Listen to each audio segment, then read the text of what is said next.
But let's start this show. And we'll start this show.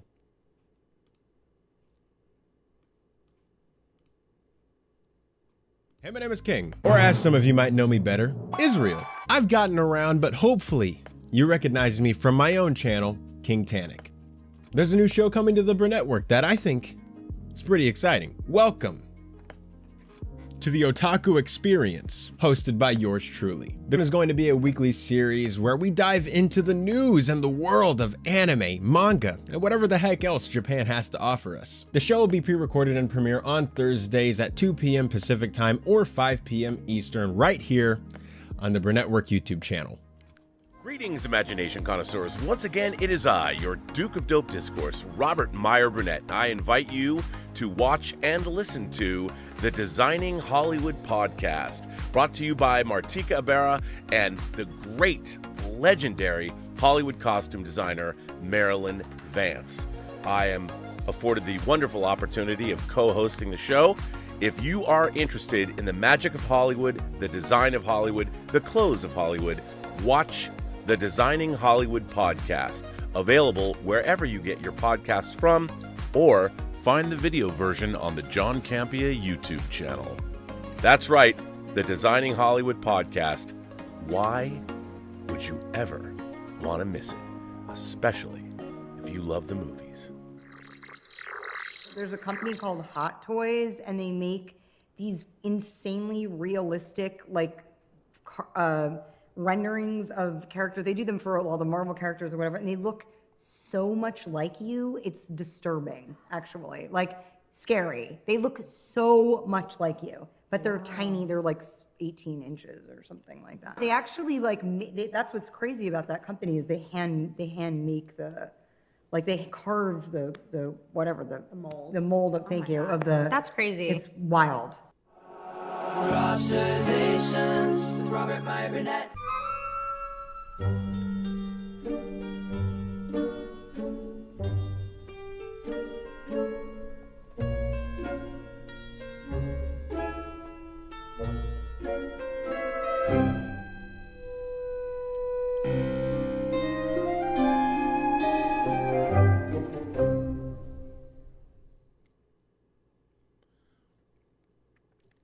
Well, greetings, imagination connoisseurs.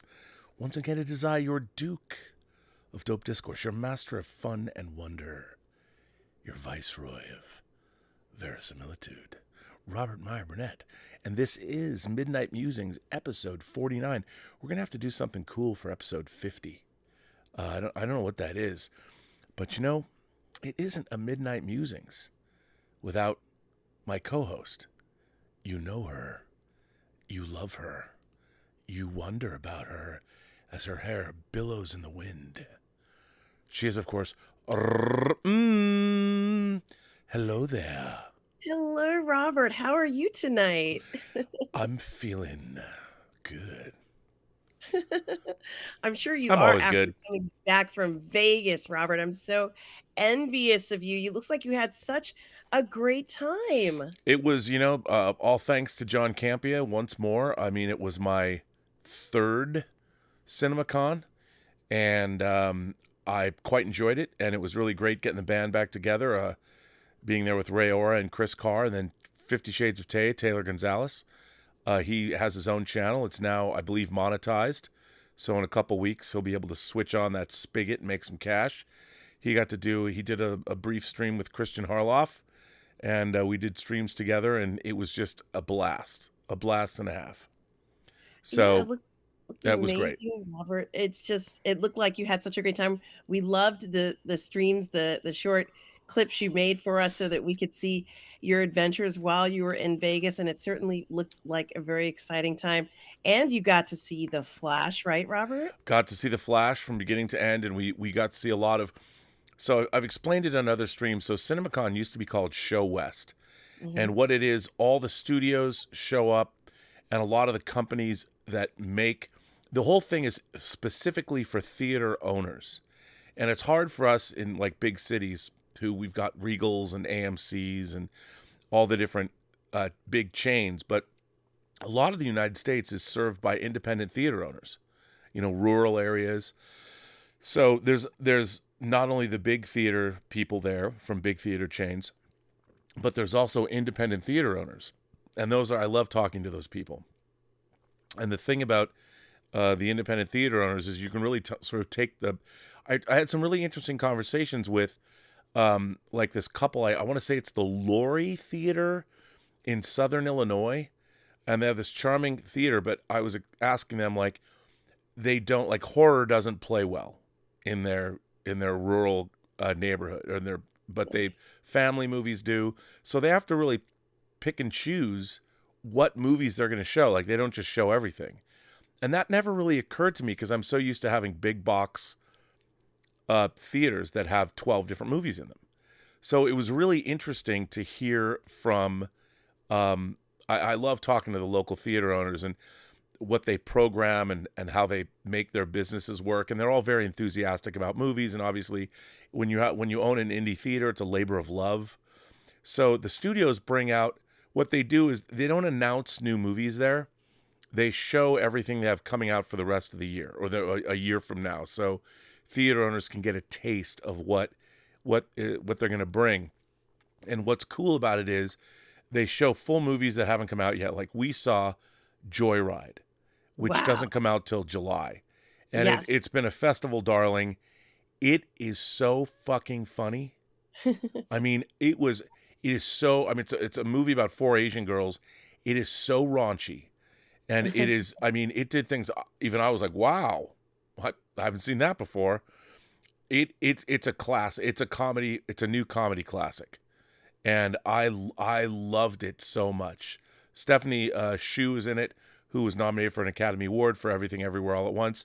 She was on The Marvelous Mrs. Maisel as the girlfriend of Mrs. Maisel's ex, ex-husband. I mean, she was incredible. and everybody was incredible. The movie was incredible. It was brilliantly done. One of the writers that worked on for Seth MacFarlane on like the Orville was one of the writers. I can't even pronounce her name. This is a crazy name, but the script is so fucking funny.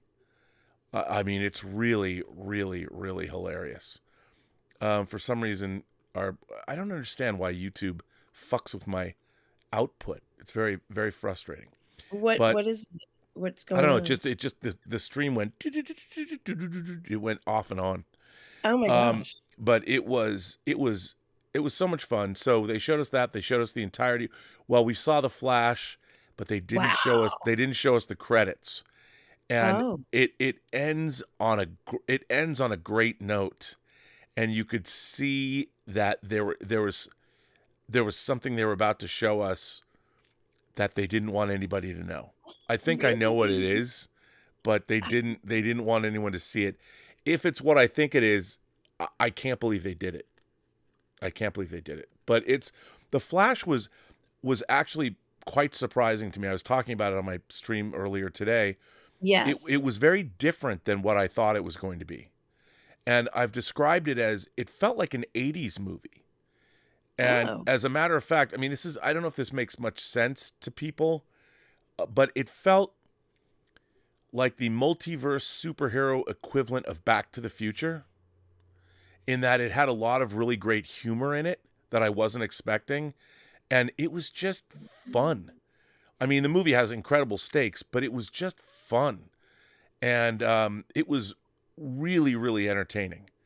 And it was different than I thought it was going to be. And Ezra Miller, they gave a great, great performance. All the acting across the board was great. And all I can say is I was very happy that I bought this on a whim.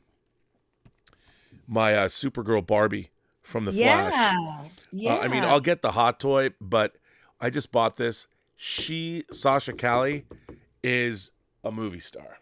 She looked incredible in the trailer, Robert, and I can't wait to see her in the She's film. really great. She's got really great presence. The costume looks so good on camera. And, you know, we know from the trailers there's multiple. You got Ben Affleck and you have Michael Keaton. The movie was so much fun. And there was a lot more people in it that I was surprised by. And things I didn't know about it.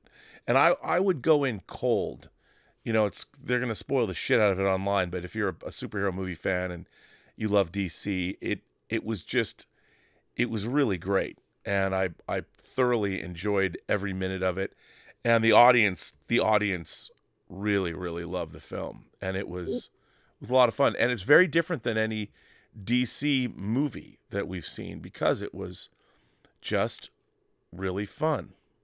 That's good to hear, Robert. In this day and age, we've been hearing so many mixed opinions about the film and its expectations with everything and all the craziness surrounding it. I'm just so glad to hear that you are giving it your stamp of approval, that you enjoyed it, and it was nothing like what you thought it would be, describing it as a Back to the Future kind of film. I like the thought of something like that, like an 80s style film. I think that's, something that we could use right now, just kind of that warm fuzzy feeling you get with 80s films. Yeah, that was kind of what it is. And as it was so funny as the movie was going along, I was thinking, now when I say it's like Back to the Future, I mean the tone of it. It has nothing to do with Back to the Future, although suddenly as I'm watching this movie, in the middle of the movie, there's a Back to the Future reference. And it's an ongoing running gag, and I'm like, that's pretty genius. It's a pretty genius thing, and I'm not going to say what it is, but it was funny because I was thinking this has this kind of a Back to the Future feel, and then they actually made a Back to the Future joke that isn't just it's a joke that has a through line in the movie, and I'm like, that's really interesting. Very, very clever, Robert. And from what I understand, and from what I've been hearing from you and from other people, that they were talking about some of the films that were, I guess, premiered at CinemaCon as being Oscar contenders. I don't know. I had heard about Oppenheimer. Oh my God. So Christopher Nolan came out. And he introduced Oppenheimer. Wow. And they showed like 10 minutes of, like, it's not a trailer, it's more of a longer sizzle reel.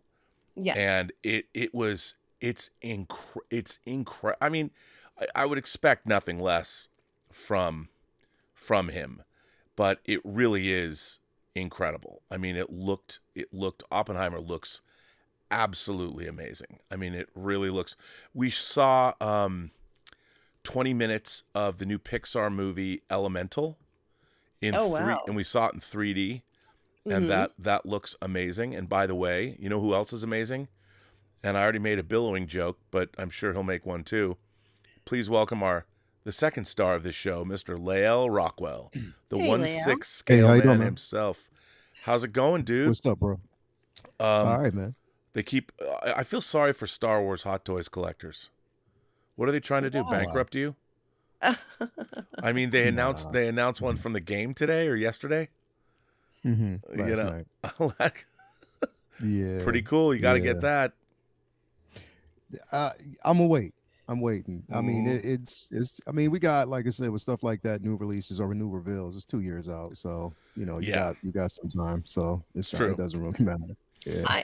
I am live streaming Star Wars Jedi Survivor on my channel every day. How is it? So it's fantastic. I'm enjoying it. It's very much like Fallen Order, obviously, but I am waiting for that Cal Kestis figure. I think the figure is a trooper or something like that. I can't remember, but I'm eager for a Cal Kestis figure. I think that would be fantastic. Immediate buy for me. But the game is wonderful so far. I hope anybody who's a gamer or loves Star Wars or likes to play Star Wars games, go ahead and buy the game and just enjoy it.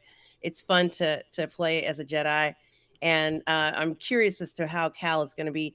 I haven't spoiled any of the stuff for myself, so I'm just going in cold. I haven't looked at any of the previews or anything like that. I'm just enjoying it, and that's why we're here, because we enjoy stuff like that. So it is great that we have that game right now. Yeah, it's really cool. I can't wait to get it. And there's a Star Trek game coming out for PlayStation 5 too. Yes. And I will be playing that game as well when it comes out, Robert. Maybe on this channel. Maybe I'll play that one on the Burnettwork. I don't know. Yeah. So Lael, I saw The Flash. That's what I was talking about. Okay. And I really liked it. You know, I'm not going to spoil anything. I really enjoyed it. It's a very different kind of DC universe movie, and I was describing it as having a Back to the Future vibe, not necessarily in the plot, but in the feel, in how it feels to watch it, because it was a lot funnier than I thought it was going to be. I mean, like really earned humor, and there was a lot of great stuff in it. And there's an opening action sequence that was, I can only imagine the writers were just looking at each other, cracking up when they wrote it, because the opening scene is, and I like I was saying, it's kind of reminiscent. It's the Flash showing off, because you have to see the Flash's power. You have to see what he can do. And like we've seen Quicksilver, and you've seen the Flash TV show, and the Quicksilver scenes in X-Men Days of Future Past, and in Apocalypse when he gets all the mutants out of Xavier's school when the bomb goes off, or when he rescues Magneto in the kitchen. But this Flash scene was inspired. It was inspired. And it really made me, I really laughed. I mean, it was amusing, but also thrilling at the same time. And I was surprised. Heard nothing but good things about it so far. Like people who said they've seen it, you know, they've said nothing but good things, you know, about it that I've seen so far. Like this, like everybody's singing the praises. So it really is like one of my most anticipated, because like I said, I just think that DC needs that love. Like DC really needs that love right now.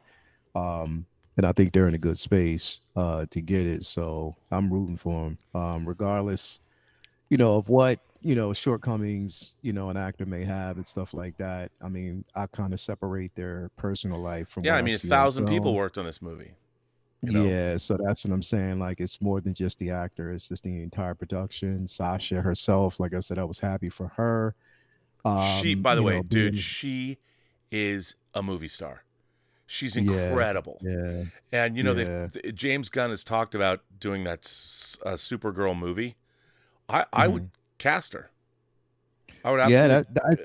That's what I'm hoping they do. But then again, like I said, who knows in the mind of James Gunn what he actually has planned? And you know what I mean? It's like it seems, I mean, I'm not saying he's dismissive, but it just seems like he has a plan for his own, you know, he has his own vision. But I would love, you know, bless you. Yeah. So it's, I mean, for her, you know, especially somebody like her who's, you know, fought for this character. Like she, you know, I always go back and I watch her video when she found out that she got the role, and how excited she was, and how emotional she was. And I don't know, I'm just rooting for her, bro. I want to see her. I really, really want to see her, you know, expand on the character, because like I said, I've heard nothing but good things. So yeah, I can't wait to see it, bro. Listen, we're about like a month away. Yeah, a couple June, months. Right? Yeah, June. Yeah, I will say this. You know how we always joke about the Hot Toys quotient in a movie? I was counting the Hot Toys that I want from this movie, and I'm like, the Hot Toys quotient's pretty big. And then when I got to the end of the movie, it was like going, you know, I'm going deet deet deet deet. By the end of the movie, it went, and that's all I'm saying. I'm like, oh my god, and this could very well be. This could very well be, if you're a DC fan, and I don't know how deep, because Hot Toys has announced this license. I don't know how deep they're going to go, but they could potentially, if they wanted to, they could make dozens of figures from this movie. Yeah. Or I think, or re-release figures they've already released in different forms, maybe. That's all I'm saying.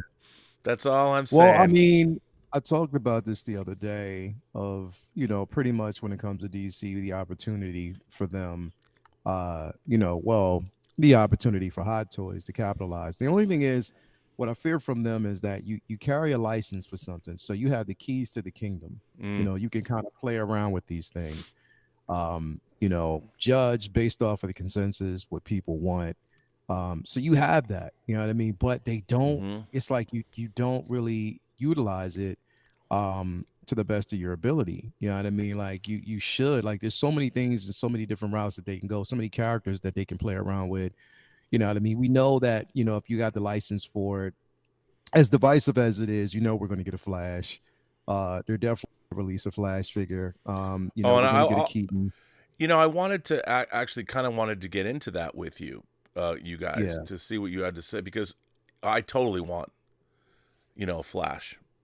Yeah, I totally, and I have to say, you know, Andy Muschietti, who directed the movie, came out at CinemaCon, and it was it was the day before they showed the movie, and he flat out just said, Ezra Miller, that they're one of the greatest actors he's ever worked with, and Andy Muschietti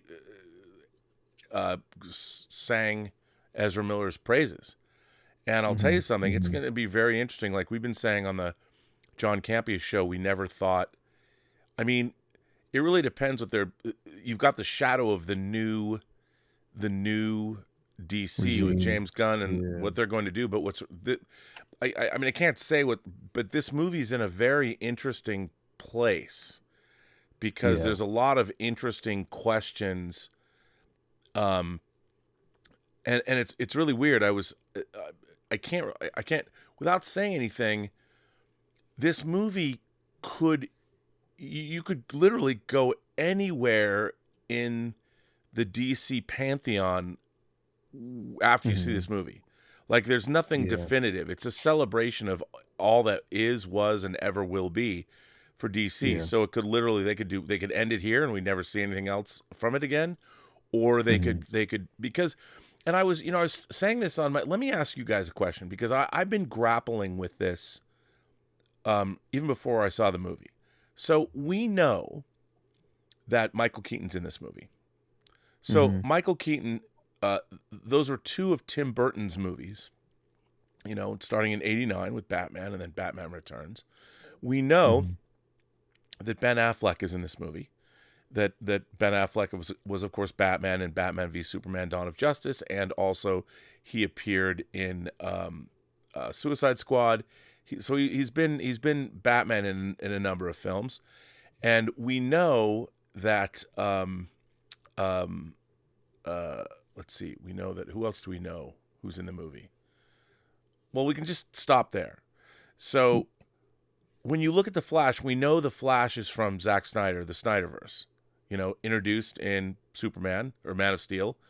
We saw more of him wait a minute, we saw him in Batman v Superman: Dawn of Justice. BVS, and then Justice League. Slight little cameo in that one, and then we actually saw him in the Justice League. Yeah. So he's a product of the Snyderverse, and yet this is a different. Like to me, I consider Wonder Woman a Snyderverse movie. I consider this a Snyderverse movie because even though Zack Snyder didn't direct it, it's still his casting choices. Characters that are derivative from his.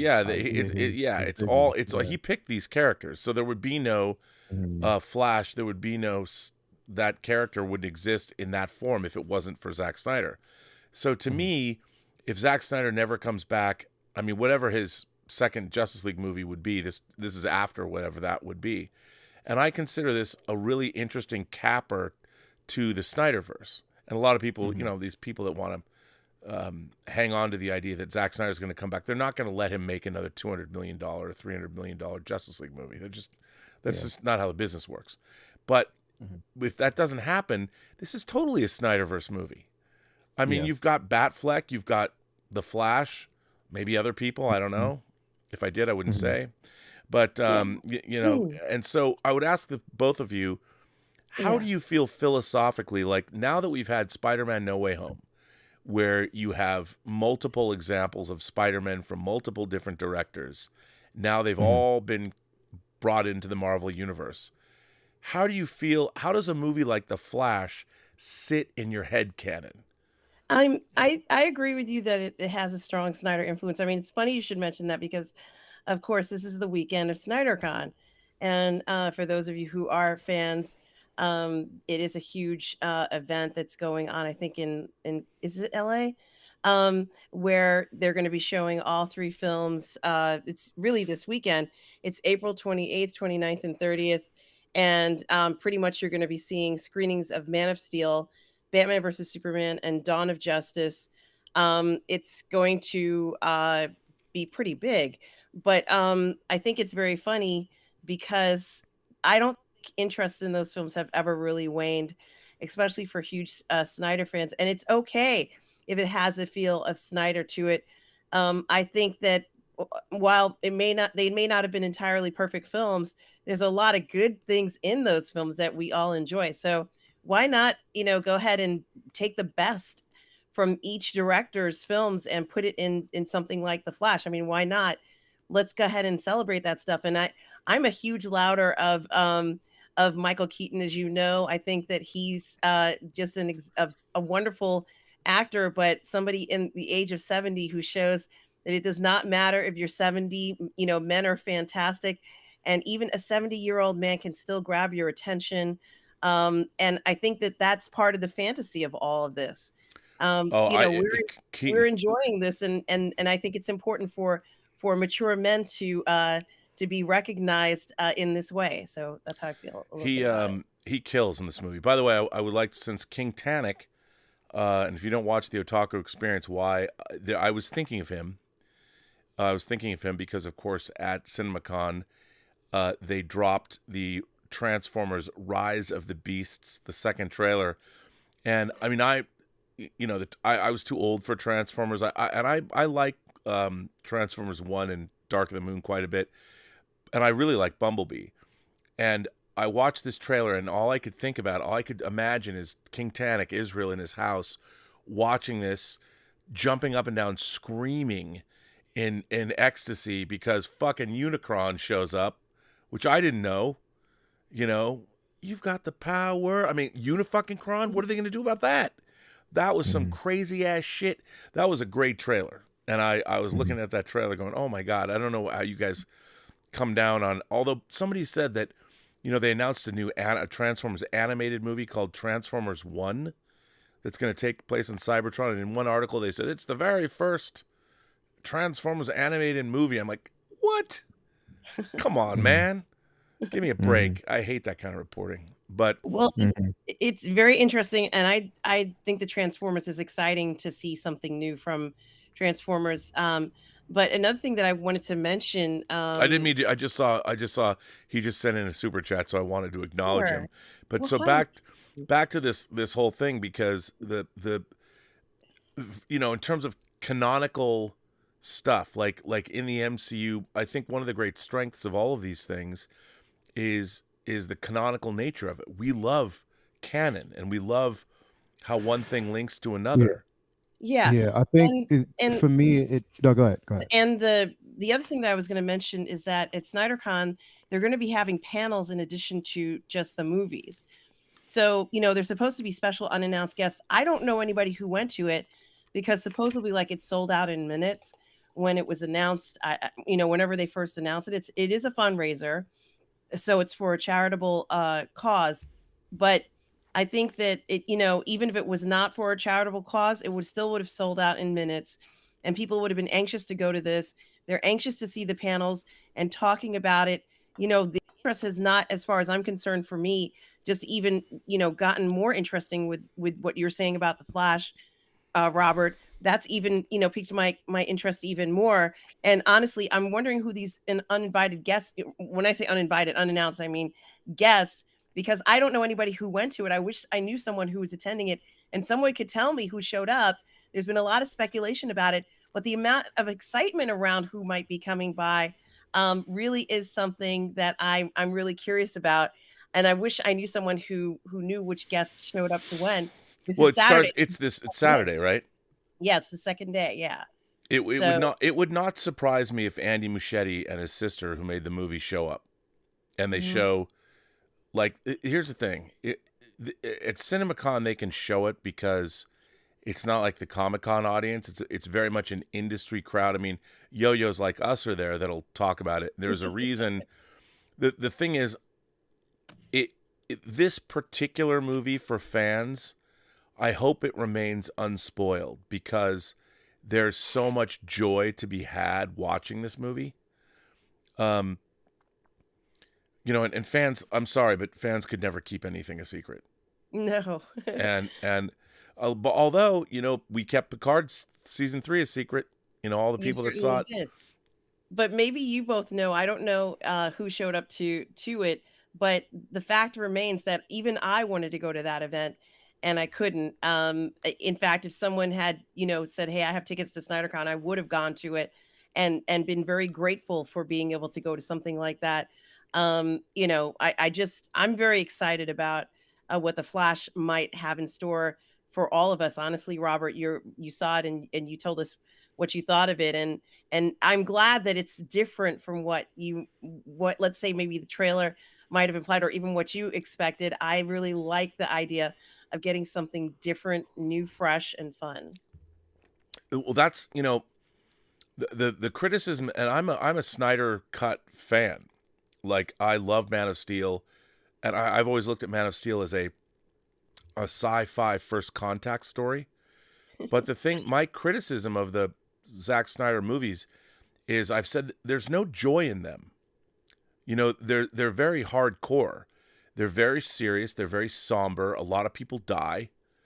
And I if that's your jam, I mean, they're very operatic, and it's really about gods. There's something very Götterdämmerung, the Ring of the Nibelung cycle. It's very much like that, and that's great. But I think, and that really appeals to people. Like, the Justice League was my favorite team growing up, and this takes it all very seriously. But I think that the reason that Man of Steel did not make more money than it did is because all of us dream about being superheroes or Jedi Knights, and there's a joy to it.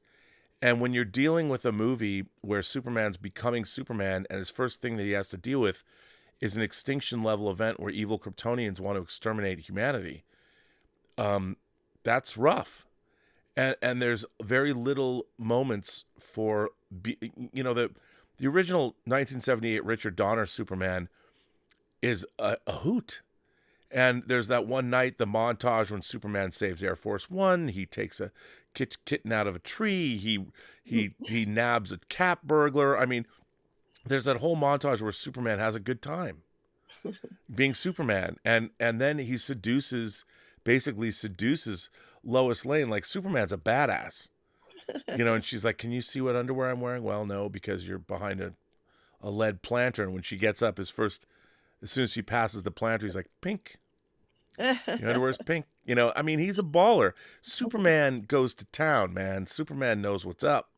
If your hair was billowing right now, Superman would say, just like Lael says, "Hey, your hair is billowing."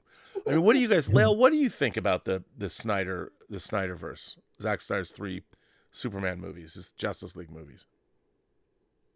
I enjoy them. Mm. I enjoy them for what they were, because, like I said, I mean, I'm a fan of a director's vision. Yeah, and where they me too. take it.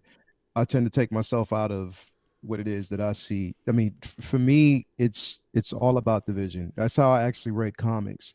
It was all about the writer. It was Yep. all about the artist's interpretation. So when I'm looking at that, I view things differently. I take myself out of what I may have expected, or what my anticipation totally is. agree with you. I take myself out of that. So basically, seeing Man of Steel, I enjoyed it. Seeing Batman versus Superman BVS, the extended cut, I love that, definitely, because it kind of pieced things together. Seeing the Justice League, Wonder Woman, how everything kind of tied together. I felt as though, here's the thing, like for instance, I just finished the Deceased run. It's called, Deceased for DC. Yep. And that run is incredible. And that was very a darker tone. It was much of a darker tone. It dealt with like an apocalyptic virus. Of course, we already know the anti-life equation, that Darkseid seeks, but it wasn't what he expected. But so reading that and seeing these interpretations, like that's the one thing, is like, when I look at the Snyderverse for what he introduced and what we see through Flash, it's like, okay, you have stories, you have, and it's not really dealing too much with backstories. There are some, but you already have characters that are well established, and you have a fan base. Now, the thing is, even though you choose not to go with, Snyder's vision, that shouldn't exempt the characters. I mean, that shouldn't basically say, look, the characters that were established, it shouldn't X them out of the equation, because I think that it's a beneficial factor. Like, I'm still a proponent of wanting to basically see Henry Cavill play Superman. I've always wanted to see that because I thought his interpretation was good. I did and too. There's a way I loved him as Superman. That. And here's the thing: is it's like when I think of James Gunn, I'm like, all right, I understand that you have a vision of where you want to take these characters, but you have to even understand in the DC universe, there was elseworld characters. There were characters from different worlds, that, different, Earths, the same character, but just in different interpretations. So you can make a lighter, heartier Henry Cavill as Superman type of character. And, the thing is, it's like, there is even, even watching like The Man of Steel, there were even scenes in there where they de-aged Henry Cavill to make him look younger. You know what I mean? So there were ways, there's ways that you can actually do it. But, with The Flash, again, I'm excited about it. I look at these characters, I look at the characters that have been established, and there's, again, like, there is a strong fan base behind these individuals. And I think that we're even going to see that at the SnyderCon. Look, it doesn't mean that you have to say, Zack Snyder, we want you to basically make this big budgeted, part 2 of the Justice League, but at least give the characters themselves a chance to kind of like flourish.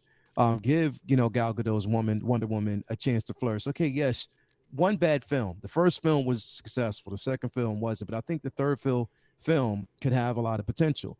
I would love to see. And here's the thing: is like, we talk about, Ben Affleck and what he said. How he was like, he's never making another superhero movie again. He doesn't want to be involved. He doesn't want to do this, that, and the third. But what if he shows up at the SnyderCon? To me, it would make me feel as though, okay, and basically he's going to be on that press tour for the Flash, bro. He has to be. He's going to be there because he basically was in a scene or a few scenes, whatever. So he's going to actually show up doing a press tour, doing a red carpet and stuff like that. Exactly, he will. But what I'm saying is, I think that, even a lot of what he said was in the moment mostly driven, but also deflection. He could have been deflecting off of the reality that he might still be directing that, new Batman film, or he might still make an appearance going forward. So I think that a lot of that was really, really a deflection, and I don't believe that for 1 minute. But what I mean is, when I'm looking at this universe, I think there's potentials for the characters to still flourish within Gunn's universe. Like you said, Flash opens the door for so many opportunities. I haven't seen it yet, but I believe it because it is Flashpoint. So why not play around with that? That's what I think. Dude. All I can say is that when this movie is over, anything goes. I mean, that's the funny thing is that, when they were doing this, when they were making this movie, they didn't know that Peter Safran and James Gunn were going to take over the DCEU and reboot it. But this movie, especially when you get to the end, it's a celebration of all live action superheroes and of the DC, all of them, including ones that have never existed before. And it's that's a good thing. It's there's one, for sentimental reasons, there's a character that I hope that they make. They probably won't, but because they won't understand why it's important. But I'd love to, if I could get a hot toy of one particular character, I'd be like, I mean, literally, bro, like, I want that. I want Hot Toys to make that that Supergirl, bro, because I think that she's she would be an excellent character, bro. Well, we've seen it in the trailer. I want that Ben Affleck Batman on that motorcycle. Yeah, dude. Yeah, that motorcycle is fucking badass. Good. And the suit, that suit he had on looked incredible. And it's you can't really see it, but it's got weird. It's a special suit. It has like metal on it. It's really they're gonna make that suit. They're definitely on it. They've got to make that motorcycle. Hot Toys will make the figure. Yost will make the motorcycle because Hot Toys isn't going to touch that. We already know that. They tease so much stuff. They teased the Batmobile from the Batman, and they didn't do that. So I think that Yost from Jazz Inc. would probably touch the motorcycle, but Hot Toys will basically make the figure. Because that's my thing. Is like, I see it. I'm just like, I mean, and you see it like even with like a lot of legends. like, you know, a lot of like 1/12 scale figures and stuff like that, you see the cycle and how they've actually had it with the figure. It looks incredible. So it's incredible, and it's like, incredible. why The new not? Batwing is incredible. I mean, I'm still getting that '89 Batwing from Yost, but the it's incredible. Yeah. And Well, do you think, now let me ask you a question really quick, because with this movie, with this Flash movie coming out, and we've seen in pretty much every trailer that Batwing has been center. It has been the focus. Do you think that Yost is going to finally now sell out of that thing? Because he did put out an email today that just said that they're closing the. I guess the pre-order is closing. So I wonder if he's going to make like another batch because of this movie. Well, but the movie version is different. You know, it's not, it's different. It's more of a sleeker version. Yeah. It's not the same. But still, you know how people are. You know how collectors work, bro. They won't care as long as they get a Batwing for some type of representation, they'll move with it.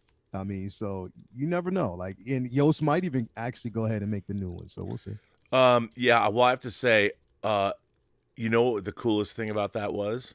That I didn't know. You don't get a sense of it. You know how?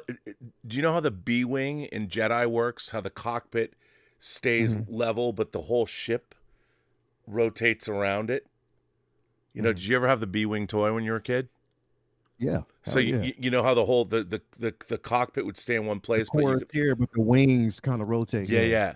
That fucking Batwing does the same thing. Word. Yeah, That's man. incredible. I mean, Batman's flying, and the thing can rotate around him, which comes into play in the movie.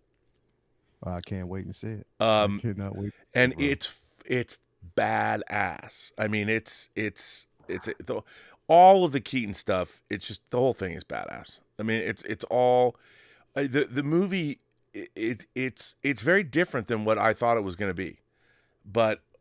I mean, by the end of the movie, I was just tears were falling from my eyes. For one reason in particular that I wasn't expecting. They did something that I left my jaw on the floor.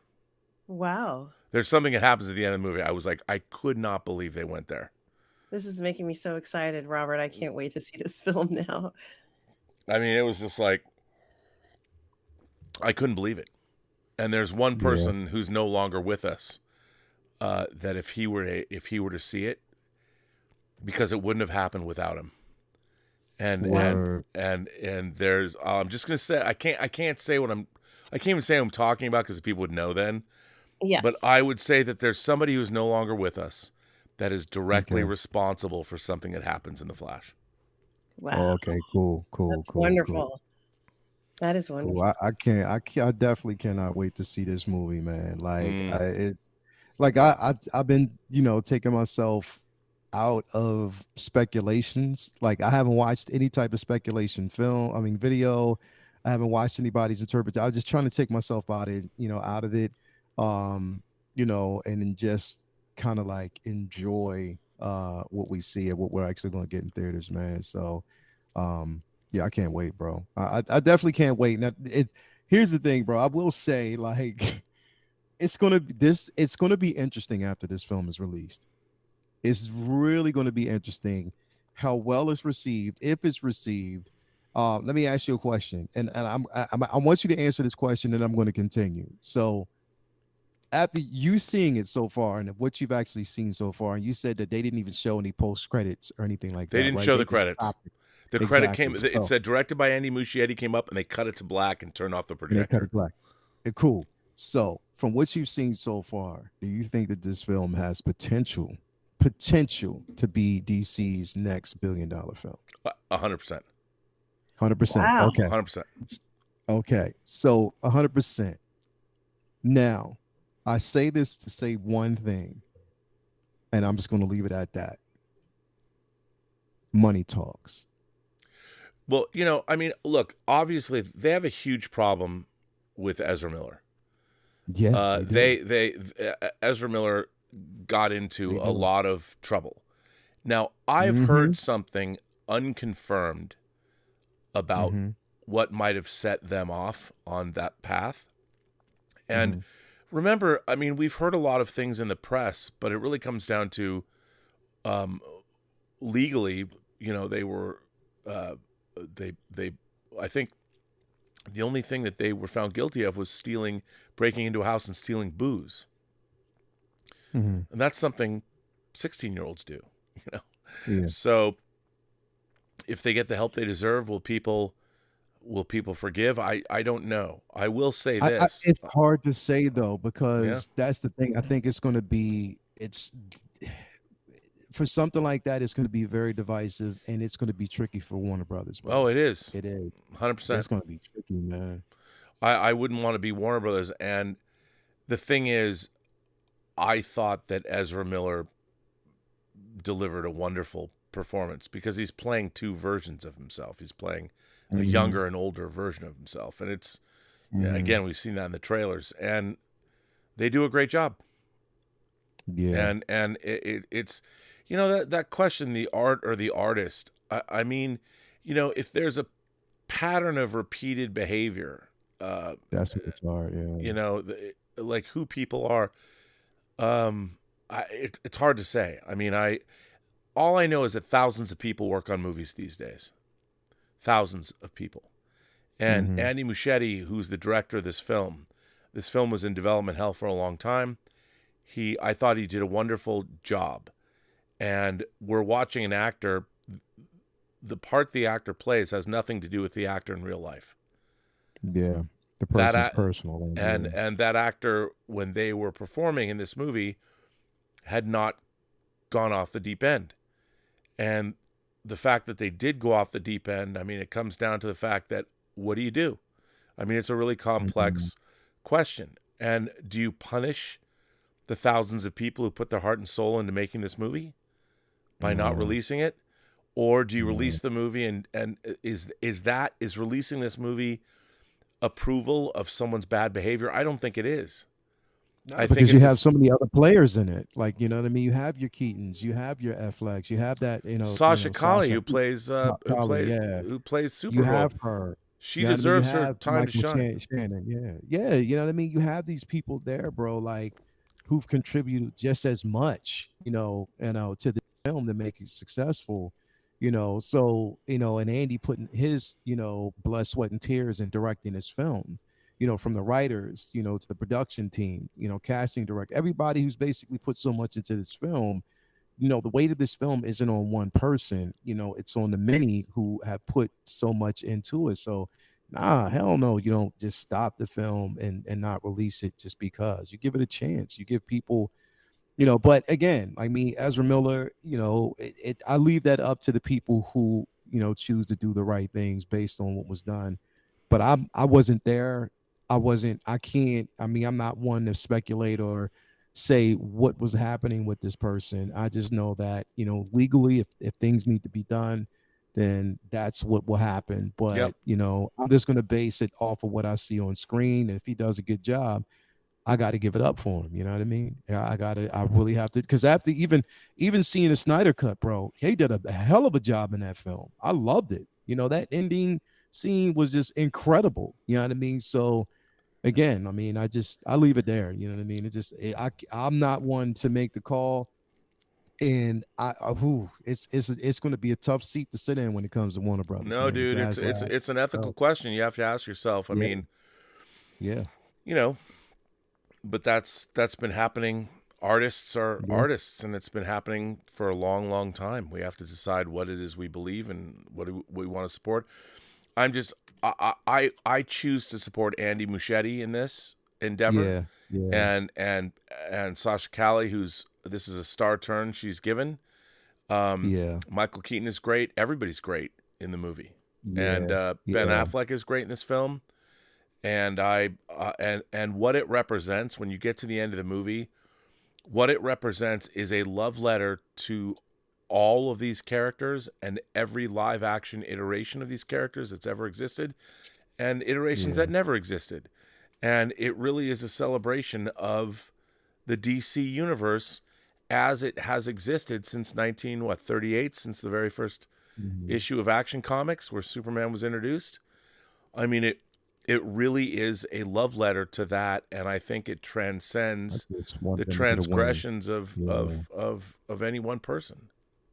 Yeah. So I need them to get a win. I want DC to get a win so bad because they need it, bro. They really need it, and there's so much potential going forward. And I know James Gunn's going to do a good job. I really do. I think he has a vision, and I think he's going to put that vision to good use. But I want it to start with this last film. You know what I mean? I want this to be successful. At least it gives people, that, hope, that positive aspirations going forward. You know what I mean? Just putting that energy out there, that, DC can go in the right direction. I hope so too. I mean, all I know is that Hot Toys is going to go to town on us. Hell yeah! Next week they're going to, bro. Their next week is going to be crazy. Wait, what's happening next week? May the 4th. Oh shit! I forgot about that. Yeah, Return of the Jedi 40th anniversary. Oh my god! Yeah. It's May the 4th, bro. Like, there's a lot going on next week, and they just started with this, with the Scout Trooper Commander.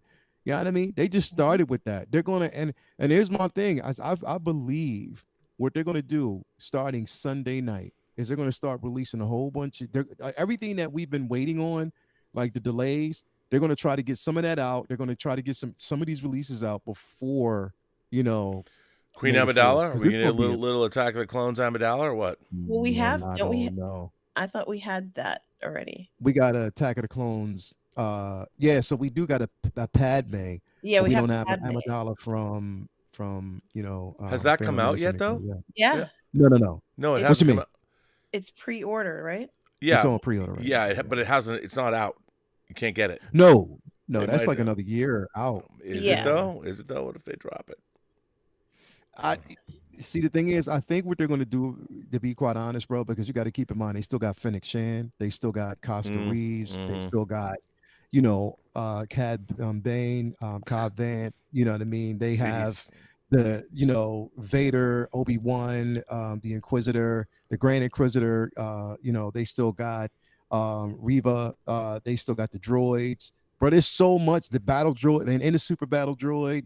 Like, they still have all these figures, bro, that have not been touched. A Mace Windu. So they have all this stuff. It's true. You're right. Now we're getting dumped on. And you got to keep in mind that it is still the 20th anniversary of the original Clone Wars animated. So they're still doing that. They're still doing the 20th anniversary for Clone Wars. There's a lot of shit that's gonna happen next week, bro. It's good to be a Star Trek fan because X06 announces something and they get it out to you like in a month. That's true. It is a fast turnover. Fast turnover. The one that's happening now. But they also have the R5D4 with I can't remember the other two little droids it comes with. That's also that was ordered a long time ago. How many people want that now? Yes. That figure's going to be, I mean, I just want to say for the record, I've always loved R5D4. He got a bad rap. He was always cool. I loved the 3 3/4 inch figure of R5D4. Yeah. I always loved R5D4. Just because he had a bad motivator was not his fault. Let's hear it for R5D4. I'm a fan. Cheers to you, R5. R5D4, definitely, man. I've got, there are certain Kenner or Hasbro 12-inch figures all the way back to Attack of the Clones that I've kept that I like Chancellor Valorum. That's a pretty cool figure. I kept that figure. I have an R5D4. I have them all in my package. I still have them packaged, bro. I have every figure that I've actually collected from Phantom Menace, from Attack of the Clone, from Revenge of the Sith. All those figures are still in the package, never opened. Oh, not one. You should open the ones that like Chancellor. They're never gonna make a Hot Toys Chancellor Valorum. Never. I know. And all you have to do is if you have a good get a figure painter to just paint the head sculpt, and because that outfit's cool. The cool like velour, it's cool, and some of those figures are really worth doing. and things that even like the blue it's so good. the guard, like the guards Yeah. with the so I have those as well. So yeah, bro, it's a lot of stuff. You should put that in your display, man, because some of that stuff will never. I know it's sacrilege to mix those figures together, but some of them, it is. Some of them, like the droids, they're respectable. You know. Yeah. But because no one's ever going to make a Chancellor Valorum, and that's Terrence Stamp, who was Zod in Superman 2. You know, was one of the great British actors of all time. Yeah, I love Terrence Stamp. bro. Terrence Stamp is the man, and that's Zod the that I only remember, action man. figure of Terrence Stamp that anyone will ever make ever in the history of humanity. You need to take it out of the box and represent. No, I'm not taking it out that package, bro. Okay, all right. I'm not taking out that package, man, because that thing's worth so much. I'm not doing it. Oh my gosh. I know, right? Look at you're getting all hot, like, oh my gosh, I know. Never take it out of the box. Never. That's very funny, though. So, where are we at with the Darksaber? It's just been crushed, and I guess they'll repair it, but it's not as the most significant thing, at least for the Mandalorians right now. And maybe it's kind of a good thing they kind of pulled a little bit away from that right now, but it doesn't mean that it isn't still an important, let's say, Mandalorian artifact for the culture. But something needed to be done to kind of separate it from, let's say, the reality of what the Mandalorians are going through. I think they needed to just focus on unity versus, well, who has this, and well, this person has it, and therefore that person is more significant. And I think even they, maybe came to realize or partially realizing that maybe that wasn't so important anymore to them. It will always be an important artifact, but the possession of it and the tying in as to who should be the leader, that might not be something that is going to dominate their thoughts as much, I think. But that's how I interpreted the Darksaber situation. Is that what you were asking, Robert, about the Darksaber? And yeah, I mean, I love the Darksaber, and it was just like crushed in the show, and it crushed my soul, crushed my heart. It can definitely be rebuilt. I mean, a kyber crystal is still in that it's still there, so they can reconstruct it. They can even make it out of a stronger alloy with the Beskar itself. But I think the symbolism itself was divisive. You know what I mean? Because you had too many clans fighting for it. You know what I mean? Clan Vizsla, Clan Kreese. You know what I mean? They, it's one of those situations that it wasn't really bringing anyone together, because like I said, everybody looked to that blade like it was a deity. You know what I mean? Like anybody who possessed it, could. And I think that, even the most important question that was asked, that they brought to her attention, Bo-Katan, it was, and I loved it, is, when they talked about her, or when, she was asked, well, you said something about she was, her intent to rule Mandalore. And she was like, that's no longer, her plan. Like that was no longer on the cards. Like she's more thinking about the people unifying and bringing Mandalore back to dominance, to its prominence.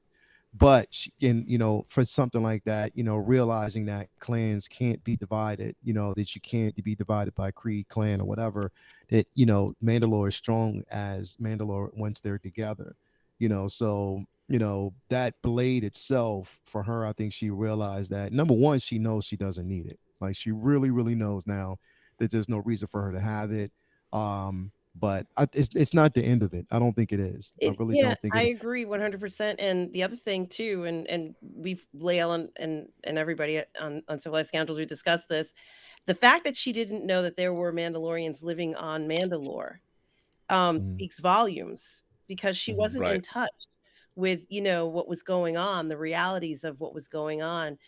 Even if she had suspected that there could be a glimpse of life on Mandalore, I think that would have been something she would have investigated, or even the other Mandalorians might have done that. But the fact that there were clans there cultivating, living on the planet, and she didn't know, I think she started to realize that a lot of what she was holding on to, which might have just been, a past desire, something in her past that she desired wasn't as important to her anymore.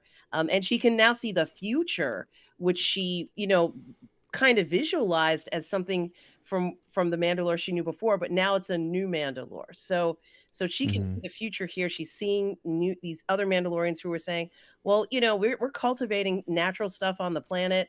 I think she can honestly see a different type of future for the planet, and something that's different from what was in the past. And she needs to build something new, and kind of redefine herself.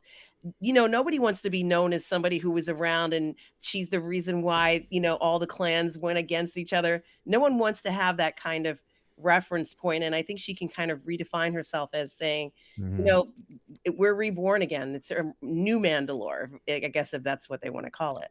But Mandalore is dangerous as shit. Like literally, like it's like everywhere they go, the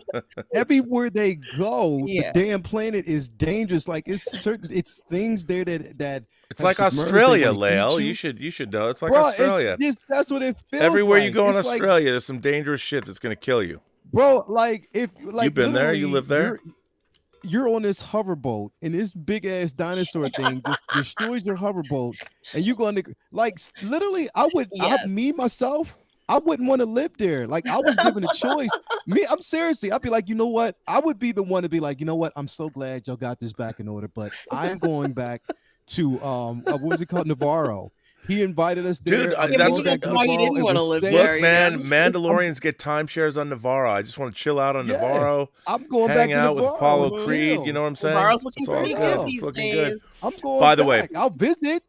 By the way, what do you think the odds are that HasLabs is going to announce that they're making that boat? I want that boat. Come on, man. That Lego, boat was you know what? dope Lego would make it before HasLab would. Lego would. Are you sure? Do you think?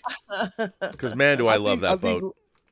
I think Lego would make it before them, though. Bro, I thought it was really creative looking. I loved it. Loved it. Loved it. It was so dope. My thing is, my heart was thumping with this last episode because I was just glad that there was no more spies.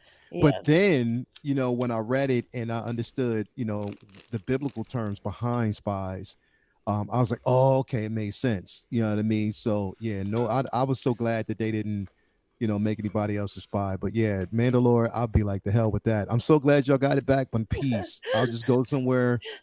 I'll go somewhere else. I'll go back to Navarro or go back to where Zach Black and Lizzo.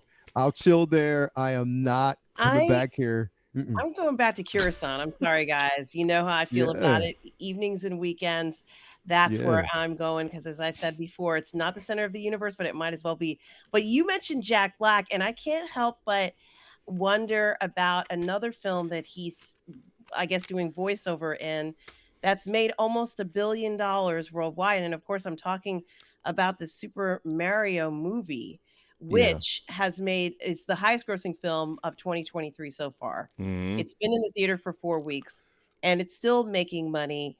And I'm just so amazed at how entertaining and fun that film was. Did it make $1 billion? It's 916 million. Oh, okay. Yeah, so it's huge. And I have to say, John Campea, he called it weeks ago. He said it's going to be the highest grossing movie of the year. Look, I would say this. The thing about the Super Mario Brothers movie, it was beautifully done. It's servicing, like, the first time I met Mario was playing Donkey Kong in the arcades in like 1980. Yes. And then on ColecoVision. So and 64. Yeah, I mean multi-generations of people. Yes. Grew up with Mario, and Mario Kart is one of those great games that anybody can pick up. In terms of a party game, you can just start, playing Mario Kart. Like, I'd never played Mario Kart before until I was playing it live on the John Campea show, and it took me a few days, but I was getting smoked at first. One of my longest relationships happened because of Super Mario Brothers on Nintendo 64, bro. Oh, okay. Wait. Yes. Okay. One of my longest relationships. Stop right there. We need some elucidation on this. Please explain. Bro, listen. So Tia Eubanks. Her name was Tia Eubanks. I'm gonna never forget. What a great name. Yeah, Tia Eubanks, bro. So check it out. Her So it was Tia name Eubanks. was Tia Eubanks. Yeah. Look, Tia Eubanks, right before we got we were in junior high school. Tia Eubanks. Okay. She's Junior like high one of the hottest girls. Yes, we were. It was Scott and Roland. So she was one of the hottest girls in Scott. And literally it was, put it this way. Here's how crazy my high school was, bro. Like, or my elementary school at that time was junior high. How is it that all the hot girls have really cool names? Bro, it's crazy, right? But how does that work out like that?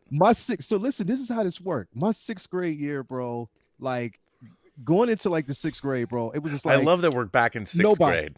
But listen, it was like a nobody. Like me and a group of my friends, we were nobodies. We were just like, what? The following year, once I got some peach fuzz around my mouth and around my chin, and I got a decent haircut, it was like, the sky's the limits from there. So you were glorious, man. Birthday, I bet I can just see the power of the 7th grade Lael. It was unstoppable. So listen, my God. Christmas time, I got a Nintendo 64, Mario Brothers, played it. Yes. So go to school. Me and my friends were talking. She overheard the conversation. She's like, "You have a Nintendo 64?" I was like, "Yeah." She said, "I would love to play." I was like, "Oh, well, come on over." She came over to my house, bro.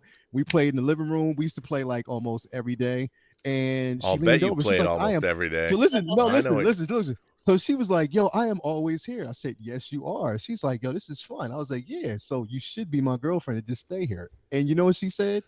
I thought I already was.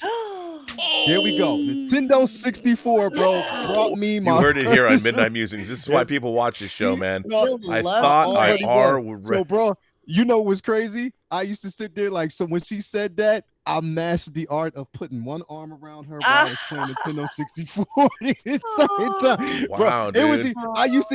I put my arm in front of her while I was playing it like she should be. I'm telling you, listen. Nintendo 64. It bridges the gap, and Mario. Thank you. Well, wow, that is an amazing. First of all, everybody watching right now, let's give a little clap to Tia Eubanks. Right. Let's Lael Rockwell, and most importantly, to Mario.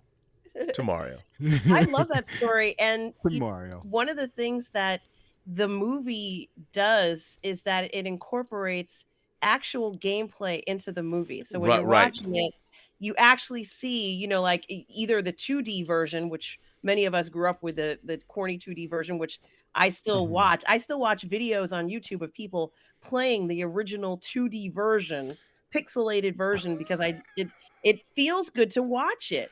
But one thing that I was not expecting after seeing the film was that it made me want to play the game again.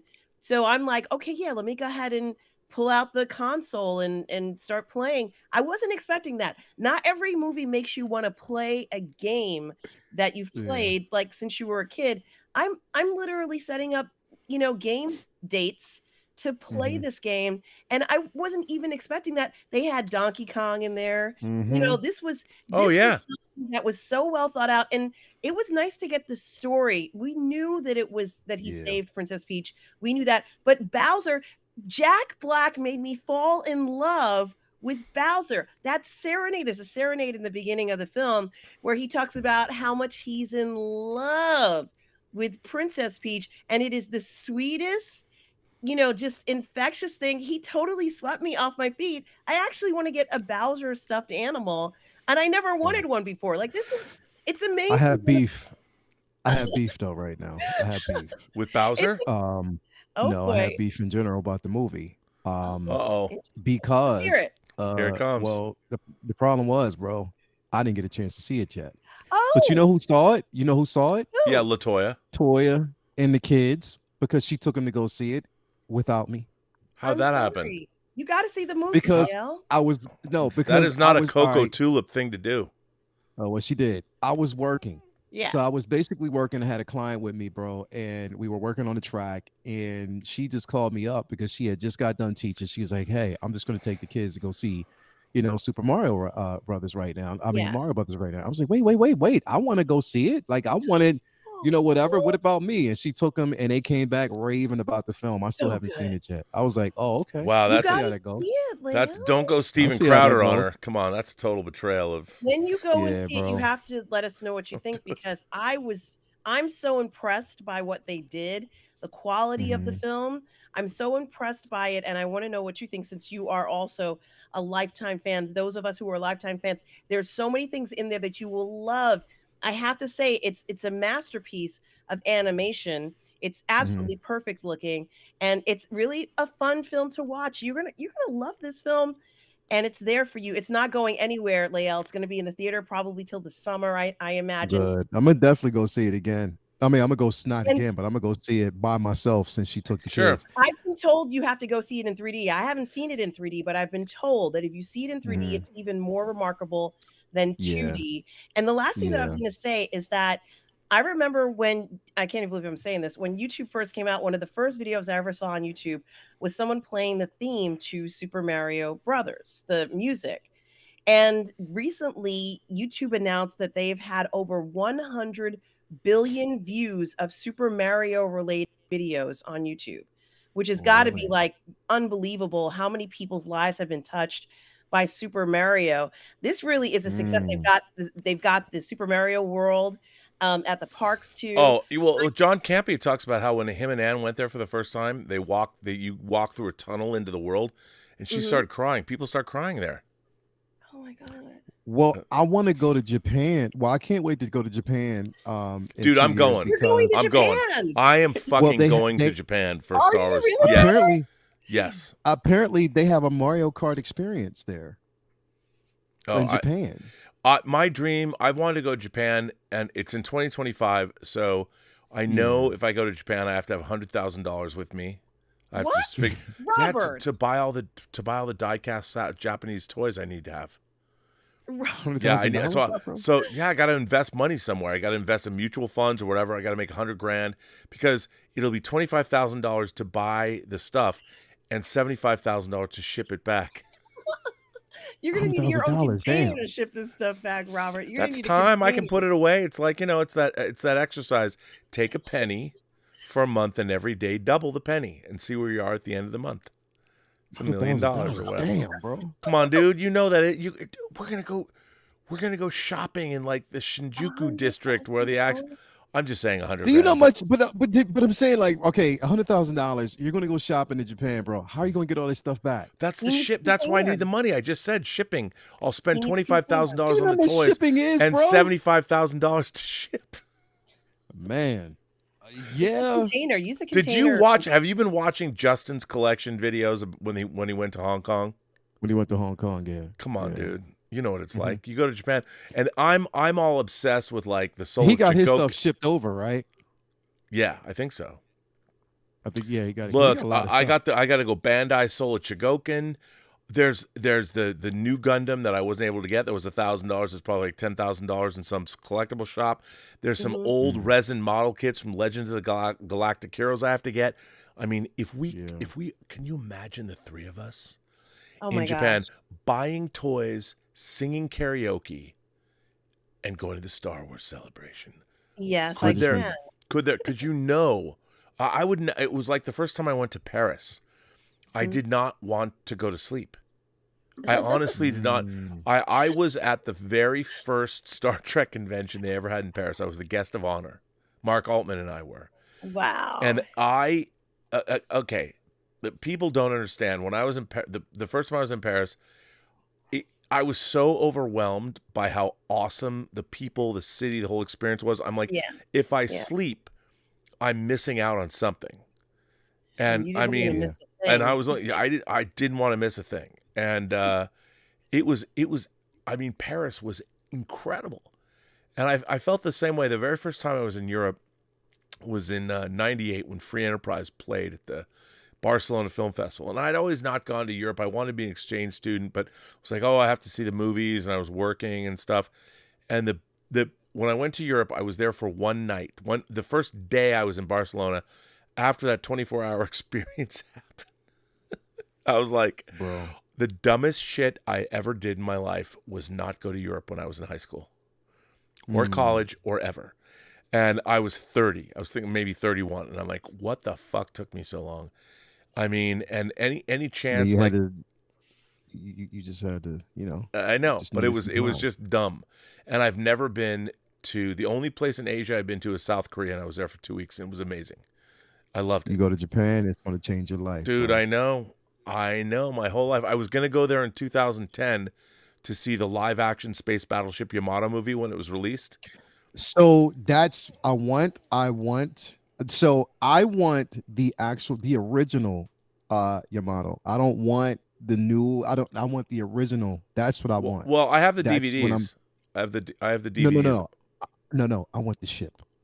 Oh, I have it. Literally want the ship. Come on, dude. Because the thing is, the one that I'm looking at right now, they want for like almost 900. So is it the Soul Chigoken version?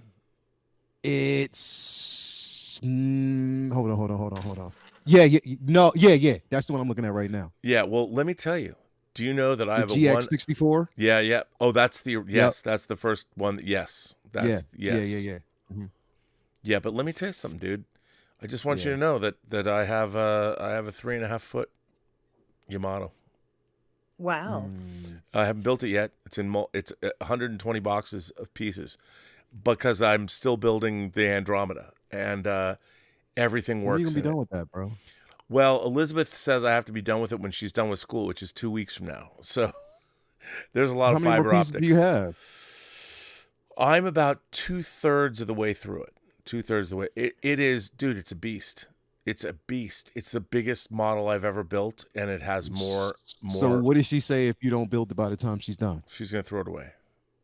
The pieces are in the kitchen. No, I mean, she's like, you get. I mean, dude, it's huge. It's gigantic. It's 4.5 feet long. That's what she said. It's so. Yeah, I know, right? I only wish I was packing 2 wave motion guns, if you know what I'm saying. But wave motion guns. So I have 3. So they've made 3 Partworks Yamato kits. But I'll tell you, so they're all 300. So the Andromeda is 4.5 feet, the Yamato is 3.5 feet, and the new Aguya is 3 feet.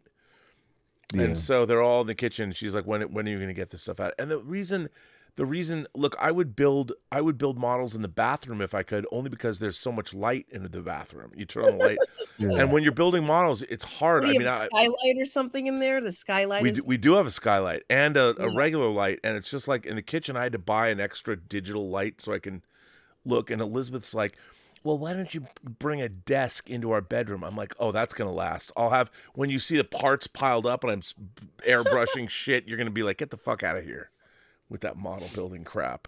Pretty much. But, that's why I want to buy a bunch of die-cast robots. I know what I want to get. I want to get 148 scale Valkyries from Robotech and 160 scale Valkyries.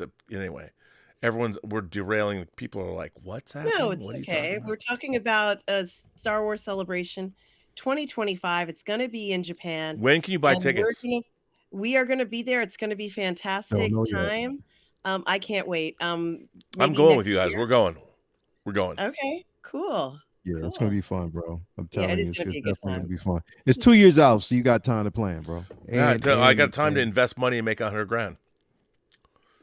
I'll put every 25 cents extra. I'm like, here, I'll throw Acorns. The Acorns app. I'm going to use the Acorns app. I just started using it. I'm working. It's working well. I think I have $400 in my Acorns. I'm gonna turn it into $100,000 by 2025. But it is going to be a fantastic experience, and I'm looking forward to it too. Yeah, bro. I can't wait. It's gonna be great. I can't wait. So I have to tell you. So there were a few other things at CinemaCon I saw. Do you guys like Pixar movies? Oh yeah. I think Elemental's gonna be great. The new Pixar film. It was. They showed us 20 minutes. It was so good. Yeah. The new Mission Impossible looks incredible. Wow. Incredible. The new Ridley Scott movie, Napoleon, looks incredible. Yes. Yes. I can't wait for that. I cannot wait for that. But the thing that excites me the most by the end of the year, Dune 2. Yes. Did they show any footage from that? Oh, yes, they did. They showed a trailer, dude. Long live the fighters. Yeah, it looks so in this trailer, everyone who knows Dune knows that Paul Atreides has to ride a sandworm. He has to Yeah. prove himself. Shai Hulud. Mm-hmm. The scene where he rides the sandworm, like in the David Lynch version, it's rear screen projection. It's not exactly epic, if you know what I'm saying. Yeah. Yeah. When Paul Atreides rides the sandworm, it's fucking triumphant. It is awesome. This scene is awesome. Did the crowd go wild? They people went wild, especially people who knew the book. I think a lot of people don't know, but that scene and Florence Pugh as Princess Irulan looks great.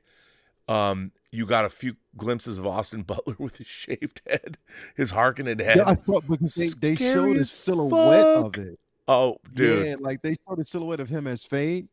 So I mean, yeah, I can't wait to see that, bro. Oh I man. can't wait to see Oh, that. it looked so good. When did it drop? I think November. Like November 22nd. Cool. It looks incredible. It really Yeah, I can't looks wait to see it. amazing. Yeah, it's really cool. There's only one person I want to see in the film. Who's that? His mom, You mean Jessica? Rebecca. Yeah, Rebecca. Yeah, oh, dude. Bro, I'm a super fan of hers, bro. Have you I seen love Doctor that Sleep? Yes. Rose 18 that times. dude. Oh my god. She's so beautiful, bro. She is so beautiful. Yeah. She's amazing. This is where Arden's like, oh, these guys, wouldn't they shut up? No, she's amazing. No, Yeah, I bro. like to hear. No, I actually like to hear men talk about women as being attractive. I like that. She's amazing. As bro. soon She's as men amazing. stop doing that, then it's like there's no point of living. Well, I wouldn't want to objectify. No, objectify all you like. Oh, by the Love way, it all. can I just say, a true story, I'm just going to say it again. There is a Star Trek site in the UK Yes. that does not like me. And apparently, What? yeah, oh yes. And What they happened? It doesn't like you. Yeah, it doesn't like me. And this is a story I have to give it a caveat that this story was related to me. It was told to me by someone else. So apparently there's another Star Trek website that shall go nameless, but they reported me specifically to Paramount. And I was on, okay, now I have to say, I think I was on this channel, and we were talking about the objectification of people. Yes. And we were talking about the fact that everybody wants to be objectified by the person that they're with. Like, yes. you want to, the reason you dress up is because you want to look handsome or sexy or whatever, Yeah. because you Yeah. want people to look at you and say, hey, you're beautiful. Yes. So Yes. when I say that everybody wants to be objectified, it's not a sexist comment. What I'm making, because lesser minds have deemed me that way because I said this. All women want to be objectified by the men in their lives. They want Yes. the men to desire them, to see them as beautiful, as sex objects or whatever. Absolutely. Women want to feel the desire for their men. This is not a bad thing. This is a human thing that the human animal has been experiencing for thousands, millions of years, whatever. Yeah. So apparently this gentleman's wife who runs the site said that I'm a sexist because I said women want to be objectified. And it's wow. well, for small minds to not understand the concept of what I was saying, let me reiterate. All of us want to be desired by our partners. Yes. And the objectification of that. I mean, human beings are weird the way we can do that. Like, women carry around breasts their whole lives. They don't think much of them.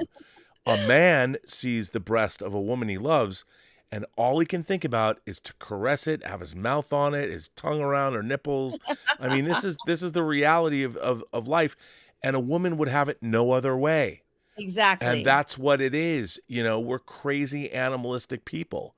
If the people that we're with, when we see them naked, they should drive us crazy because we should be objectifying them. That's how it's supposed to work because we're biologically hardwired to have that happen. So do I think that all women should be... Oh, what? She reported you, though, to who? She didn't. What it was explained to me is that her husband, who's the front man for a Star Trek website out of the UK, reported me and was pissed that I was getting early access to Star Trek Picard or something. I'm like, okay, first of all, and I was branded. Wow. I've been branded by Star Trek fans. Nobody else brands me this way. Star Trek fans have called me transphobic. I'm like, first of all, me on our channel, we have had discussions about whether you would fuck a xenomorph. Yes. And you're calling me transphobic? I'm not scared of anybody. Yes. The answer is yes. The answer is yes. I mean, wow. and Crazy. yeah, well, because hey, you know what? I mean, walk on the wild side. And the idea, I'm not afraid of anybody. And I've had friends of all shapes, sizes, colors, creeds, sexualities, religious beliefs. I'm a fan of people. I like people. What is the underlying philosophy of this channel? Every person, not certain people, every person you meet has a story to tell that you have yet to hear. And all you have to do is listen. And when I say every person, I mean every person. We do not discriminate on this channel. Damn. Ever. Nope. We want to hear from you. That's fucked up. I can't say titties anymore. No, you can say titties all you want to. Why can't you say titties anymore? Because if I say titties, people gonna probably think I'm just objectifying you can say women, titties. man. You can say pussy. Dudes have whatever you titties. like. Like you can't Dude, say titties okay, anymore, let me just bro. say I'm from Seattle. Let me tell you why you can say titties. You can the Great Mix-a-Lot. Seattle has two rappers. Titties, we got Macklemore and we got Mix-a-Lot. Put your titties on the glass. You know, that was after I like big butts and I cannot lie. You put your titties on the glass. Bro, like, this is, I mean, like, bro, like things like you know what? It's crazy because motherfuckers must have not grown up in the 80s, bro. Like literally, they didn't grow up in the 80s. This is what I think. Like you didn't grow up in some of the greatest. Like this is why 80s will always be considered the golden age of everything. Oh, because, pop. Yo, bro. I mean, look, Once Bitten, Revenge of the Nerds, Porky's, all these films. Grace Jones and Vamp. Bro. Yes. All these films that we basically had back in the first American Virgin, stuff like that, bro. Like all these movies. Dude, you could never show Last American Virgin now. Hell no. But kids today, like, look, and what's so weird is we talk about being canceled, yet OnlyFans is liberating. Really? I mean, I like to tell people when I was born, I had my tongue stuck out because I love the taste. As I moved, and I've spent the rest of my life trying to get right back in there. You know what I'm saying? How do you explain the success of a movie like Ready Player One, which is purely like paying homage to what we're talking about? To the 80s, to everything. Well, because it was chaste. It was chaste. I mean, the thing about the 80s was, and it's not just because I'm a child of the 80s, but it was a confluence where all pop culture, music, movies, fashion, it all collided. And it was all part of the same thing. Like when you went and saw a John Hughes movie, John Hughes had great taste in music. He put Love and Rockets' Haunted When the Minutes Drag and She's Having a Baby off their first album, Seventh Dream of Teenage Heaven. And what was Love and Rockets? It was Tones on Tail, and then it was before it was Love and Rockets, it was Tones on Tail, and then it was Bauhaus. Where did Bauhaus appear? In the beginning of The Hunger, starring Catherine Deneuve and David Bowie. And David Bowie, and I mean, the coolest shit ever. And the 80s, everybody was having a good time, sophisticated pop culture. You dressed great, you had great drugs, you went to great parties, you had great movies and great music. A diversity of music. I mean, you could listen to all the music. I mean, I became a fanatical Prince fan because of 1999, that whole album. Not because of Delirious or 1999, but because of Side 2 that only had two songs on it. It had DMSR and it had Let's Pretend We're Married. Let's pretend we're married, go all night. I'm telling you, I'm not trying to be nasty, but I sincerely want to fuck the taste out of your mouth. Can you relate? That's from that song. It's the greatest song ever. Yeah. But that's the thing, bro. Like, when you think about this, like, I mean, that pure sexuality in the 80s, bro, like, that's just what it was. And it was safe to have these conversations, and it was safe to explore. But a lot of people now, you know, in this era would see it, of course, as objectifying.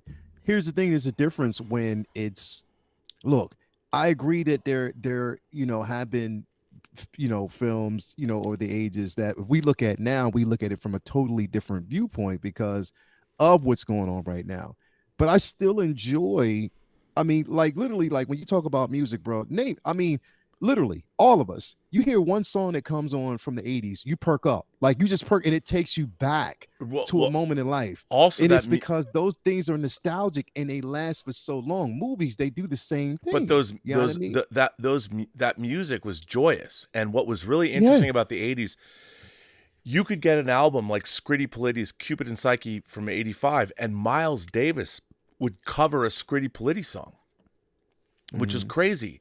I mean, and the music, you had synth pop from Britain, you had hair metal from America, you had funk, modern funk from Prince and his whole ilk out of Minneapolis. All the music was incredibly diverse, and you had all different kinds of music, and there was a celebratory nature of it all. There was a party vibe. People liked to go out, and you know, I mean, let's face it.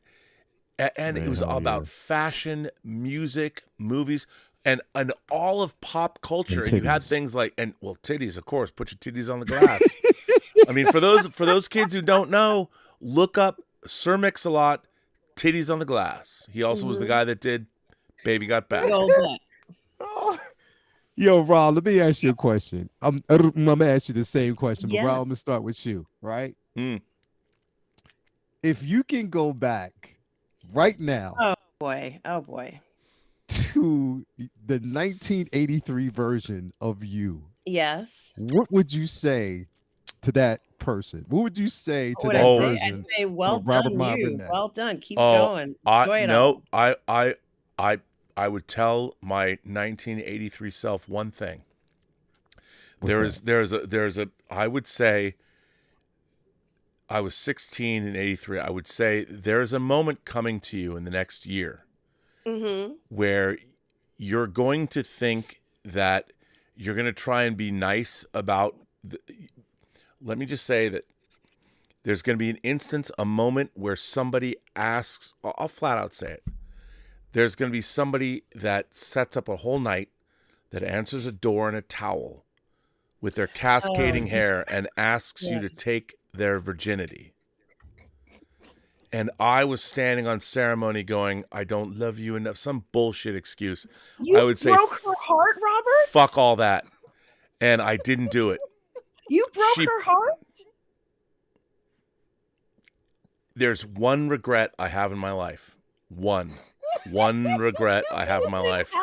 Robert, she was in a towel and you broke her heart.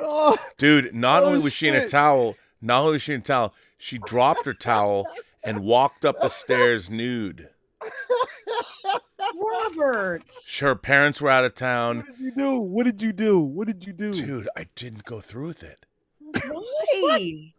I didn't go through with it because I wasn't capable of understanding the feel. There was a lot of emotion there, and I just couldn't do it because this person, it was so important to her to make things right, and I'm like, oh my God, this is so much pressure, and I just couldn't, and I left. And by the way, I shouldn't have. And life, like, that was a fulcrum moment in my life. You are going to tell me that a week later you hooked up or not? No. She broke up with me and went and fucked some rando for the first time. Oh my God! What? A stranger? Don't even. It was so bad on so many levels. I mean, and it was. If you can see the hurt in your face right now when you told that story, it's not funny, but it is. You don't understand. You don't understand. It was the one regret I have in my life. Man, the one regret. It's probably her regret too that she didn't try harder to get you. Oh yeah, anyway, it was bad. It was not good. And to this day, see, I still think about it. It's like 45 years later, some shit like that. You really got emotional just now when you told that story. And you told it down to the detail that she turned around. Okay, first of all, it was the ultimate sexual fantasy scenario as a teenager. If Zalman King, or better yet, Andrew Blake. It was like something out of a movie. It was the most insane thing, and I fucking didn't go through with it because I'm like, but no. Listen, in your defense, here's the thing, though, bro. You got to look at it as every time. Like, that can't be a moment that you say you missed. It happened for a reason. Because the thing is, bro, who knows? Even if you would have did it, she probably would have did the same thing. No. You know what? No. I can say that it was. I was not committed. Here's the thing. I wasn't. You know, in Succession this season, you watch Succession? So good. Yeah. When Logan Roy says, "You are not serious people," this was a moment in time I knew how important this was to this person, and I was madly in love with her, but I couldn't deal with my feelings. I fucked up. I was weak. You were in love with her, and you said that you didn't want to do it because of what? It was too intense. I came from a family that was not emotional, so I didn't understand. And for me, I was looking at.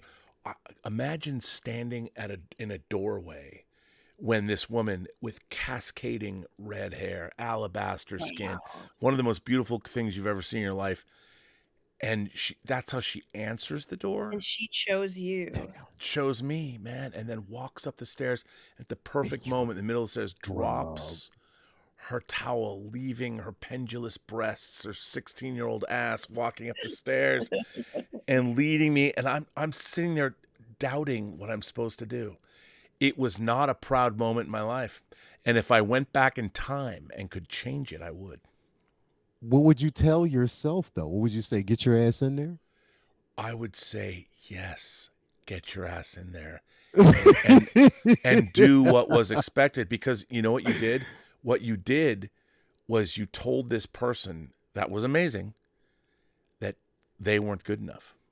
Yeah, you broke her heart. You did a terrible thing to another person by not doing the one thing you'd wanted to do anyway. It was fucking dumb. It was dumb. And I was made to pay for it afterwards. And I would say that even to this day, right now, 35 years later, 40 years later, 39 years later, I'm still talking about it live on YouTube. I know you are. I can see the pain. Dude. I can see the pain that just courses everything in you right now, bro. Yes. Same question.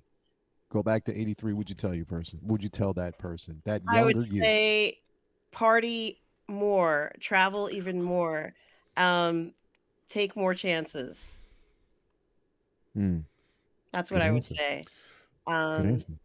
Yeah. But that's, but you're right. I mean, I think that is, I too, as a teenager, I was so involved with my own life, like movies, and I worked and all that. I had no idea, first of all, how much fun traveling was and meeting people. I had no idea. And the lesson that I learned was a Star Trek lesson. Boldly go. We don't travel around in starships, but we can boldly go out into the world because the world is a great place. You know, from my experience, Lael, you've traveled a lot. You've lived in foreign countries. You both lived in Australia for extended periods of time. The world is a fantastic place. Americans are I think, more sheltered than ever. And honestly, they don't travel because they don't see the world. See the world, like when you travel, you see the world.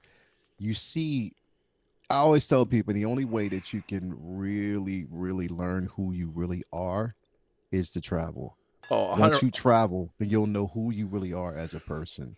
Literally, that's the best way to find out who you are and to connect with other people and it takes the blinders of perception off of you, because the thing is, you don't like, again, had I not moved to Australia when I did, I wouldn't have learned more.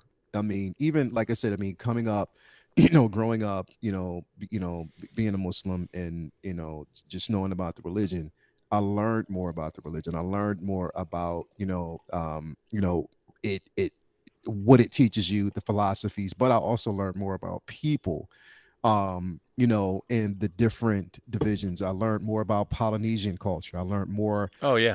about, the Middle Eastern culture. I learned more about Slovenia, Macedonia. I learned more about, just so many Aboriginal culture, the indigenous culture. Especially I in got a chance when Australia. I was in Australia. Exactly. I got a chance to go on sacred land. Yeah. Basically, I had to talk to them. They let me go on sacred land. I stayed there for a week outside, like literally outside for a week. And I had such an amazing time because I just learned about the culture. It was something that I wanted to learn. So again, like you said, travel more, see the world. If you have any opportunity out, get your passports while you can, do it while you can, because it's important. It's funny that you say that. Like, I have been critical of Islam, fundamentalist Islamic culture, but I should say that some of the most open, nice people I've met in the world, and I went to Israel, and I met some, in the Arab quarter. The first time I met some non-American Muslims, and my God, what a great culture. The so welcoming, and people like bringing me into their house. And they're like, let me feed you. And it was so warm, and the whole family, it was a whole, I'd never experienced that before, because we see it from an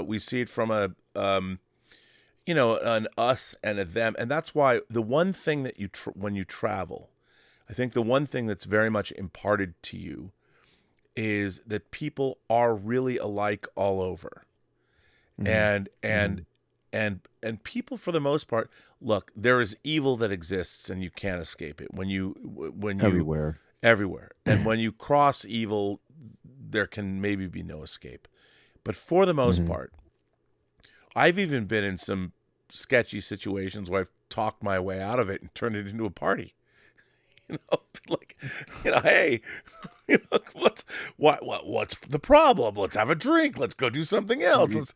Let's play some music. I've been in some sketchy situations, and even then, you can turn people. And I think that we as Americans, especially now, Americans really need to get a global perspective and get out there, and because, first of all, one, it's fun.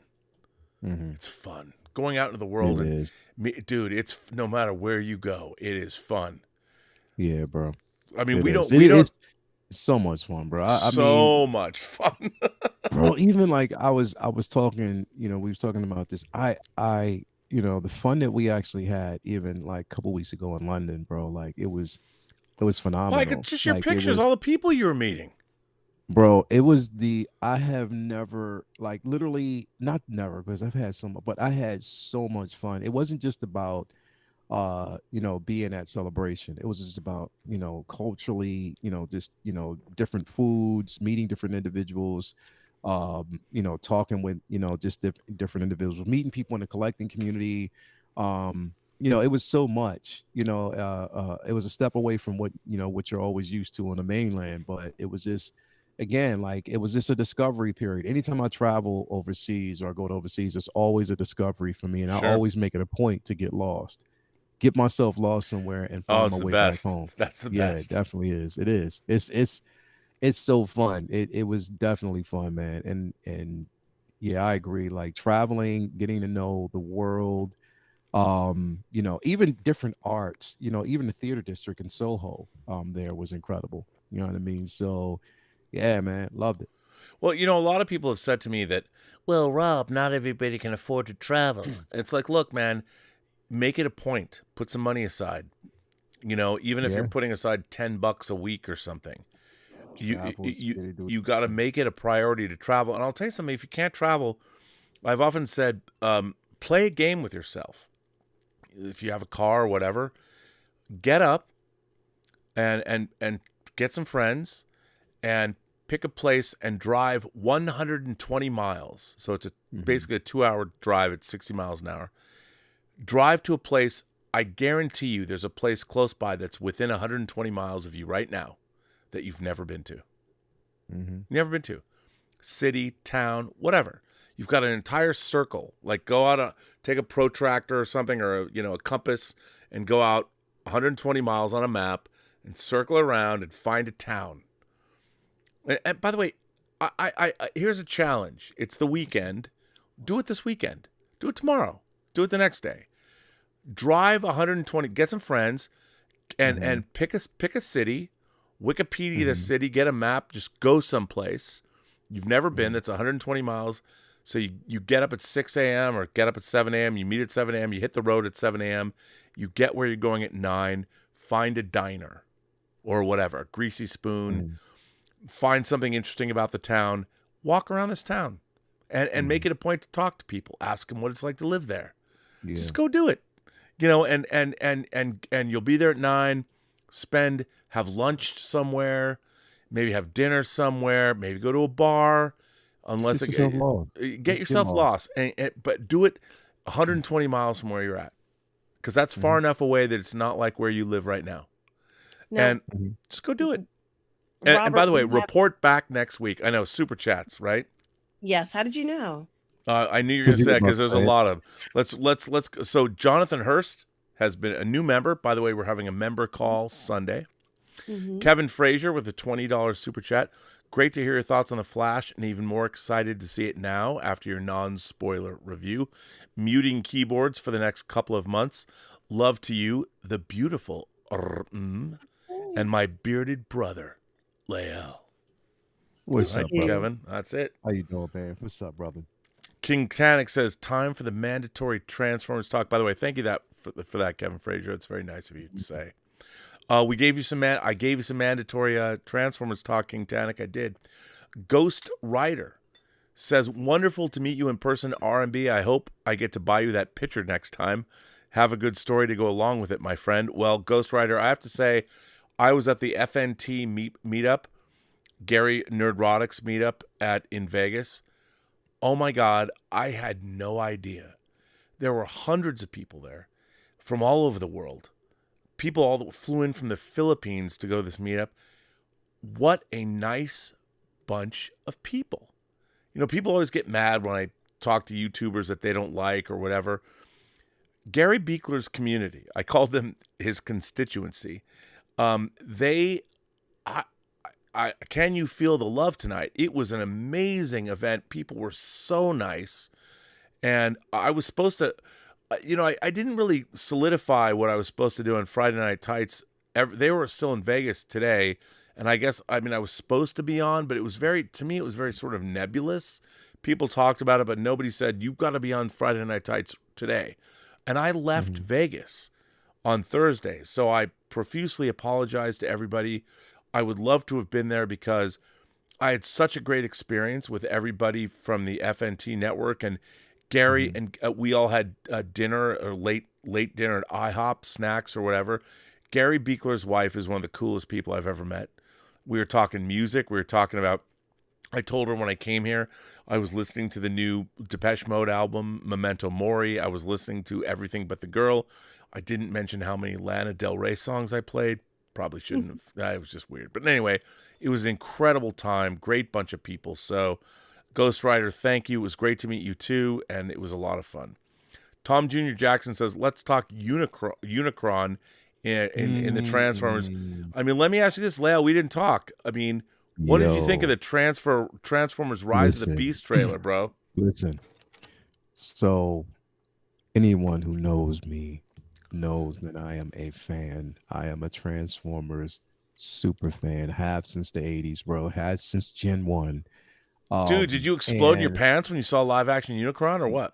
Bro, so here's the thing. You didn't say no. You didn't say no.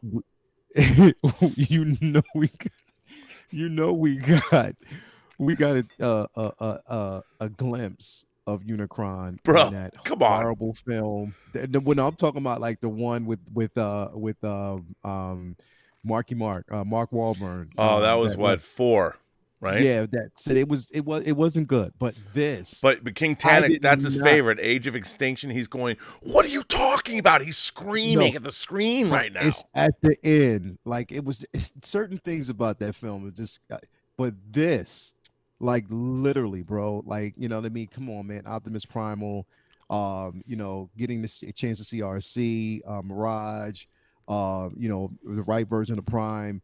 But again, looking at Unicron, bro, and if they do it right, even I was like, oh my God, the only thing wrong with it's Leonard Nimoy can't be the voice. No, but here's my thing, and this is what I'm afraid of, bro. Definitely what I'm afraid of is that if you're going to give us, you're going to harsh your own mellow. I want to see Unicron in full form.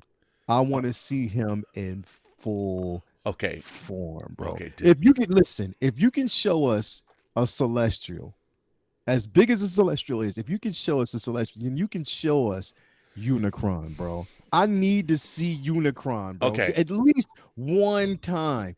Just once, bro. Don't take that dream away from me, Rob. Okay, listen, Lael. Don't take, because you're about to say, don't take that, Rob. Don't take that dream away from me, man. Okay, but I got to ask you. Yes. When you have Unicron, do you not think the filmmakers know that they got to go full Unicron? I'm hoping, because some don't. Dude, I mean, HasLabs. Did you get the HasLabs Unicron? No, I didn't. They don't know because they wouldn't let it emerge from the Earth. Had they let that happen? You're mixing the streams. You're going back to Eternals. Celestials. Wanted to see the world crack in half like an egg. Yes. No. What is it? Why? What? Oh, hang on. Let me ask. I wanted to see the Earth destroyed. Why did you want to see the Celestial crack the Earth open? Why did you want to see the Earth destroyed in Eternals? Where would that leave us? It needed to happen. We needed to see that what would occur and to see it go to fruition. I think that would have been a much more interesting story. But there would be no more Marvel Universe. It would be no more universe. We'd be dead. We'd all be dead. Like, you would really want to see that. There's no snapping back from that. But it would be billowing. Your hair would be like as the Earth came apart. Listen, this film has to do good, bro, because it looks phenomenal so far. I have to say, it does. It does look dope. That final scene, bro, like literally, it was incredible. I'm just a little bit hesitant. All right, by the Prince Tron Marcellus.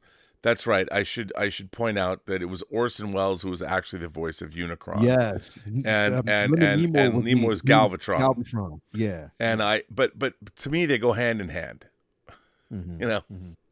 But you're right. I can't wait for this film, bro. I literally can't wait for this film. It looks good. I mean, look, we got a taste of what we could get when we saw Bumblebee. It was a good film. I like Bumblebee a lot. I love Bumblebee, bro. And look, I don't understand. I think that Transformers 3, Dark of the Moon, has some of the greatest visual effects done ever of all time. The Battle of Chicago is fucking insane. And that was phenomenal. It was phenomenal. They just lost me after that film. After that one, they lost. But King Tannic, I mean, he's only 20. What does he know? But I'm like, dude, he's a Transformers fan, bro. I mean, I get it, but I'm a true he's a true Transformers fan. But he wasn't even born when Gen 1 was on TV. He was born like 20 years later. Gen 1, bro. He's on my channel, and I love King Tannic. Listen. A Gen 1's dream. A Gen 1's wet dream happened in Bumblebee in the very first scene, bro. That right on Cybertron. On Cybertron was amazing, bro. That was amazing. That was cinematic history for me. Like literally seeing that on screen was cinematic history. I want more of that. Give me more of that, bro. They need now. Here's the thing. I gotta clip this shit out and make it. I gotta put this on TikTok. What you just said. Yes. Here's where I agree with you. I want to see Unicron fuck this planet up. I literally want to see Unicron fuck this planet up. I literally do. What's with you apocalyptos, man? Come on, man. I want to see Unicron fuck this planet up at least once. Mhm. Eat it. I want you to just eat a chunk. Just Yes. eat it, bro. Just do it. I don't give a fuck. Just do it. And just say, yeah, bitches, I did it. And just move on to the next planet. I just want to Wow. see him do it one time. I Is- want Unicron. This is my Yes, favorite I'm stream telling ever. y'all, I want See? Unicron to fuck planet Earth up at least one time and just say, yeah, I did it, bitches, and then leave and say deuces. I Mhm. want to see that, bro, at least once. Let's see Please. that Give me that. incredible power, that order of magnitude on a scale we've never seen it before, because we can't witness it. The destruction of the Earth would have to happen in order to see something in that level. Let's go ahead and see something that's so shocking that we would walk away from that film and say, oh my God. what King did I Tan just is like, see?" let me all on and I'll set you straight. Unfortunately, this software that I have right now, I haven't I don't have the pro version of it I can only let 3 people on at the same time, because I would bring you on.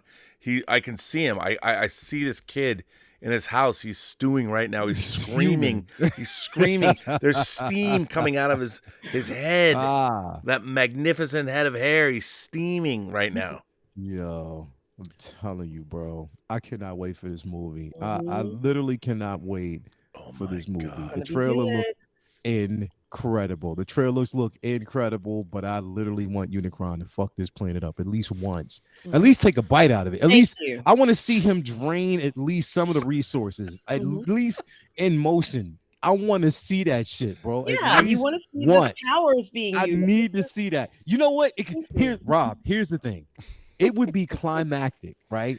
If Some they kind of did climax. that, if, like, listen, bro, Never forget it. if Prime and Primal said, we are too late, and you see Unicron start fucking his planets up, and we can't see what happens to the next film, I would be like, yo, this is the dopest film I have ever Yes, seen see? in life. See? In life. This will be the dopest film I have Thank you, ever Lael. seen in life.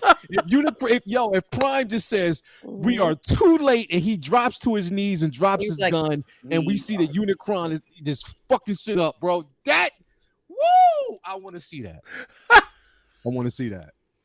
I want to see By the way, that. can I just share my love for the two of you right now? Can I just say that how much I love doing these streams? Mhm.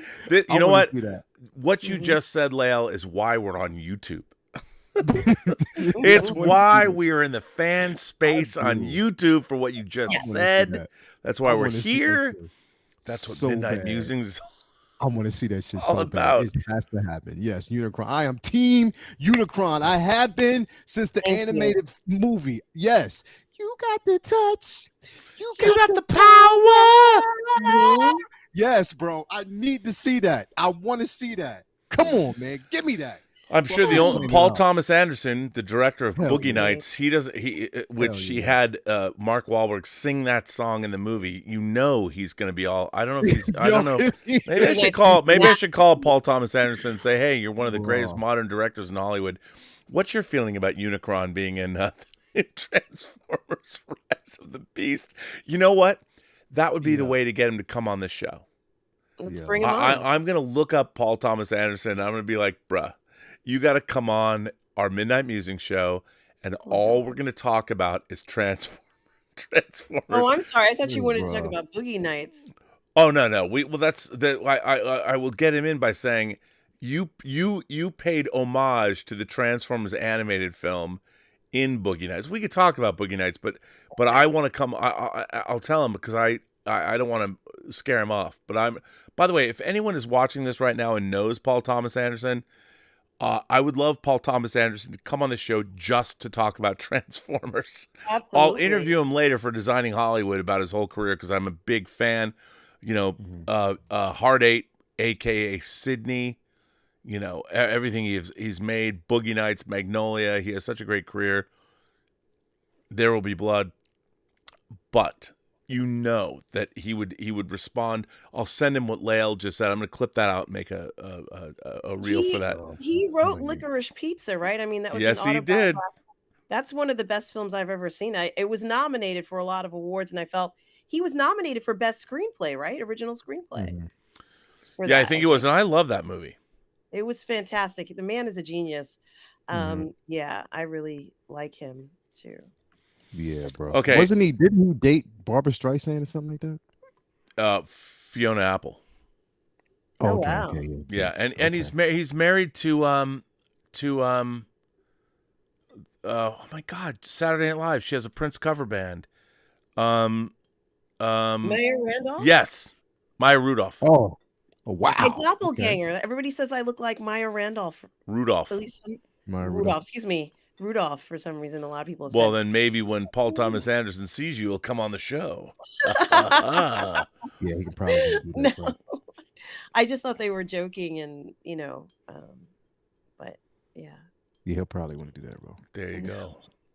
It's true. It'd be great to meet him. It would be great to meet him, Robert. So, Tom Jr. Jackson, you wanted Transformers talk. I think you just got it. You just got it. Team Unicron, man, straight up. And that's what they need to do, bro. They need to play the original score. Definitely Transformers. Exactly. I want them to play that film. Come on. They have to play that score, bro. I'm telling you.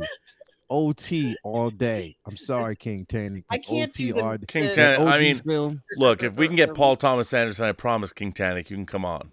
Transformers. Yeah. And by the way, and can I just point out, this is just one other way why this channel is not transphobic. Come on. I mean, we love everybody here on this channel. Yeah, man. So is a female Transformer in this new film? RC. Correct? RC. Yeah. Mm-hmm. Yeah, RC. Yeah. Yeah. Looks good. I can't wait. Does she turn into a motorcycle? Well, or what does she turn into? RC basically, she was like a futuristic video a vehicle, and at once, I think it was like season 2 or season 3 of the Transformers, like the animated series, because around that time she was romantically involved with Rodimus Prime himself, Hot Rod. So the love lives of Transformers, man. It gets wacky. It gets oily. It gets oily. You got a lot of lubrication involved. Yes, you do. Yes, you do. Anyway, so Binary Sunset Media says, Rob, I thoroughly enjoyed watching Picard season 3. One thing that used to bother me was how Kirk and the D were abandoned on Viridian 3, but now I feel differently. Well, you should also look up the new Roddenberry initiative. They've done an interesting film where you actually see the beginnings of the D saucer section and being taken off Viridian 3, and Spock is there as well, inspired by the Star Trek novel The Return, written by William Shatner. But you're absolutely right. I thought it was great.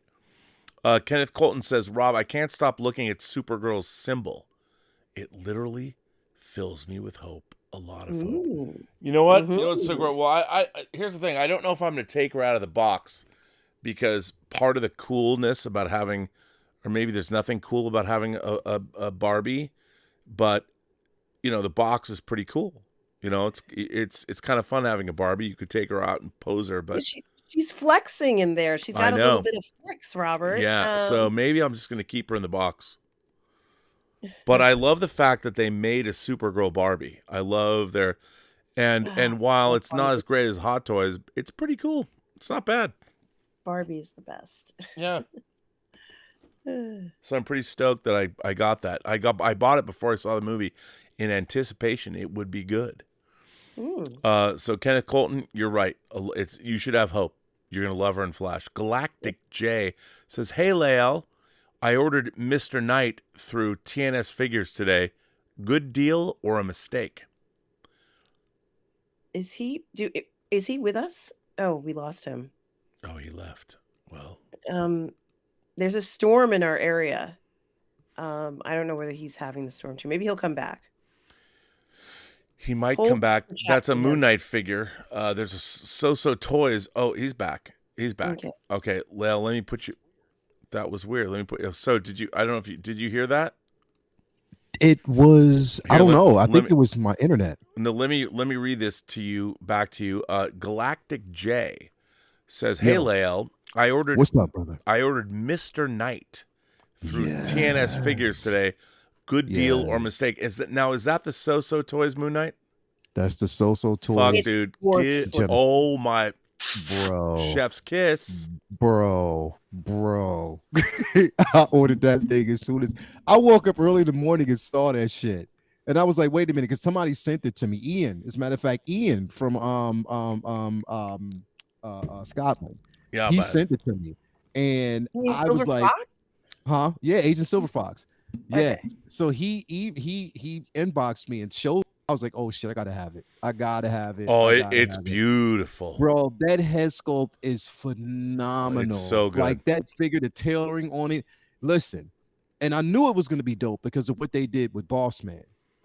King Dude, himself. and that fucking figure is amazing. You know, it's funny. I almost want to buy another one so I can have the bloody version and the I know. Any other version. It's so amazing, that figure is so good. It is amazing, bro. And I saw it. I was like, yeah. So if you're already getting the Hot Toys version of Moon Knight, and then to have this particular version, you know what I mean? Mr. Oh, Knight, dude. yeah, it's incredible. Hell yeah, bro. Incredible. Hell yeah. It's not a miss. It is definitely a must. So if you listen, to answer your question, if you are getting anything, any figure you get from So-So Toys, it is a bonus because they kill it. They're almost at Hot Toys level. Yeah, they are. They really are. And they kill it. They always kill it. That definitely is an investment. Get it, have it. I don't care if it's called The Gentleman. It is Mr. Knight to us. Yes. It's just called The Gentleman because they're unlicensed. Yeah, 100%. So good. Hoth's Hometown Hero says, Rob, how sick is the Ben Affleck blue and gray suit going to be as a hot toy? Well, I would ask us, it's going to be fucking sick because when in the movie you see him, it's a long, extended, protracted action sequence where he's on that motorcycle, and it's fucking dope. It is dope AF. It's so good. Wait till you see it. It's as a hot. They have to, for sure. They're gonna make. I mean, you know, it's funny because Hot Toys has Iron Man. They have clone troopers that always make them money. So does Batman. And their Batman figures, all the Affleck Batman figures sold out. You know, any Batman they make sells out. They're going to make this figure. And I can't wait for it. I can't wait for it. Yeah. Okay, it's going to be decent, bro. The question is, though, so here's you know what? I'm not going to. No, go ahead. Come on, man. I'll wait and see the film. Nope. I'll wait and see the film. I want to see the film first because I want to see that film first. I really, really, really do want to see the film first because I cannot wait. And I know Ben's feelings on DC right now, but is that really his feelings? That's the question. Well, you know what? He's had success with Air. We'll see. We'll see. I mean, we'll see what they want to do. I would love. If I could see any comic book movie now, if someone said, Rob, what is the most? I want to see the Batman versus Deathstroke movie. Slade Wilson versus Batman. They were going to make that. Yeah. That was the Affleck Batman.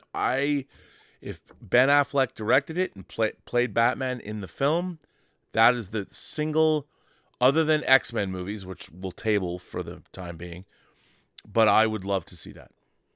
Yeah. I'm telling you.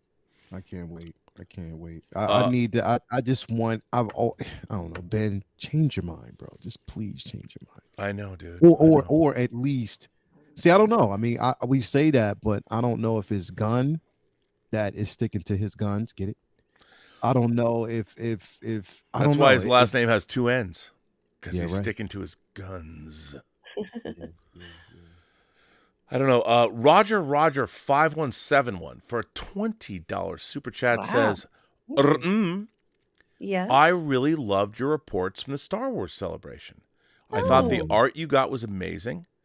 Did you get Katie Sackhoff to sign the poster of her? I wanted to ask what was her reaction to that art. Thanks.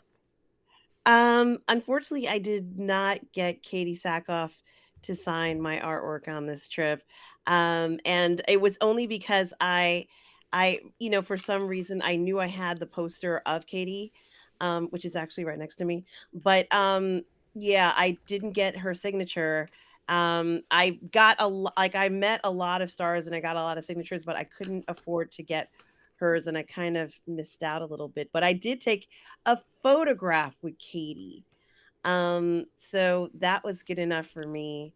Um, I'm really happy with it. So, but That's thank you cool. for the kind words about the coverage of Celebration. I'm glad you liked it, and it was a great experience. And she's a wonderful lady. She's like a model when you stand next to her, and she's so kind.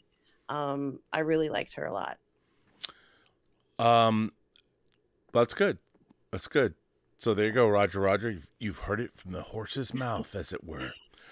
Checkers the Inventor says, Rob, the Snyderverse fans only care about Snyder's original Justice League plans. That's what they're asking for. Well, but here's the thing. Snyder was hired along with Christopher Nolan to create a DC universe. And I think that there is a DC universe that we always forget because anybody just wants to see what Zack Snyder was going to do. And I don't think you can watch Wonder Woman, the first Patty Jenkins Wonder Woman, and not think that Zack Snyder is responsible. And I believe he's also a producer of that movie. So that's part of the Snyderverse. Now, I don't know who gets credit on The Flash because they didn't show us the credits. By the way, even the way they show the first The Flash credit in the movie is funny. It's so this idea, look, I understand. I come at things from the business perspective of Hollywood. The Snyder cultists are very rigid. They're very legalistic. They're like legalistic Christians that believe in whatever's written in English.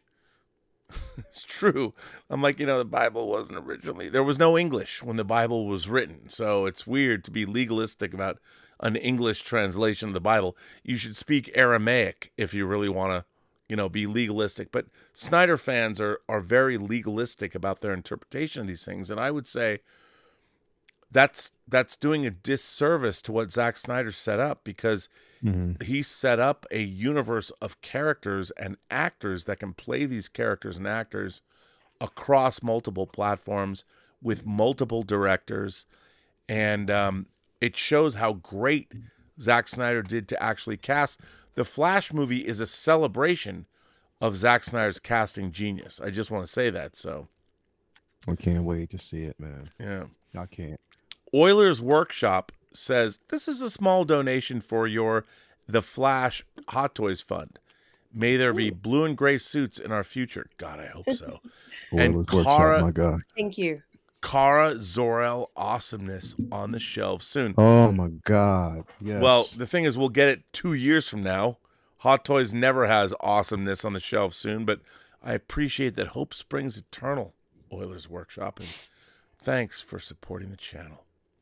Our good friend Thomas Logan says, 1, I'll watch The Flash because it's Keaton's return. 2, Miller is a child Lester and shouldn't be allowed on a film set going forward. And if Warner Brothers Discovery doesn't fire Miller, they're excusing certain philic behavior. Well, wait a minute.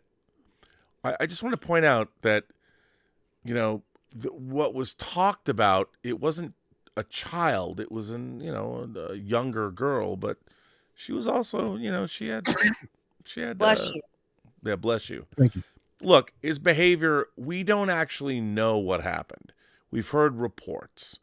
We don't have court transcripts, accusations, but Thomas, I feel you. I understand where you're coming from, but I mean, what I can only operate from what our law says, and we can only do that. Everything else is hearsay. And for me, I can't operate on what I've read or what I've seen. I can only operate on what the law tells us has happened. And because I don't even know if what I've read was true. I would rather read a court transcript before I make up my mind. But you're not wrong. I mean, I get where you're coming from. And I appreciate that. And I appreciate the fact that you're a great fan of the channel. And I will say this. The Flash is a good movie. It's worth seeing. And there were thousands of people that worked on it. And the misbehavior of a single individual, I understand they're the actors, but the actors they're the people that work least on a movie. People don't know that. The actors, they come, they do their work, and they leave. A director like Andy Muschietti works on the film for years. Mm-hmm. And it's his life, and he's pouring his heart and soul into it. So think about the work he's done and the thousands of other people that are supporting his vision. Mm-hmm. So, yeah, that's the thing, is like, I can't, I'm not in the space to really comment on that until the legal system takes its place and an actual investigation is done to find out. I mean, the thing is, it's like, we're going off of the interpretations of what's been told and said in the media. Yeah, man. And it's a sticky situation, man. That's the same thing I feel about even the Jonathan Majors situation. I'm not there. I wasn't there. I need to know exactly what happened, because right now we're hearing different stories that are being told right now. With that being said, though, I do not and absolutely do not condone the action. If this is true, if these things are true, then yes, hell yeah. There is no way that I would support that. But again, I can't go off of public opinion. I have to go off of facts and what is being told and what is exposed. And by the way, we all should go off of facts. Mm-hmm. You know, That's I mean, what you have to, bro. It has to be fairness. It has to be here's the thing, bro. If we promote that, if we're talking about we want fairness, like, seriously, we have to stand behind it. So again, and that's for all people. But if it's basically, once he has his day in court, and if they find out that he is guilty of these things, and it is, and there's proof, and then I'm like, then he's done. It's a wrap. Of course, but we have to allow the legal system to take place. It's hearsay. The American legal system is one of the greatest legal systems in the history of humanity. Mm-hmm. And while it doesn't get everything right, you still have to we as Americans and as free people, we have to allow our justice system to do what it does. You cannot, someone is innocent until proven guilty. Mm-hmm. If you don't believe that, then that's one of the very foundational principles of our culture. Man, look, exactly. Public free speech is. Exactly. Public opinion sent the Central Park Five to prison for a crime that they didn't commit. You see what I'm saying? So the legal system has to step in and do the right thing. That's what it has to do. You know what I mean? It has to, there's due process, and that process has to take shape. Yeah. I am not, and the thing is, and that's not me saying in no way, shape, or form that I'm condoning this person's action. Of course not. We don't know what we weren't there. We don't know what it is. Yeah, we don't know. I don't know what Ezra Miller did. I definitely don't know what Jonathan Majors did. Right now, it's he say, she say type of situations there. Yeah. But if it comes out that it was true and he literally put his hands on that woman, then justice has to be served. Yeah, it does. Yeah, that's assault. I mean, listen, I was in London. I heard that Arum's hair was billowing. I didn't physically see it. So I can't go off of what people are saying that, yes, her hair billowed. I didn't physically see it. So unless I see it, I can't believe of public's opinion. You know what I mean? I didn't see it. It wasn't in my ocular. There was no video footage. So unless I see it, public opinion doesn't matter. Lael, I would say the same thing about people fucking. Like, I hear a lot about people fucking. Exactly. And unless I'm like, unless I can witness it, unless I'm filming it, public opinions does not matter. It's true. I mean, I never want to, until I can see it with my own eyes. Yes. Or have court transcripts. If I can see the motion, if I can see the hand. Let's go to the videotape. Let's go to the digitally captured footage. Videotape's archaic now. Exactly. With our 4K video captured footage, you can zoom in. Exactly. So I see footage. Oh my God. My God. Where's the show going? Let's get back to where we are. Norwegian Kryptonian, who's been a member of the channel for 24 months, says, will we get a new Bo-Katan with a Darksaber?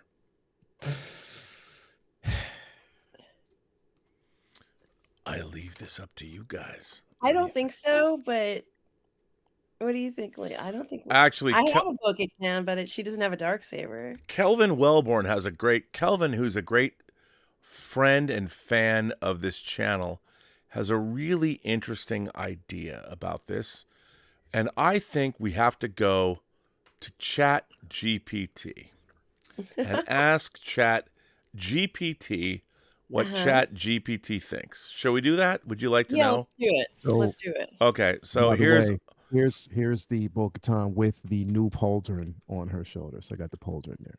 Oh, nice. Oh, you got the nice. Very nice. So I'm going to ask Chat GPT exactly what Norwegian Kryptonian asked. Will we get a new Bo-Katan with a Darksaber? Well, here's what Chat GPT says. Oh my. Wow. Okay. Okay. Wow. Would you like me? Okay. Here's what I asked. Will we get a new Bo-Katan with the Darksaber? Here's the answer I just got from Chat GPT. As an AI language model, I cannot predict the future or provide information on specific events that have not been publicly announced or confirmed. However, I can provide some context on the topic of Bo-Katan and the Darksaber. In the Star Wars universe, the Darksaber is a unique and powerful weapon with a rich history. It has been passed down among various characters, including Bo-Katan Kryze, who appeared in the animated series Star Wars The Clone Wars and Star Wars Rebels. In the live-action series The Mandalorian, Bo-Katan is seeking to reclaim the Darksaber from Moff Gideon, who had previously wielded it. It remains to be seen whether Bo-Katan will ultimately be successful in her quest and become the new wielder of the Darksaber. However, it's worth noting that the Star Wars franchise is known for its unexpected plot twists and turns, so anything is possible. Fans will have to wait for new developments in the future Star Wars content to see how the story of Bo-Katan and the Darksaber unfolds. Well, that's a dodge, man. I'm disappointed in Chat GPT's. It asked to regenerate a response. I'm going to say, do a deeper dive and give me a new response based on season 3 of The Mandalorian. Did you put in Hot Toys though? No, I didn't. Now it's going okay. This is some bullshit. You know what?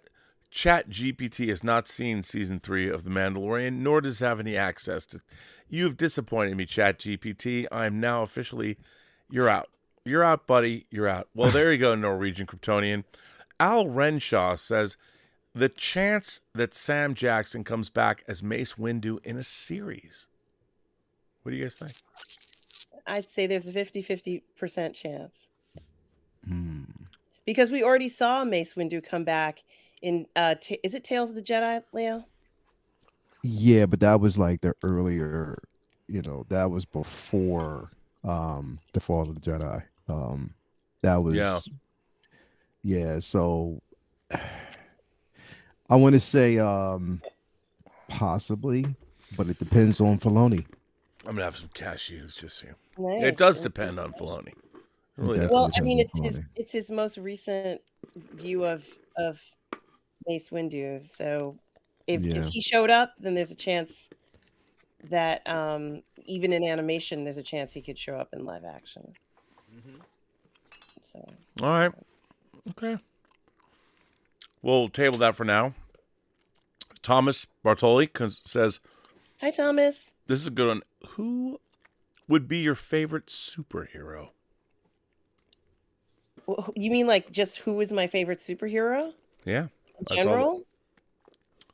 It could be anything. Superman, of course. What about in comic books? Is Superman your favorite superhero in comic books? Yeah, this is a good question. My comic book experience is different because I I read indie comics, so if I had to say a superhero favorite or a comic favorite would be gee, this is hard. I know. That's what she said. I knew that was coming. I know, I don't right? know. My favorite comic book is From Hell, so I don't know. I have a beautiful hardcover version of that, by the way. As do I. Oh, I bet we have the same one. Yeah, we do. We do. All right, Lael, favorite superhero?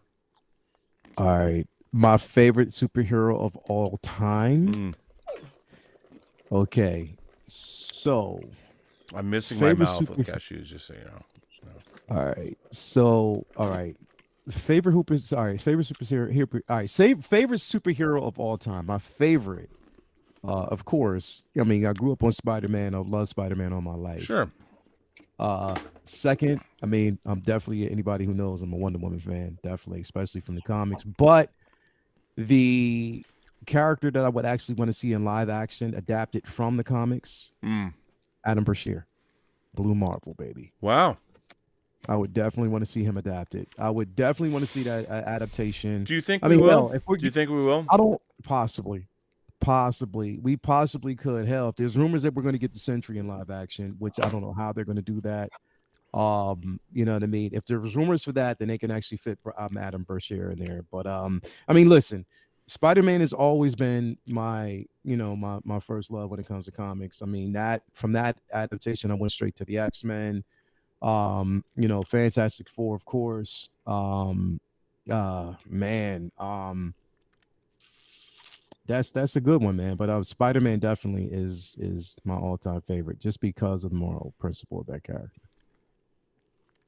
So, I mean, for me, I think ultimately my favorite superhero team, I'd have to go, like, I have two. I mean, I love the X-Men and I love Teen Titans. Because they were so part of my formative years. But I might say that my favorite superhero of all time is Dick Grayson, as he is written by Marv Wolfman in the original first 53 issues of New Teen Titans. I mean, it's very specific, but I loved the Marv Wolfman, George Perez run on Teen Titans. Loved it. And it meant a lot to me. But then again, I also love the X-Men too, so it's tough. Al Renshaw asks about Sam Jackson coming back as Mace in a series. That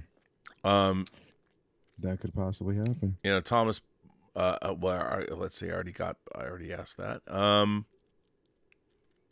Hang on, I keep going back. Ash Chase says, "You're not wrong about Australia, Rob. We used to have a crazy man that picked up snakes and wrestled crocodiles while saying crikey." Oh, well, let's tip our glasses to him. It's true, you did. Troy Grotz sends in a super chat. Thank you. Al Renshaw says, "Maestro at the movies tickets go on sale May 2nd. That's John Williams. I will also go to Super Nintendo. Is the park empty when you get in with the early access tickets?" Al, that's a good question. I don't think it's ever empty. I don't think any of the theme parks are ever empty. But if you go in, the great thing is that Universal is within 10 minutes or 5 minutes even of the Hollywood Bowl. So you're going to be good there, which is great. James Moore says, Terry Metalis is also a Unicron fan. He's got the HasLab and confirmed the Unicron homage shot in Picard. What could Metalis do with Transformers? Hey, look, man. Terry Metalis and I bonded over Robotech, Macross. Oh, yeah. And I think if I ran Hollywood, no one has ever been able to do Robotech. They've tried and tried and tried and tried. And hasn't there been so many rumors about them doing a live action Robotech? They've tried for years. Tobey Maguire was involved. Look, pro tip, Hollywood, give Terry Metalis, I mean, he'll do more Star Trek or whatever, But you know what he really wants to do? Robotech. He wants to do that first season of Macross, the SDF one. Give him Roy Fokker, give him Rick Hunter, give Terry Matalas Robotech. And by the way, let me just be clear. Hollywood, if you want to put your assets to good use, look at what Terry Matalas did for Star Trek Picard Season 3 and think what he could do for the long gestating, so much money against it because you fools have no idea what Robotech even is. Allow Terry Matalas to make Robotech, a.k.a. Macross, for you. And if you don't, you're all dumb. What is Terry going to do next? What is he doing next? He doesn't have a job, as far as I know. I mean, I don't know. Really? Hey, I could text him right now, see what he says. He might not text me back. Wow. I'll ask him. I'll say people on the chat want to know. I mean, with the reviews that he got from Picard, you would think that, they would. I don't know. I'm gonna say my live chat. I mean, he set up Legacy's real good, so I don't know. We'll see. Let's see if he writes me back. He might be asleep. Wants to know what you're doing next. Hi, Terry.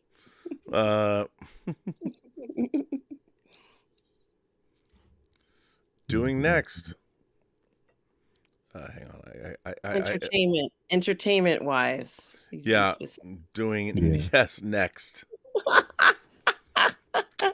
Work wise. Any comment? He's probably asleep. He strikes me as a guy who goes to bed early. Let's see. Let's see what he says. Maybe he won't answer. Probably won't. Because it's late.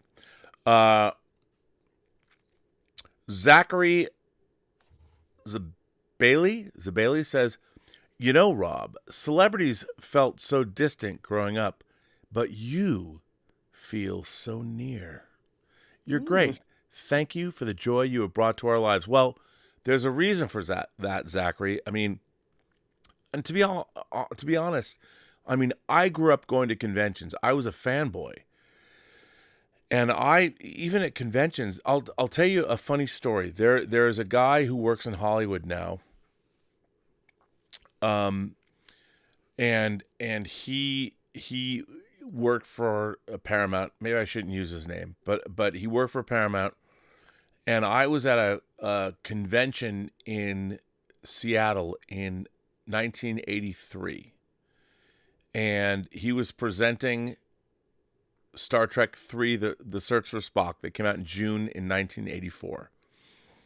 And I talked to him at the convention. He goes, well, man, I was an enthusiastic kid. He says, if you are that enthusiastic about Star Trek, I will make sure that the studio sends you a ticket to get into the all-media screening of Star Trek 3 here in Seattle.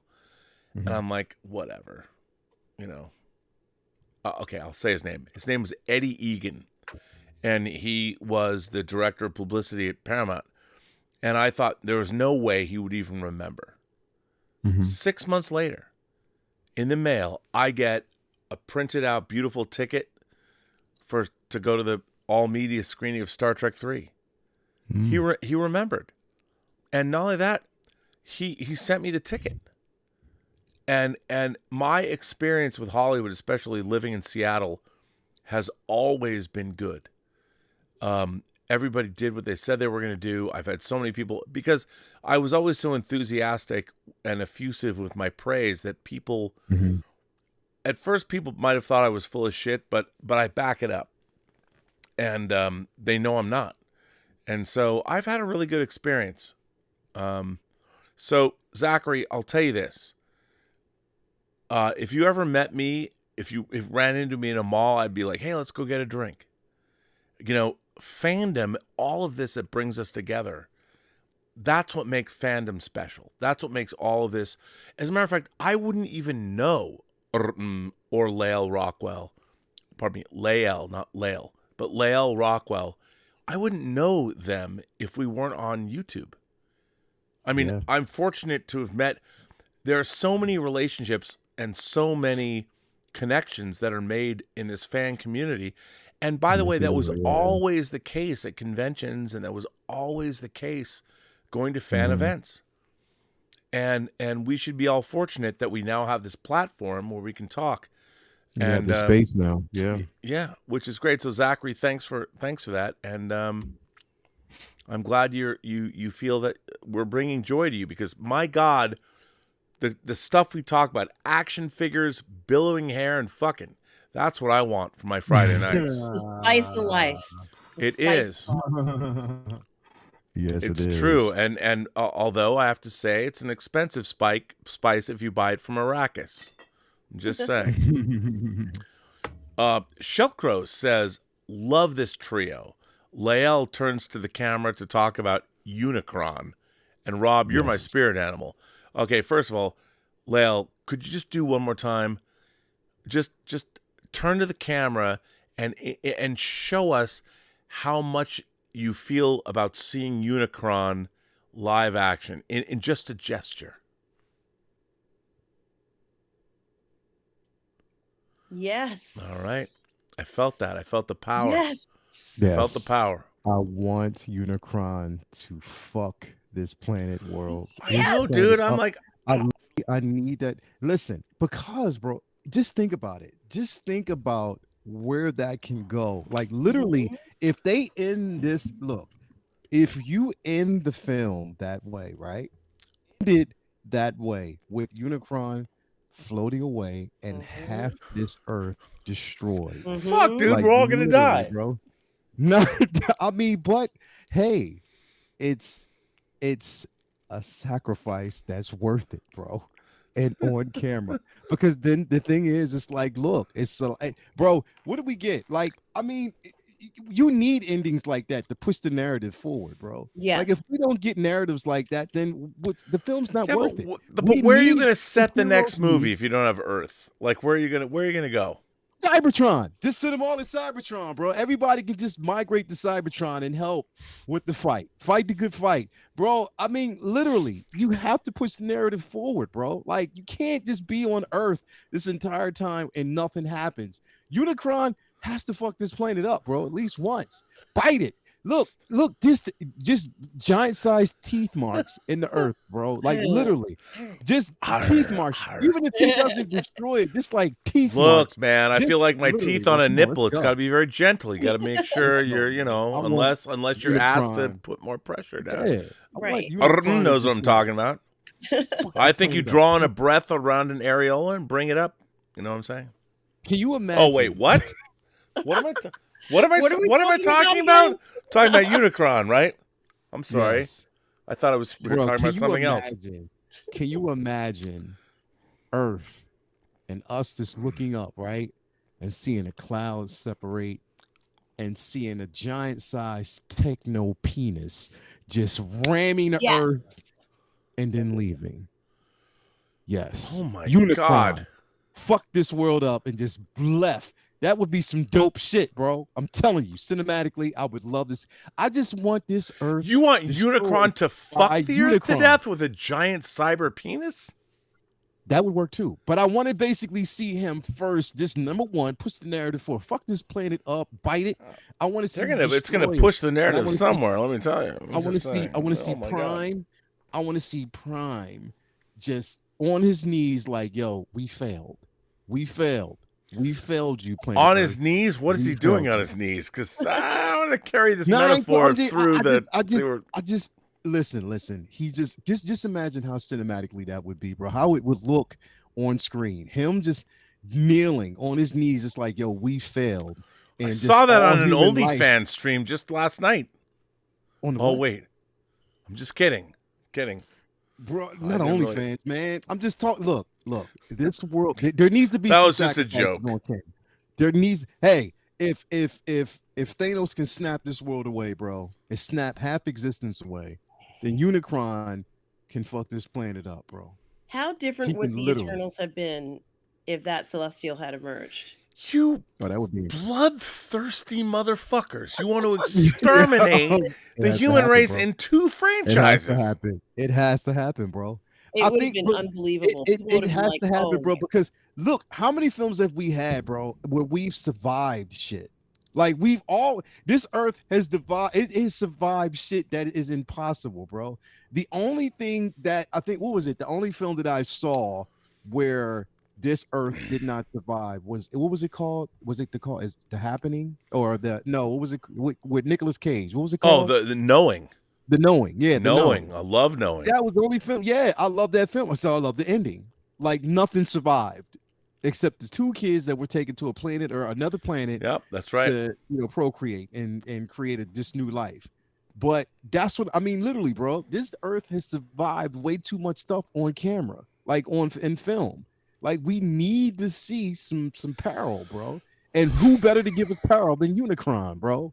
You're not talking about peril. You're talking about fucking the earth, literally fucking with a giant cyber strap-on to destroy the planet. I'm a big fan of strap-ons, but I don't want to die when someone rams me. Listen, with one. I'm just saying. I just want to see him destroy this planet for a minute. You know what I mean? Just destroy it and just push the narrative forward. You know what I mean? Like that's what I want to see. You guys are 2 bloodthirsty motherfuckers. I had no idea. We've been streaming 49 times, and I didn't realize rebuild it, bro. You just want to kill the earth. Okay. They can rebuild it, bro. Just Unicron has to literally just kind of like cause some havoc, bro. I'd have a Mobile Suit Gundam just on standby to. You just said my words, man. Yeah, bro. Blow it up, bro. I want a new Gundam. Give me a new Gundam.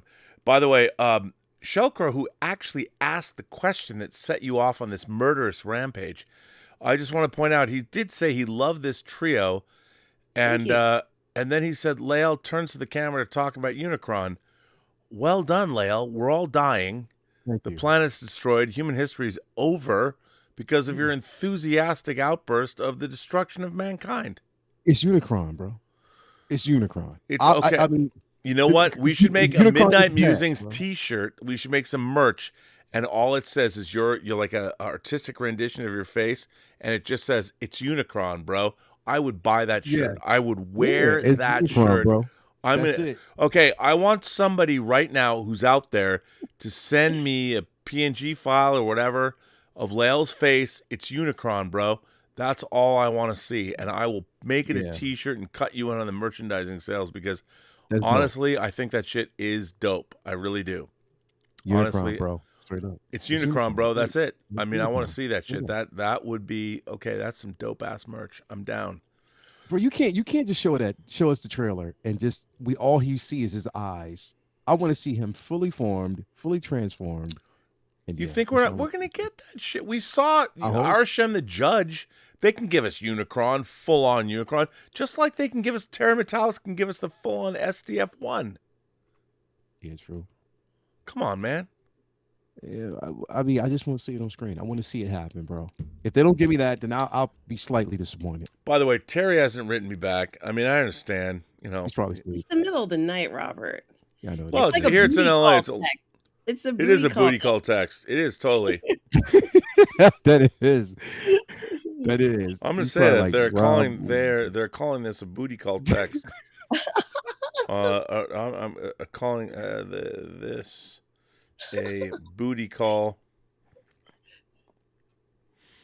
text. There you go. Well, we'll see. You know, this is the problem with people like Terry Metalis. They're asleep at 11:53 at night. He should be partying until at least 2. You know, it's Saturday night. It's all right for fighting. He's probably nurturing a new vision, bro. He's ready. I'm sure. And by the way, if you've seen his wife, I'll tell you the new vision he should nurture every night. Oh, wait, no, I won't.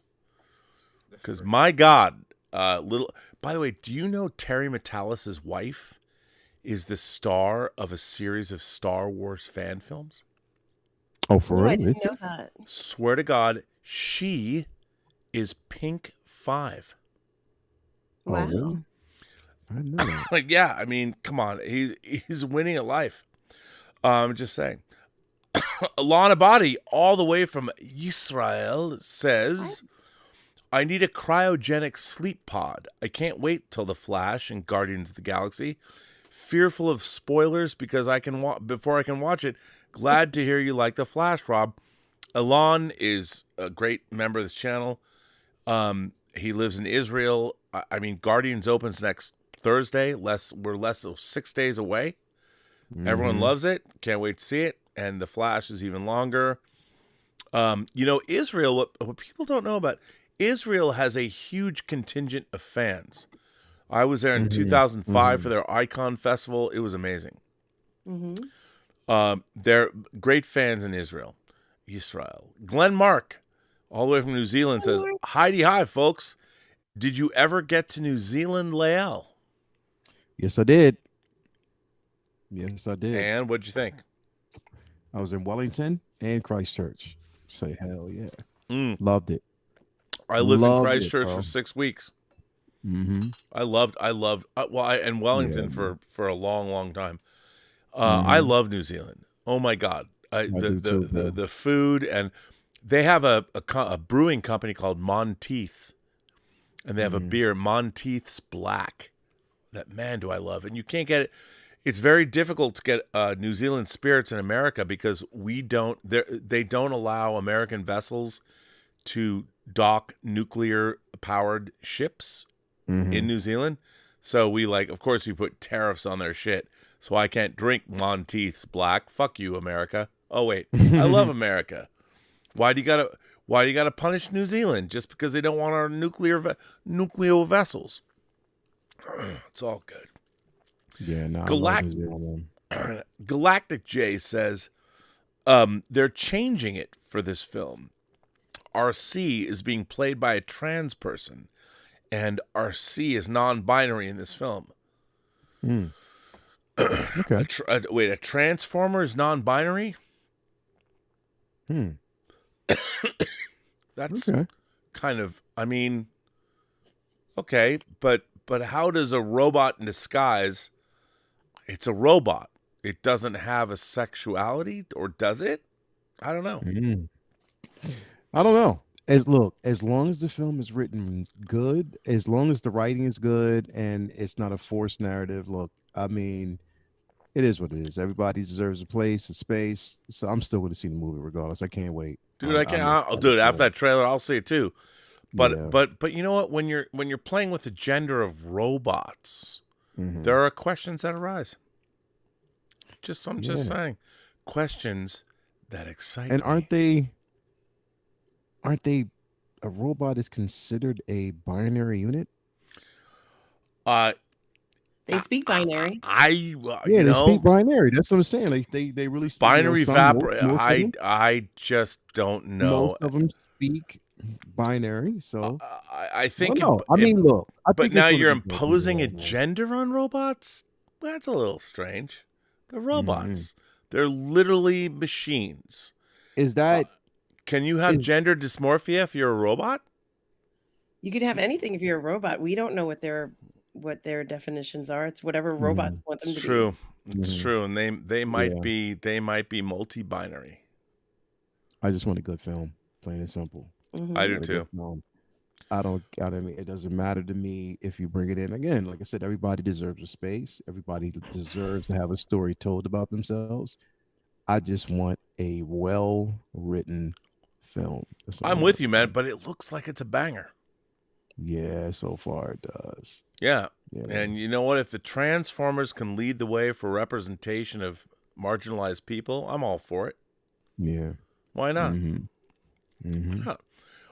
Lemmy Ward just sends in a $30 Australian chat. Thanks, Lemmy. That was very nice of you. Let's see. Mangas.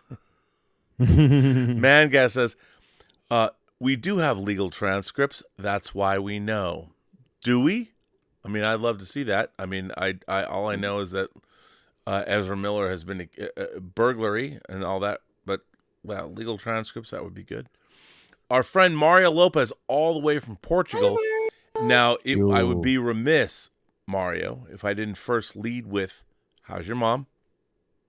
and I don't mean that in everyone, old school fans of this channel know that Mario Lopez's mom is important to the channel. Mario says the Snyderverse will only end the day that Zack Snyder ends it.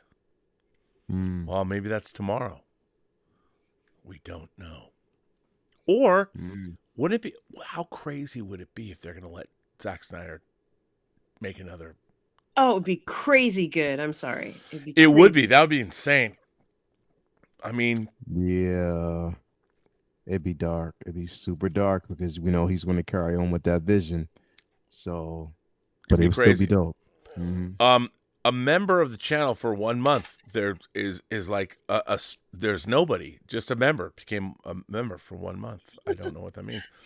Binary Sunset Media sends in a $22 super chat. Wow. Says, "Hey Rob, as a fan born in '84, I'm excited yet hesitant about the Flash's movie portrayal of legacy characters, hoping Michael Keaton's Batman gets the respect he deserves without getting the Last Jedi treatment."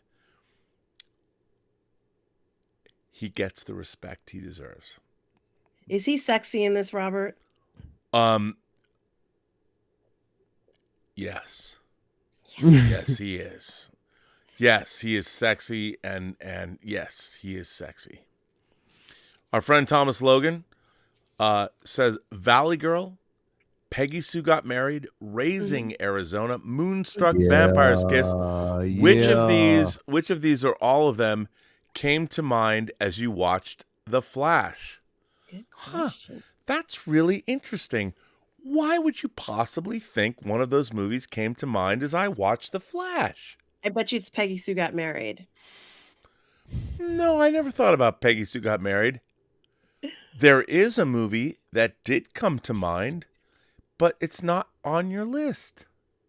I wonder why. You know why? Because you're thinking narrative features, and the movie that came to my mind when I was watching The Flash was a documentary. That's all I'm going to say, kids. All I'm going to say. Yes. Thomas, you sly devil, you. I know what you're trying to do. You're not going to get confirmation from me.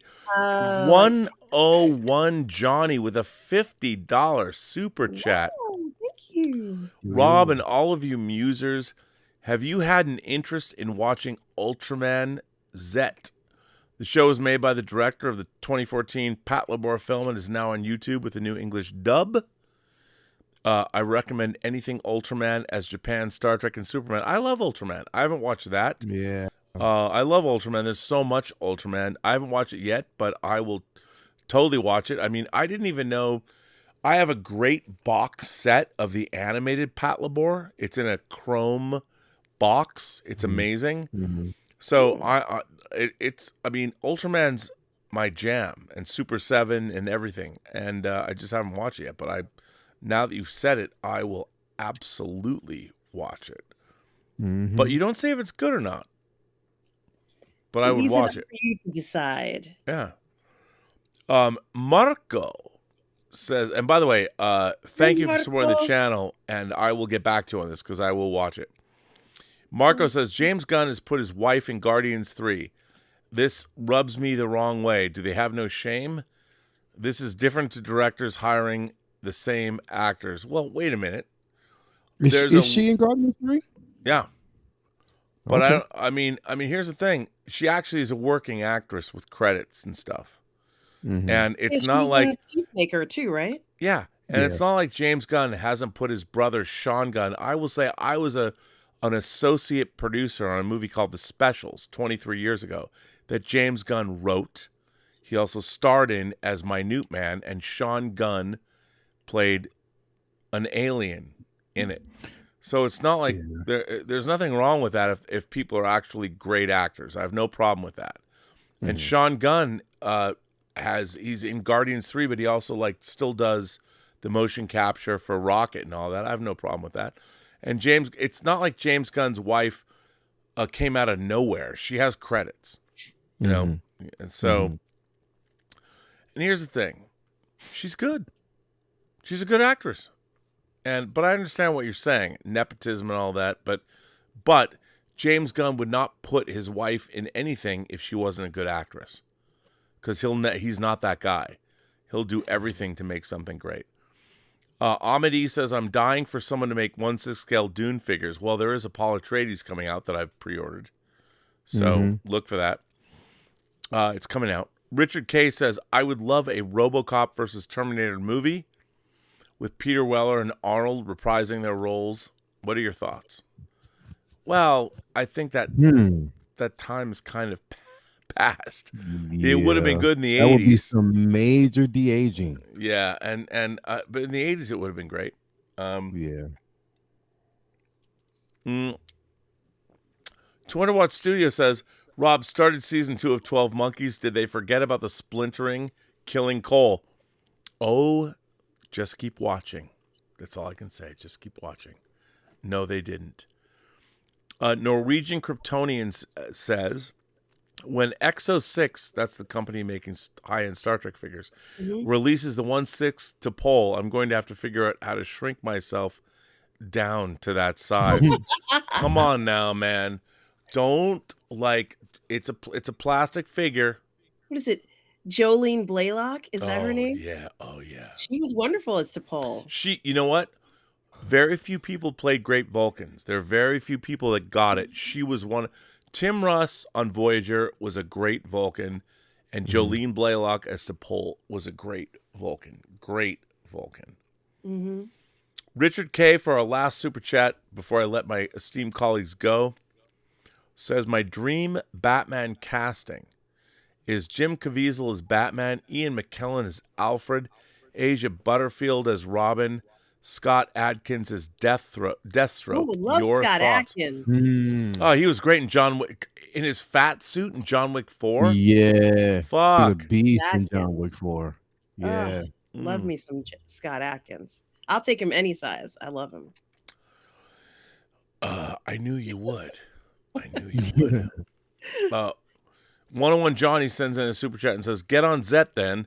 Start with the new show Ultraman Blazer. Watch the trailer either now or when it's convenient. There's no bad Ultraman, Rob, just different flavors. Hey, look, I've been watching. I love Japanese sci-fi. Ultraman goes further back, way further back, 20 years further back than Gundam. Yes. I mean, I'm a huge fan, but there's so much of it. And it's tough. It's tough to keep straight. I like his choices for the Batman casting, but I absolutely must have Andy Serkis back as Alfred. Well, I just want to say, do you know where Gabe Bologna, the director of Tango Shalom, has been for the last 2 weeks? In London, working with Andy Serkis. Nice. Very nice. Nice. I know, right? So Stub McShave sends in a tip and says, for the next Comic-Con, you could interview independent theater owners for a documentary and then travel to the country and interview and film at their cinemas. It would be interesting to hear their situation compared to the cinema chains. Stubble, it's funny you say that because I was talking about that just yesterday as something I want to do. The real question is I'd have to crowdfund that and make it. It'd be great. Ryan Wicks, for our last question before I let my esteemed colleagues go. Thoughts on Star Trek Resurgence comes out later this month. That is a new Star Trek video game that takes place during the synth uprising that Star Trek Picard Season 1 dealt with, which I have issues with that, but we'll see how good it is. I mean, there's so much good stuff. The Roddenberry Archive, look up what they've been doing. They've been dropping short films that are astonishing. It's pretty great. Yeah. Robert, I am going to play that game here on the Burnettwork. Well, we should play it together. I'd love to play it together with you. I think, So what you're saying is we're going to get together and play with our joysticks? We are going to play with joysticks all night long. Oh my God. The passion. It's fantastic. All night. All throughout the galaxy. It's just going to be unbelievable. Yeah. Because I like to go everywhere. We're going to go where no one's gone before. I don't think that that's true of you, though. What? I think you've gone everywhere. I'm just saying. I mean, come on. I think Lael would agree with me. Come on, you billow. You billow. I don't think Wherever the any. billow takes. Yeah, I don't think any stone is left unturned in your strange new world. Oh, that is. There's a lot of Anson Mount in my strange new world. Oh my God. Mm. Okay. I want a T-shirt now. There's a lot of Anson Mount in my strange new world. Please, somebody send me that PNG. I will put that on. See, I forget. I mean, there's a lot of Anson Mount in my strange new world. That's a fucking great T-shirt right there. Please, somebody send me that design. I'll make it. You can maybe cut it on the profits. There's a lot of Anson Mount in my strange new world. And it's true. All right, Lael. This, by the way, was a fantastic episode of Midnight Musings. Yes, I want to say thank you so much. First of all, let me start with you, Lael. Where can people find you on the internet? Watching Unicron, fuck the planet Earth up. That's where you can actually find. No, literally. You can find me on the 1/6 Scale Man YouTube channel. We are on the road to 4,000 subscribers. So if you haven't already, make sure that you basically subscribe. Great content. Normally Sundays we have Collectors Lounge International. Mondays normally free. I'm still trying to find a space for comic book talk with friends. I'll be bringing that back soon. We have Say What Wednesdays, where we talk about everything in the 1/6 Scale community as well as pop culture. And then Figure Flex Friday, like today, where you get a chance to showcase your work, your pieces, your figures on that channel. Become a member also of the Figure Flex Friday Facebook group. So you want to do that as well. But yeah, and you can find me back here Friday nights on Midnight Music. Yes.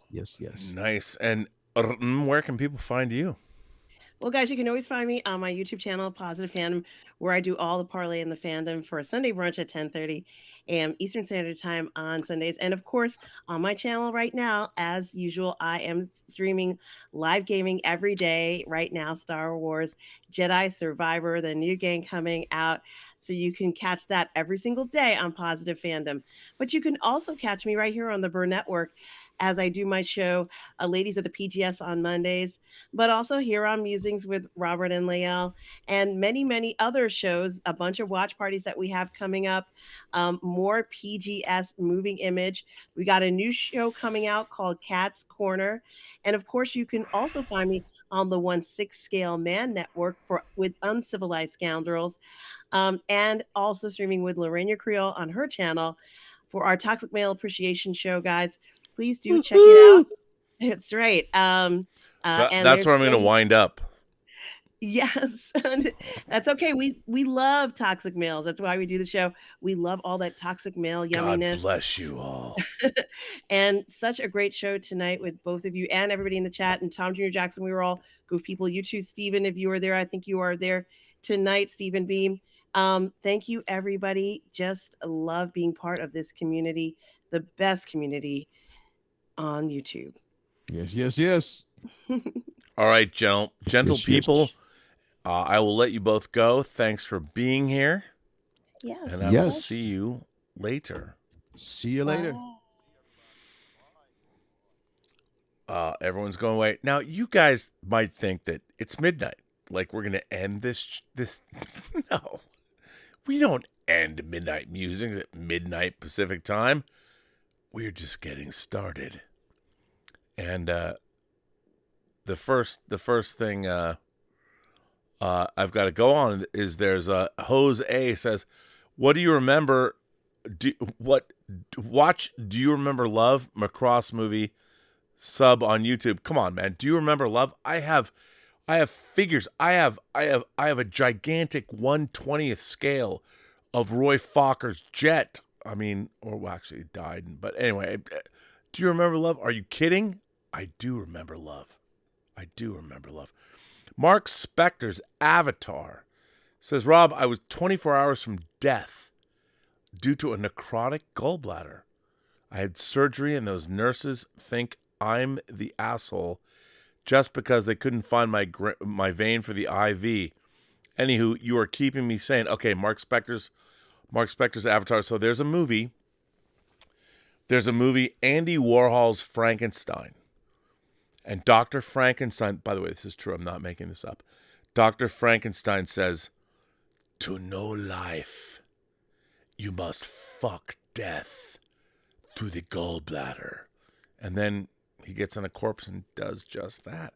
So I would say that kudos to you for surviving. I'm glad I was responsible.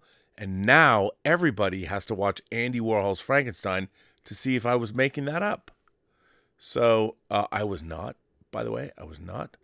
But Mark Spector's Avatar, the world is better with you than without you. So I'm glad you're still alive. And our healthcare system sucks.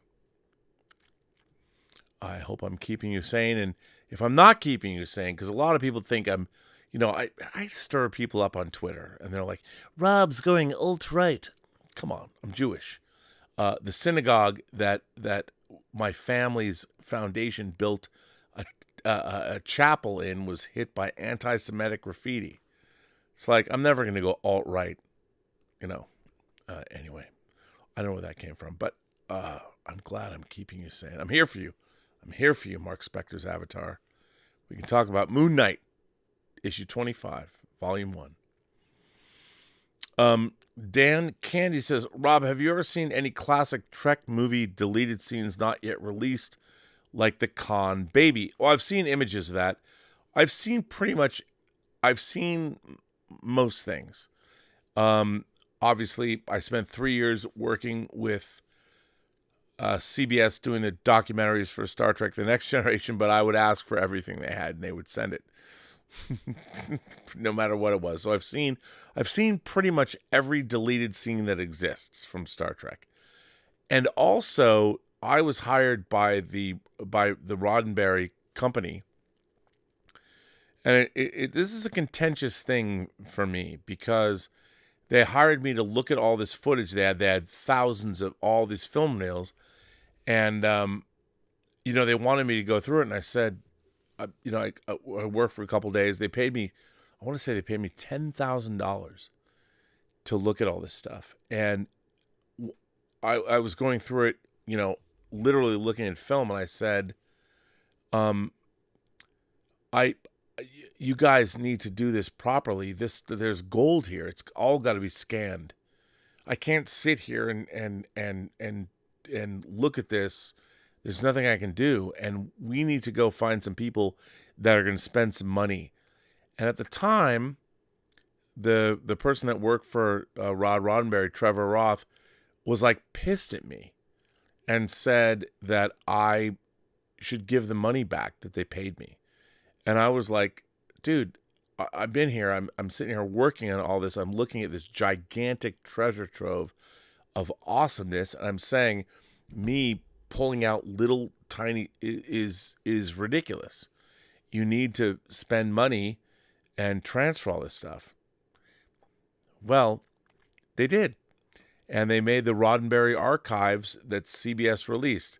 I, of course, became the douchebag that didn't live up to what they paid me to do. And I'm like, what can I tell you? You need to do this properly, and you hired me to consult, and I've told you how great this material is. What do you want from me? You got paid a lot of money, and you made a disc that came out, which, by the way, dare I say, it was great, but there was a lot more they could have included. That's all I'm saying. Thomas Logan says that Oppenheimer is 3 months away. Arguably the biggest movie of 2023 alongside Dude Part 2. Rank Nolan's movies. For me, Interstellar is number 1. Tenet is number 10. Thomas, I'll flat out say it. The original version of Interstellar that Jonathan Nolan wrote that Spielberg was going to direct, I thought was a much better script. Jonathan Nolan wanted to make, the fourth dimension is love. I think Interstellar is half of a great movie. When it comes to Christopher Nolan films, my number one's Inception. 100% Inception. I love Inception. I saw it 8 times in the theater. I love Inception. And then the next would be The Dark Knight. And probably the next after that would be Memento. And then I don't care. I mean, I'm a huge fan of Christopher Nolan's movies. I loved Dunkirk. And the problem that I have with Christopher Nolan as a director is that all of his films feel pretentious. And by the way, I say this because I love Christopher Nolan's movies. But I feel that like he's a guy that I don't have a cell phone. And when he comes out, I'm like, bro, come on, dude. I mean, you're making some good movies, but you're not Stanley fucking Kubrick. You're not the deep thinker that you think you are.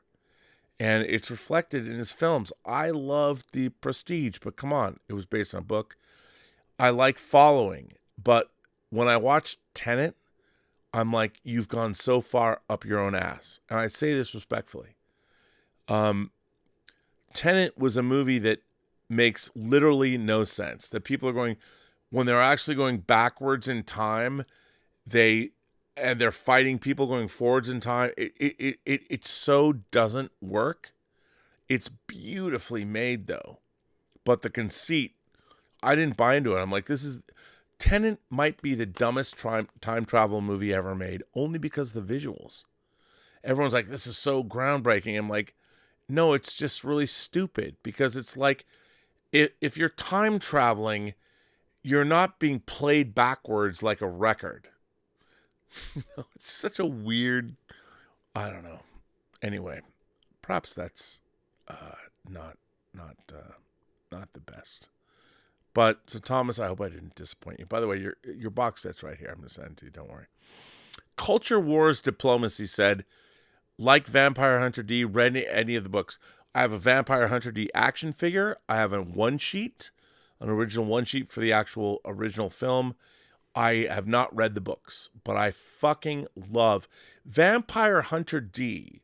Was one of the very first Japanese anime laser discs I ever got, and it was Japanese.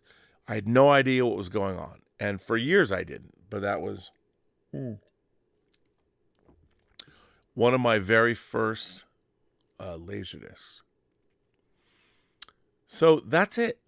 I've read all the super chats. I've caught up. But you all know what happens on this channel after midnight. It's time for randos. You people out there, you people. Don't you want to come on the channel? I know King Tannic wants to come on the channel. And you know what? I think it's time to hear from King Tannic. Christopher Cafe says, Rob, go see Suzumi and Sizu, both incredible. Oh, I want to see both.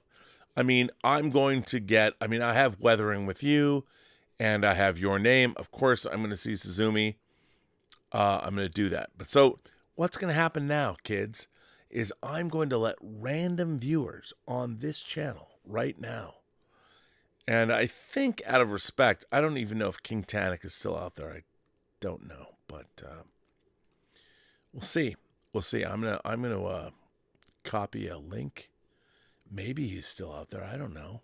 And what I'm gonna do is I'm going to go and send him a link, right?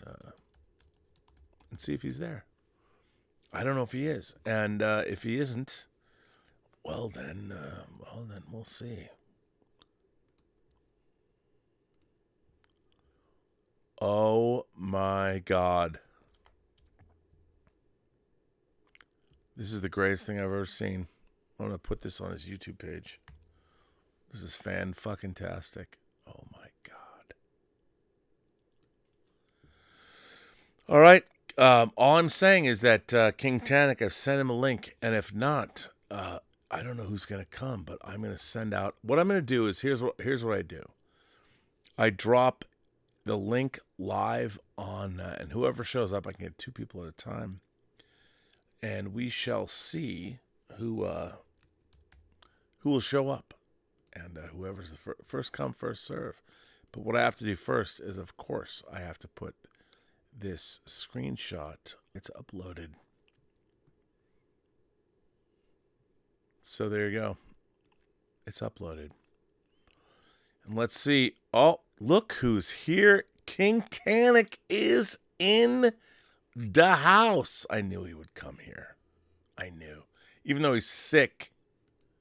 He's sick. I can't hear you, though. I can't hear you or see you. You're not there, man. What's up with that? Where's the connection? 101 Johnny says, how random, Rob? Well, okay, here's random. Here's something random. There it is. There's the link. It's in the live chat. First come, first serve. It's pretty random. We shall see what happens. I don't know where King Tannic is. Oh, and of course, Joey, all the regulars, quick on the draw, man. Quick on the draw. All right, I see. I see, Joey. I see you. I see what you're doing. I'm with you. All right. I'm happy to put you on the show. Hang on. Give me a moment. Let me just add you in. Mm-hmm. Can you hear me, Joey? Are you there? Yeah. Okay. Yeah, you always sound the dulcet sounds of your voice. You always have great technological prowess. And of course, King Tannic, I'm waiting. Where are you, Israel? I don't know. Where is he? I have no idea. Israel, are you going to come back? I mean, I don't even know if he's alive. I have no idea. Well, we shall see. I'll bring you on though, and we'll see the empty screen for. Hang on, I'm gonna get rid of that. I'm gonna bring you on, Joey. You're in the house, Joey. Introduce yourself to the folks at home. Well, I've been on this show a few times. Many times. Yep. Buffalo, New York. Big Bills fan. Usually depressed when talking about it on this show, especially in January. But, by now we've recovered. The draft happens. Well, the draft was happening today, wasn't it? Yeah, the second and third round. I didn't watch it. I was busy, and, there's only so many times you can get super invested in the draft until your team wins. It's the same thing, rinse and repeat. But CinemaCon was cool though. Looked like you guys had a great time. Oh, we had a great time. It was really great. I have to admit, I don't usually get jealous of early screenings, but yeah, The Flash is something I would have liked to see, just because I feel like I'm gonna get spoiled, and all the reveals and whatnot. Because the thing about cameos, I don't care that much about plot reveals. I care to a certain degree, but the whole point of a cameo is you don't know it's coming. So if you know it's coming, you're just sort of waiting for the person. Oh, to I agree. appear. So unless it's really good, and it's the way that they incorporate it, a lot of the magic of it sort of lost. People talked about when No Way Home came out. Imagine how amazing that would have been if you just thought it was a third Spider-Man movie, and then they had this crazy story. Oh, and look, I'm with you. I mean, I think our modern age and I think fandom is its own worst enemy. Everybody wants to ruin everything, and I'm like, man, I'll tell you, I didn't know shit about The Flash other than the trailers. I had no idea what was happening, and from the very beginning, there were people in the movie that I didn't know were in the movie. And I was like, wow, of course, that's so cool. Yeah. And I mean, when I was growing up, I never knew who was in the movie. I never knew shit about movies. I just knew they were coming out. Didn't you ruin Empire Strikes Back for yourself? Yeah, because I read the fucking Don Glut novelization. I don't know what you were thinking. That's the worst. You're one of the few people that saw that movie and you can't say what it was like to find out. Well, but here's the thing. There was no reason I would have even thought that was the case. That something like that crazy would happen? I had no idea. And when I got to the book, I was like, what the fuck? I mean, I had no idea. I honestly had You didn't like no. yell it out, did you, and ruin it for people? Oh no, I didn't tell anyone. Like, what? But the book came out before, and there was no idea of spoilers. So for those of you who don't know, I read the Don Bluth novelization of Empire Strikes Back before I saw the movie, just like I had bought the RSO double album of the music. It came out like 2 weeks before the film came out. But you have to understand, back then, nobody even thought anybody would care. There was no understanding of spoilers. There was no the idea that it just didn't exist. And for me, I was a film fanatic, so to get that record, and so for the Empire Strikes Back soundtrack, it was side 2 of the double disc record that had the Imperial March on it. And it was very familiar Star Trek music until you got to that. And I remember going bananas. I think I probably bought that record and the novelization at the same time. It never occurred to me not to read the novelization because it just wasn't a thing. You know? Yeah. Oh, but you did, and it must have been a very weird thing to find out in a little novelization. Yeah, no, it wasn't. It was not. I mean, the funny thing was, it really made you're like, wait a minute, is this real? It was such a weird.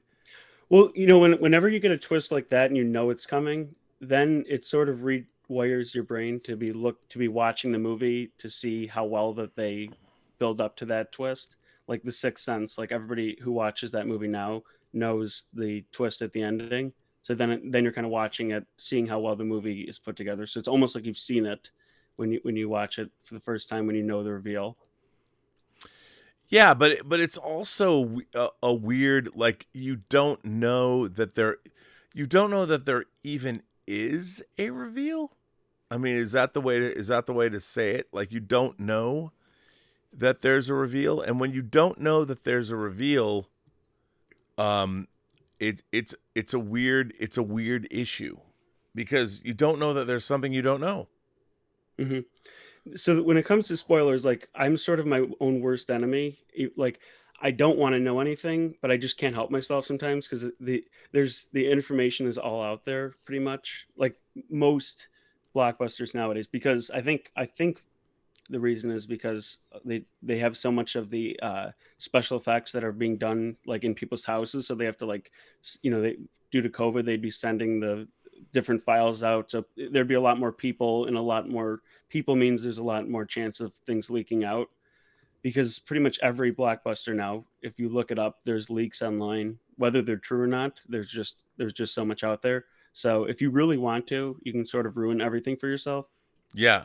Hang on 1 second. I'm just going to disconnect you for a minute, and because there's some technical issues, so I'm just going to go here and I'm going to disconnect you and come back in. And same with you, King Tannic. You're back, and oh no, Kenny. Hang on. Hold on. I'm looking at okay, so Israel, I can't see you. Anyway, I don't know why you're not on the stream. I can't see you at all. But you're back. You're back, Joey. All right. So we don't have King Tannic? We don't. I don't know why. And right. Well, I'm not your Transformers guy. I know, it's okay. I mean, I want King Tannic. I know Optimus Prime. Kenny, come back into the stream. I if you can, come back in. I know of Optimus Prime. That's about it. But no, so what is your? You were giving us a great philosophical musing about spoilers. How do you feel about it? I mean, which I thought was great. I think I've heard John Campea say that he doesn't care, and that when he saw Titanic, he knew that it sank, and but I don't really agree with that. No, I do think that you should go in with as little knowledge as possible. It's just so hard. Like, you can tell yourself that hearing like what the critics are saying and hearing kind of the plot points won't affect your viewing. I just don't buy that. I feel like the more you know, it changes the viewing experience, that to the point where it's just a different thing because I mentioned with the cameos, you're waiting for certain things to happen. Yeah, like, I look, I completely agree. I think that the world we live in sucks because there's an oversaturation of all of this in the world we live in, and none of it really matters. This idea that here's the thing. There is a fan perception that if you know something about a movie, that you somehow have clout over your fellow fans that don't. And I get this because I've been that way my whole life. I know this. But at the end of the day, what fandom should adopt is an ethos that we should preserve the first time experience for everybody who wants to watch something. Because that first time experience could be life-changing. And like you just said, if you're anticipating something or you're thinking about something, like, I'm waiting for the cameo. Like, I'm like, why? Why are you waiting for the cameo? I really hate the cameo culture we have now, where everyone just gets so excited about who's going to make an appearance, and it's usually like really stupid and has no bearing on the quality of it. Nope. So part of me wants that whole thing to go away, but I said I can't help get excited about a few things here and there if it's not just like a throwaway, completely unrelated to the plot, which has happened lately. Here's something else. So I guess from what I've heard, not like this is way back when the movie was announced.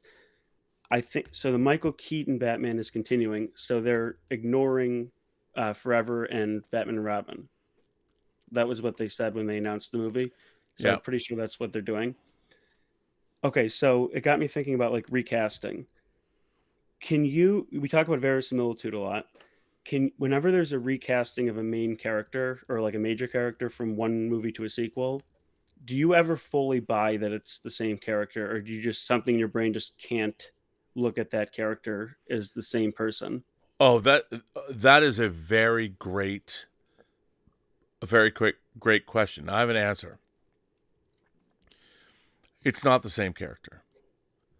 It's, call it what you want, a different universe. I mean, for me, as someone who read comic books and novels and my whole life, I mean, the only continuity I ever paid much attention to was Star Trek, because for 20 years, my entire young life, from the time I was like 5, there was only the Star Trek continuity, and people were building off of it. And then we got the feature films, which for the most part didn't contradict anything. So continuity was what it was. And so when I watched the different Batman iterations, I thought about James Bond. I never thought in my own mind, when Sean Connery wasn't James Bond, George Lazenby was James Bond, that was a different continuity. And it was weird when they tried to create continuity between On Her Majesty's Secret Service and Diamonds Are Forever. I was like, I never cared. And for the Bond films, I'm a huge Bond fan. Yeah. They all kind of existed in their own continuity. I mean, the idea of lore and continuity is a very interesting idea that I think not a lot of people have delved into, certainly not people in Hollywood. They don't understand lore. They don't understand. And when you see... Well, I think it was even less back then, because I think if that... No one cared. Because there was no such thing as lore. There was nothing that existed for any length of time. I mean, Star Trek went off the air after 3 seasons. And then it was dead. At least in film, in books, there was Lord of the Rings. Well, yeah, but Lord of the Rings was Lord of the Rings and The Hobbit, and then all the appendices and whatever Christopher Tolkien found from his father's notes that he published. It was all right there. You had it all. You had all of the lore. The Lord of the Rings lore was what Lord of the Rings, the books had the appendices. The Silmarillion hadn't come out. Nothing had come out. You just had those books. And the same was true of Star Trek. There were 79 episodes of Star Trek, 22 episodes of the animated series. That's what it was. That was it. That was it. And there was never going to be any more. And that's why fanzines would I've often said on the show, there was a fanzine called Trek Magazine, and they would publish the best of Trek, which were actually anthologies of essays about the Star Trek franchise. And it was such a weird thing, this lore and continuity. And then comic books had that. But honestly, to be honest, I mean, I was a huge comic book fan when I was a little kid. I didn't give a fuck all about continuity. It wasn't until I was starting to, when I was in junior high, 7th grade, so we're talking 12, 13, 14, 15, 16. That was when I started taking the bus and going to the comic book store and buying comics every Wednesday when they came out. And then suddenly continuity became a thing. And with Star Trek, there was no new Star Trek except the movies, and you would just have 1 2-hour experience to deal with and caress that into your headcanon. But comic books were a weird thing because, you know, you had to deal with continuity, and now it's an interesting thing. I mean, people are throwing it out. I find it strange that the one franchise where continuity mattered the most, which is Star Trek, the modern stewards of the franchise since 2009 have thrown all of it out. That it needs a visual reboot. We'll make it more like Star Wars. They've literally said, J.J. Abrams has literally said, I never liked Star Trek. And he got hired to make Star Trek? There's a reason why Are we weaving into a Star Trek rant? No, but I'm just saying, but that's a show that has lore and continuity. Right. And when Star Wars is totally like burned. But here's the thing about that. Lucas was responsible for a lot of that. When he did the prequels, like, he really messed up the continuity himself. So it wasn't as if that was only started by Disney, but Disney's done a lot of that as well, of just messing with, you know, playing with continuity, and it at this point it's almost impossible to look at it and actually follow all the way through because there's just so many contradictions. But, no, I totally agree with you, and it's incredibly problematic. I mean, the real question is what I find so I guess what I find so interesting is as consumers of this media, Disney buys a franchise that has a continuity in the middle of it. By the way, we are about to be joined by Binary Sunset Media.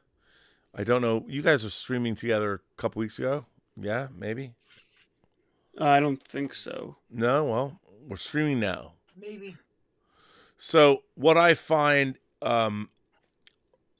really strange is that the reason these fictional universes become popular is because of the lore, because of the world building, because of the thought put behind them. And nowadays, in our people, the only reason someone's going to spend money on something is if it's already proven itself as a concept in some other medium, whether it's a novel or a comic book or whatever. And I think the real problem is from a corporate perspective, corporations don't know a good story from a bad story. Mm-hmm. So on their spreadsheet, they're like, we're going to hire this person because they directed this, and this, and we're going to. But corporations don't know what makes a good or a bad story. So in their hiring practices, that doesn't even factor in. They just look at, okay, Star Wars is a commodity. We have to make more Star Wars, and then someone will do a study. Why was Star Wars successful? Because of the quantifiable data points. And then they're like, well, okay, and then we want to make new Star Wars. So R2-D2 was the hero droid in 6 movies. We got to get rid of him because we don't own him.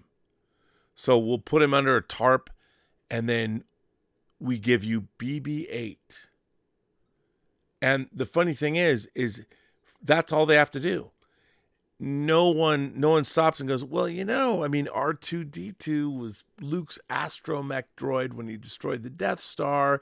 He was the droid that lit out against the Junglan wastes to find Obi-Wan. I mean, this is a character that's been a hero in 6 movies, doing many heroic things. And when you're looking on a spreadsheet, if you don't know that, then it's like, yeah, just put R2-D2 under a tarp. We'll give you a new droid that kids are going to love. Because I might be in the minority. I never really minded that too much. Well, you should have, because here's the thing. The story they're telling is it's not a good story. They betrayed you already. They betrayed the audience. Yeah, but I think they could have done a good story. And I think, I know that you don't like The Force Awakens, but I think that even though it is essentially a remake of A New Hope, or Star Wars, as you call it, because that's what it was called originally, I think you could have still you could have salvaged the trilogy even with that movie. And I know you don't probably agree with that, but I feel like the general perception from the culture was that was at least acceptable. You know, it made $2 billion. Yeah, of course, but this is the problem. Let me ask you this: who's the protagonist of that movie? I would say Rey, and then Finn would be like a secondary protagonist. Okay. Why is Rey the protagonist of that story? Because she's the character we're following through the majority of the film. Okay, has a sort of an arc, you know. But what is that arc?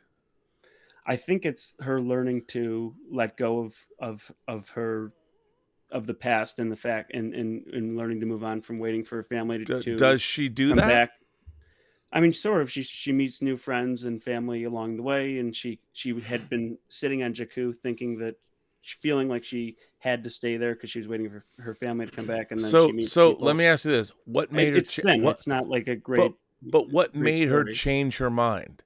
Like, she's established as she's on this planet where she's been there for a long time. Why does she decide to not stay on that planet anymore and wait for her family? Because an adventure sort of got thrust at her, right? But what does the adventure have to do with her?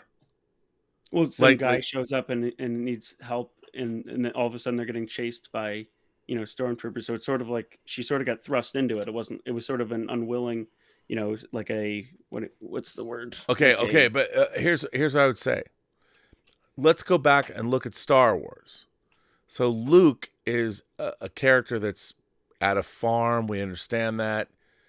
And he finds something in a droid that he purchased, a message. He found it. You know, it's not like he's waiting for his family. It's not some bullshit, trumped up excuse. He didn't know that he was going to find something. He's not waiting for something. He's literally living in a shithole. All his friends have left. He's a disaffected youth. It's not some like, oh, I'm waiting for my family. Everyone gets that, but I don't believe that anyone who's smart would sit in an AT-AT wreck for as long as she does and not go out and go somewhere. Any smart person would be like, why am I living here? I mean, I think she was. Are you talking about specifically living there, or like? No, I'm talking about the fact that a smart individual is living there. Like, the script says that she's supposed to wait and live for her parents to come back. There's no indication that they ever will. No, but like, it's like wishful thinking. You know, she's of course living in that delusion that. But we never, other than the fact that the script tells us the story of Rey, she never tells us this. There's nothing in her character that's established. She salvages dead Star Destroyers. No, I think she tells BB-8 that she's waiting for her parents, and you see her like. Well, no, she says that, but I mean, why would she actually do that? Why wouldn't she go into town and go, hey, can I have a better job? Like, the thing about it is I don't believe anything in The Force Awakens. I don't believe a human being would sit around and wait for her parents.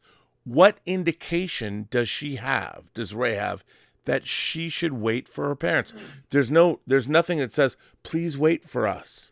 Right. Okay. Yeah. I mean, that's a fair point. Again, I'm not. So if you're asking me to like compare Rey. Oh, sorry. Rey no, I'm not. What I'm saying is, I'm not going to tell you that she's as good a character. I'm just saying that like, let's go back to 2015. It's December. The movie's just come out. Let's even move to like February of 2016. It was a huge hit. A huge People hit, $2 million. generally liked. Now, I think that my answer to all of this is that I think Daisy Ridley's performance overcame a weak script, right? To the point where she was a likable protagonist, even though the character was underwritten and not very strong in Mary Sue, whatever people said. So I understand all that. I'm saying that I think generally people were compelled with Daisy Ridley's performance, that they liked the movie, they were generally happy. There was a small group of people who were unhappy with it, and fair or not. And I think then here's the thing about culture right now. I don't even know what people thought of Last Jedi. I get one side who's like says that it's awful and it's the worst thing ever. I get another side who's like, yeah, it's actually good. And because of the echo chambers of the internet, I'm not even joking. I literally don't know what the feeling on that. I feel like generally Rise of Skywalker is negative, and generally Force Awakens was positive. At Last Jedi, I really don't know what people actually think of it. Wow. Well, no, okay. Let me ask you this: Binary Sunset. I ask you. I mean, let me just say this. Here's what I can't stand about the Star Wars sequel trilogy: is there's no real story there at all, and what they expect you to buy into a trope. They don't, but a trope is a trope because it's earned. You have to earn a trope. You can't just, and Daisy Ridley's story, like, I don't believe someone who is as smart as Daisy Ridley is in that movie would be sitting in the wreck of an AT-AT counting the days because her parents haven't come back in a fucking decade. And they're asking us to believe in that. Like, oh, you know what? I sort of take my point back. She wasn't a baby when they left, so she does remember them being does taken she? away. Oh, have we seen that? Barely. Yeah, they have the Force vision where she's crying. Yeah, come but back. she's still a little kid. But I'm like, saying, like, you from could imagine she would be waiting for them to come back, right? But hang on a second. Why? Other than her image, Well, like she saw them leave, and she thinks they're coming. yeah, I don't but know. I mean, she why? just thinks But here's the thing. Here's the thing. To me, it's bad screenwriting that they just expect you. If you're a pragmatist, any human being who's living in a shithole of a life on Jakku, like I think someone who's as smart as Daisy Ridley, and suddenly she can fly the Millennium Falcon better than Han Solo, which makes no sense at all. It was nothing. J.J. Abrams does not know how to create a believable world. Well, that's the problem that we face because, like, right off the bat, like, we know now there was not a concrete plan set out there. And if we go back... Well, but here, let me just say, that's not a great criticism because there was no plan when Star Wars was made either. I like that you said that. Yeah, that does bother me a little bit. Okay, fine. You know what? Even I will defend that because Lucas, like, regardless, he had a plan set out. No, he didn't. He didn't. He wrote all this stuff, and he had no fucking plan at all. He wanted to make Darth Vader is not Luke's father. Yeah, all of that was a bunch of bullshit. That is all. Like he barely could get. He had a bunch of notes. Yeah, yes, he did. He had no idea what to do with the sequel. Just hold on, Rob. Because if he did, he would direct the movie. Rob, you're awesome, but just hold on for a second. You will admit Lucas had more of a plan than J.J. Abrams had, right? I don't think so. I mean, I think they made Star Wars as just a standalone movie, and then he carries the story forward. And Luke and Leia being brother and sister is really weird when you go back. Well, first of all, I mean, I would say that the evidence for that is the novel Splinter of the Mind's Eye. George Lucas hired Alan Dean Foster to write a novel that could have been the basis for a second low budget Star Wars movie. Now here's the funny thing about Star Wars. Even George Lucas thought it was a disaster when it came out. He had no idea. His wife was an Academy Award-winning editor. He had all these people working on the film. George Lucas had no idea. No idea. And I can say this, by the way, because I met George Lucas once in Australia on Superman Returns. No clue. And the funny thing is, George Lucas thought of all this stuff. He hired a bunch of people to facilitate it for him. Like everybody in Hollywood. You know, he's not Stanley Kubrick who thinks everything out. George Lucas didn't know fuck all about this. He came up with all this crazy shit. I didn't mean that. I didn't mean that. No, but what I'm saying is actually like really say that it is actually a fact though that George Lucas did write out on like legal longhand. I know, like episode, like longhand, whatever the plan was. That's what I meant. Is he had a sketch of what was gonna happen, and when like it got to like let's say Empire Strikes Back, he shifted and changed, and it was like when it got to Jedi, he was like, okay, I'm gonna wrap this shit up, like you know the whole thing with there is another, like he was like, oh, this could be like episode. Yeah, he made. You know, like he had no clue about any of it. At the same time, he wrapped that shit up. But at the same time, when it came to like, we're talking in the sequel trilogy. This is what I hate about the sequel trilogy. This is the mistakes they had before. They didn't learn this shit. Well, no, I mean, it's like okay. Like we're coming into a sequel trilogy, a Star Wars. Yeah, but like, you have to remember these something. Are the mistakes they had. You here's the thing that people don't get is let's take everything off the table. Disney bought a product. So from Disney corporate, they bought a brand called Star Wars. That brand has earned this much money over this many years, and they have a Star Tours ride and all this. At Disney corporate, Bob Iger, they don't know what the fuck. They don't know how to make Star Wars. They bought a already ready-made brand that was worth $22 billion in merchandising, and they bought it. And they bought it where Kathleen Kennedy, who's a great producer, but Kathleen Kennedy is not she what she does is she expects the geniuses that she's worked for. She's a pragmatic producer, so if she's worked with Martin Scorsese or George Lucas or Spielberg or whoever, they tell her what they need, and she does it. She makes it happen. All right, but hold on. So let's wind this back a little bit, though. I believe that even though I don't think Lucas planned the original trilogy out, you know, he did not. He might have had rough ideas if beyond the point.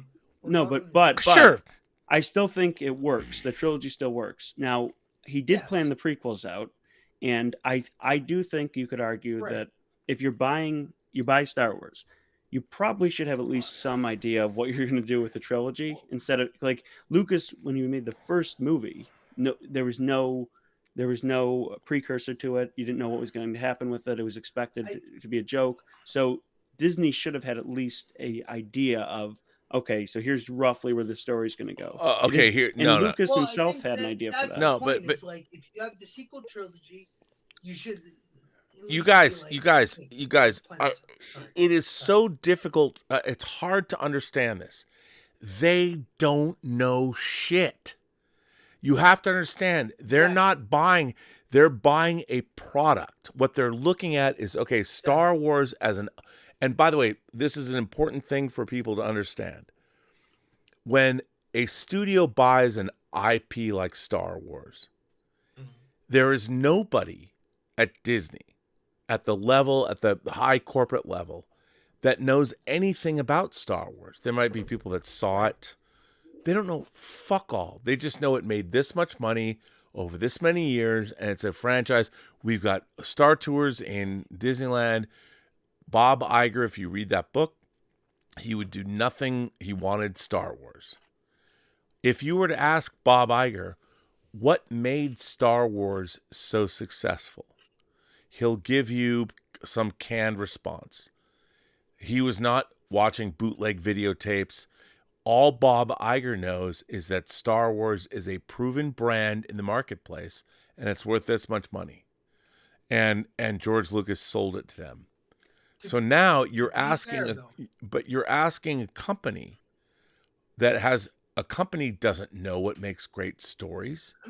Disney, there's nobody, Walt Disney's not there. They don't even know. Disney has no, as a corporation, has no idea why the stuff that people are making are successful or not. They don't know. They don't know. And they don't that doesn't know. mean it has, that doesn't mean it has Okay, to not. to be fair, to be fair, Rob, though, Bob Iger, he was circling around the Lucasfilm entity, like in the early 90s with the young Indiana Jones, all that kind of stuff. But he was kind of there. All I mean by bringing that up is he knows that that's a valuable property. Yeah, of course, but he doesn't know why. I don't know if that's completely true. I don't think I don't think Bob Iger. I think he's. I think he could. Look, Bob Iger. You know. If Bob Iger knew, he would have created his own Star Wars. No. I don't think he could create it. I think he could watch the movies and at least have some inclination of why. Of course. But here's the thing. Who hired Kevin Feige? Well, Kevin Feige started the Marvel Cinematic Universe. I'm just trying. I'm not trying to. I'm asking. I'm just saying. Promoted him to the. Okay. I'll answer that. Kevin Feige worked on 14 Marvel movies before the MCU started. He worked his way up. He started in a producerial capacity. He was an intern. He worked for Richard Donner. And Kevin Feige is the perfect Hollywood animal. He's a geek. He got to work into these projects, and he worked on X-Men, Spider-Man, Ghost Rider, Daredevil, Man-Thing. He worked in all of these things and saw what worked and what didn't. 14 movies before the MCU started. He worked his way up the pedigree that Kevin Feige has, no one, his entire career coming out of working for Richard Donner was to produce Marvel movies. 14 Marvel movies he produced before Iron Man 1. There is no one in Hollywood that has the pedigree that he did, learning how to make and work an IP. And he's a geek. And so when they started the Marvel Universe, what's amazing is people forget it started at Paramount. So when you heard that Disney bought Star Wars, did you feel like, they're screwed here? Yes. Before you saw it? Okay. Oh, yeah. Yeah. Because here's the thing. Disney buys Star Wars. And here's the thing. Unlike a company like Pixar, which worked his way up, Star Wars had suddenly Disney, because it was very expensive, $4 billion. Bob Iger buys it, and then they have to deliver. So, no one can speak on the record about. Look, I'll tell you a funny story. It's not a funny story, but so Rinsler, was it Mark Rinsler? Rinsler, who has written some of the greatest making of books ever. Some of the greatest making of books you'll ever read is Rinsler's Making of Star Wars, Making of Empire, and Making of Jedi. They're no holds barred. They're amazing. Amazing. He wrote a book on the making of The Force Awakens. Never published. He died of cancer. Why was that book never published? And the reason it wasn't published, because it would show how ineffectual and ridiculous the entire Star Wars franchise became. Because once Disney took control of it, you had all of these different factions that suddenly you had Bob Iger. How do I justify a $4 billion expense to my shareholders? Yeah. And then they went after a filmmaker like J.J. Abrams. Yeah, he worked on Mission Impossible and Star Trek. And he comes in and everyone's like, hey, he's got the whiz bang. J.J. Abrams has made terrible. He's made Star Trek, Star Trek Into Darkness, Super 8, Force Awakens, and The Rise of Skywalker. J.J. Abrams, he made 2 franchise movies that one made $2 billion and his second made $1 billion. He's the only filmmaker in cinematic history who lost $1 billion. I don't like that take personally, because but it's true. It's sort of true, but it's also no, it's absolutely true. It's a little bit. I feel like it's a little bit disingenuous, though. Why? Because, well, a couple things. One, the Force Awakens overperformed what anyone expected because it was the return after over a decade, right? Yeah, so he got more love than he should have. And the second thing is that he didn't direct the second movie. So if we go by the logic that people were mixed to negative on that movie, and it really I think the worst. Go ahead. This idea that they didn't have a plan is a fallacy. No, they I'm did. I'm talking about where the Last Jedi. But hang on, they did have a plan. There was a plan. There was The Force Awakens. There was Last Jedi, and there was Duel of the Fates that Colin Trevorrow wrote. Yes. All of that was set in stone. What fucked it all up was Carrie Fisher's death. And the fact is that all of that was all planned. It was all ready to go. And I will say that I was the first person to ever report on the Duel of the Fates script because it was leaked to me so I could report it. But that script is actually pretty good. And if you look at where it was going, it would have made the trilogy effective. But regardless, he didn't direct the second movie, right? But they were all, the fact that there was no plan is a misnomer. There was a plan. It was very much set in stone, and it was all and fandom. And this is what I cannot fucking stand about fandom. Fandom does not know their history or the business of Hollywood. Of course there was a plan. It was set in stone, and it got fucked up. It got fucked up by Carrie Fisher's death because she did too many drugs and died on a plane. Wait a minute, though, Rob. If there was a plan, yeah, there was. No, not. I'm not saying no plan. Right. I'm saying if it was a fine-tuned plan, it was.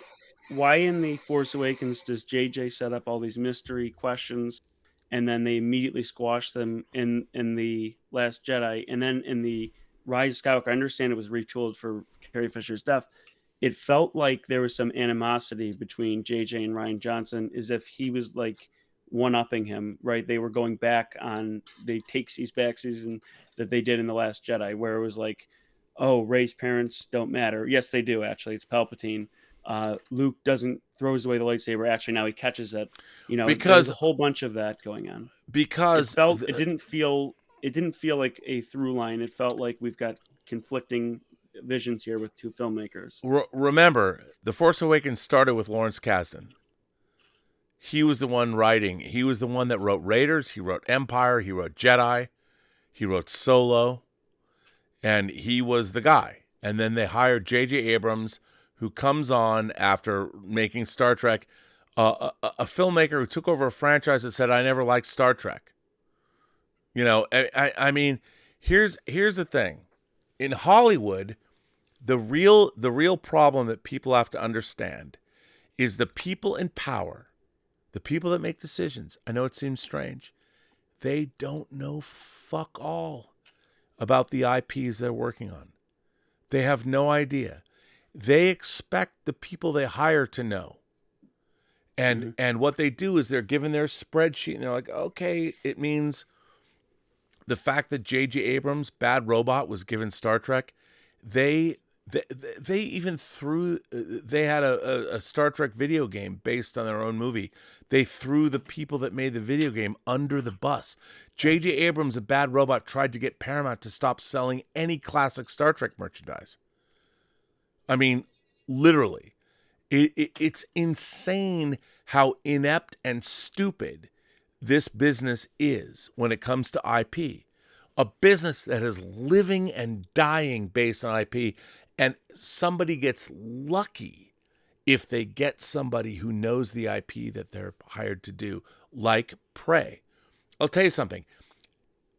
The smartest executive in Hollywood, the person that I would hire, if someone said to me, Rob, you're God of Hollywood, who would you hire to run all of IP? All of IP for every studio. There is only one man. There is one man, one executive in Hollywood. His name is Steve Asbell. He is the president of 20th Century Studios. He is a man that is in a fucking cul-de-sac because all he can do is work with IP because Disney bought 20th Century Fox. He's the president of 20th Century Studios. He is the smartest person in Hollywood. He knows story. He spent 25 years working his way up. That guy knows more about IP, Star Trek, Predator, Aliens, Star Wars. He worked with Prometheus. And yet he'll even admit that Prometheus did not turn out the way he wanted it to. Hey, no, I love Prometheus. Well, I'm just saying that he's the one guy in Hollywood. He should be working for every single studio. He is the one man in Hollywood who understands IP. The only executive. He's president of a studio, and he's in a fucking cul-de-sac, and he is not given. That guy should be running all of Disney's IP. He should be in control of Marvel, Star Wars, Pixar, everything, because you know what? He knows what's good, and he is in a fucking cul-de-sac. He is being underutilized. Disney has a fucking secret nuclear weapon that they are not allowed. That guy knows his shit. He is an admiral level nerd, and he's worked his way up in Hollywood for 25 years.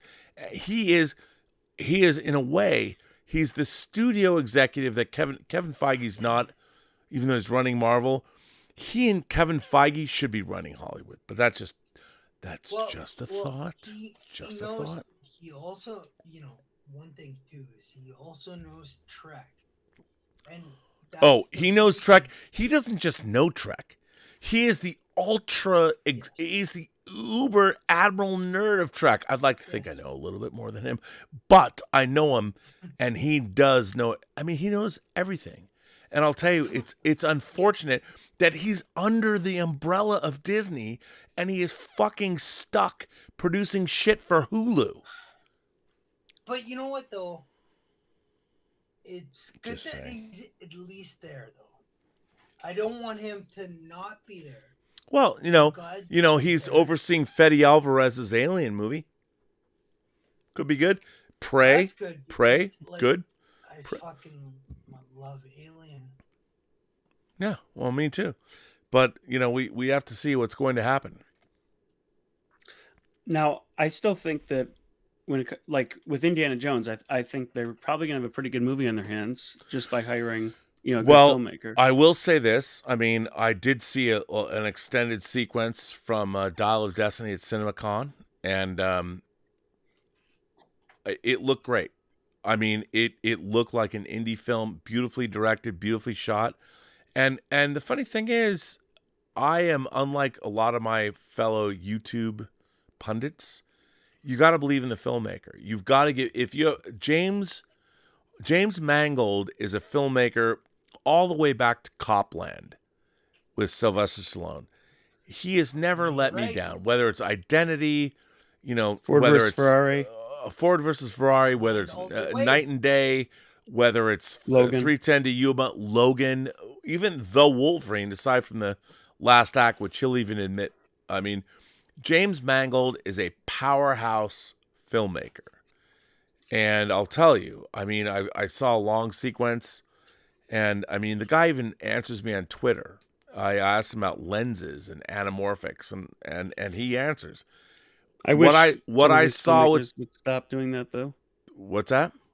Some of the like James Gunn, like I just think that responding to people on Twitter, like publicly to everything, in a defensive fashion is sort of not constructive.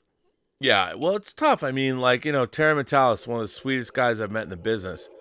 I mean, he busts his ass to make a great season of Star Trek. And by the way, he did make a great season of Star Trek. You know, he gets shit from people he wants to fight back. But yeah, here's the problem.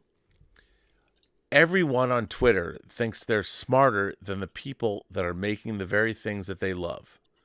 The problem is what they don't understand is the people that make these things don't understand what they love the way they understand them. Because why would you? I mean, Star Trek is 57 years old. Well, it will be on September 8th. 57 years old. As a Star Trek fan, I know 1,000 times more about Star Trek in universe than any of the people that have worked on Star Trek in the last, you know, since, well, forever. And everyone thinks like people think that, like, I think I'm going to get a job from Terry Matalas if he's going to make Star Trek Legacy. Terry Matalas could never hire me. I'm as far as Star Trek is concerned, I am unhireable. He couldn't, as much as he might want to give me a job. I'm not WGA, so I can't work in the writer's room.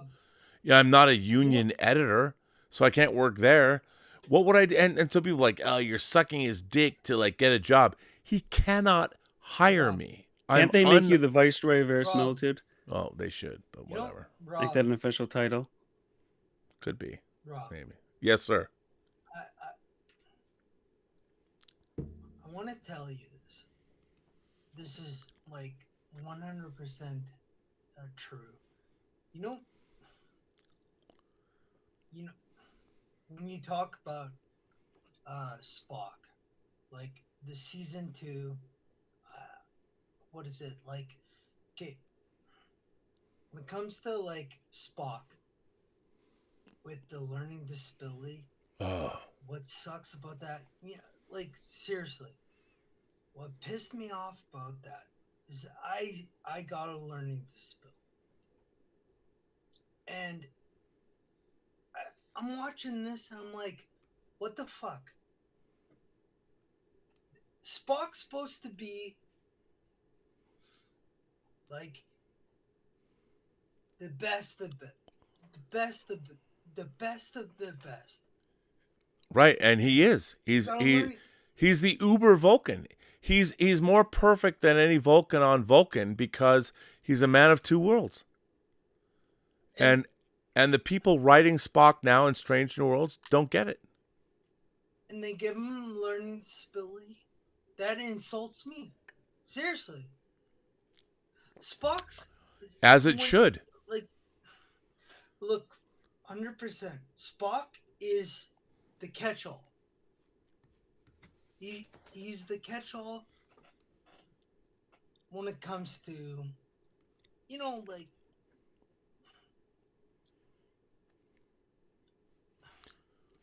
No, I know where you're coming from.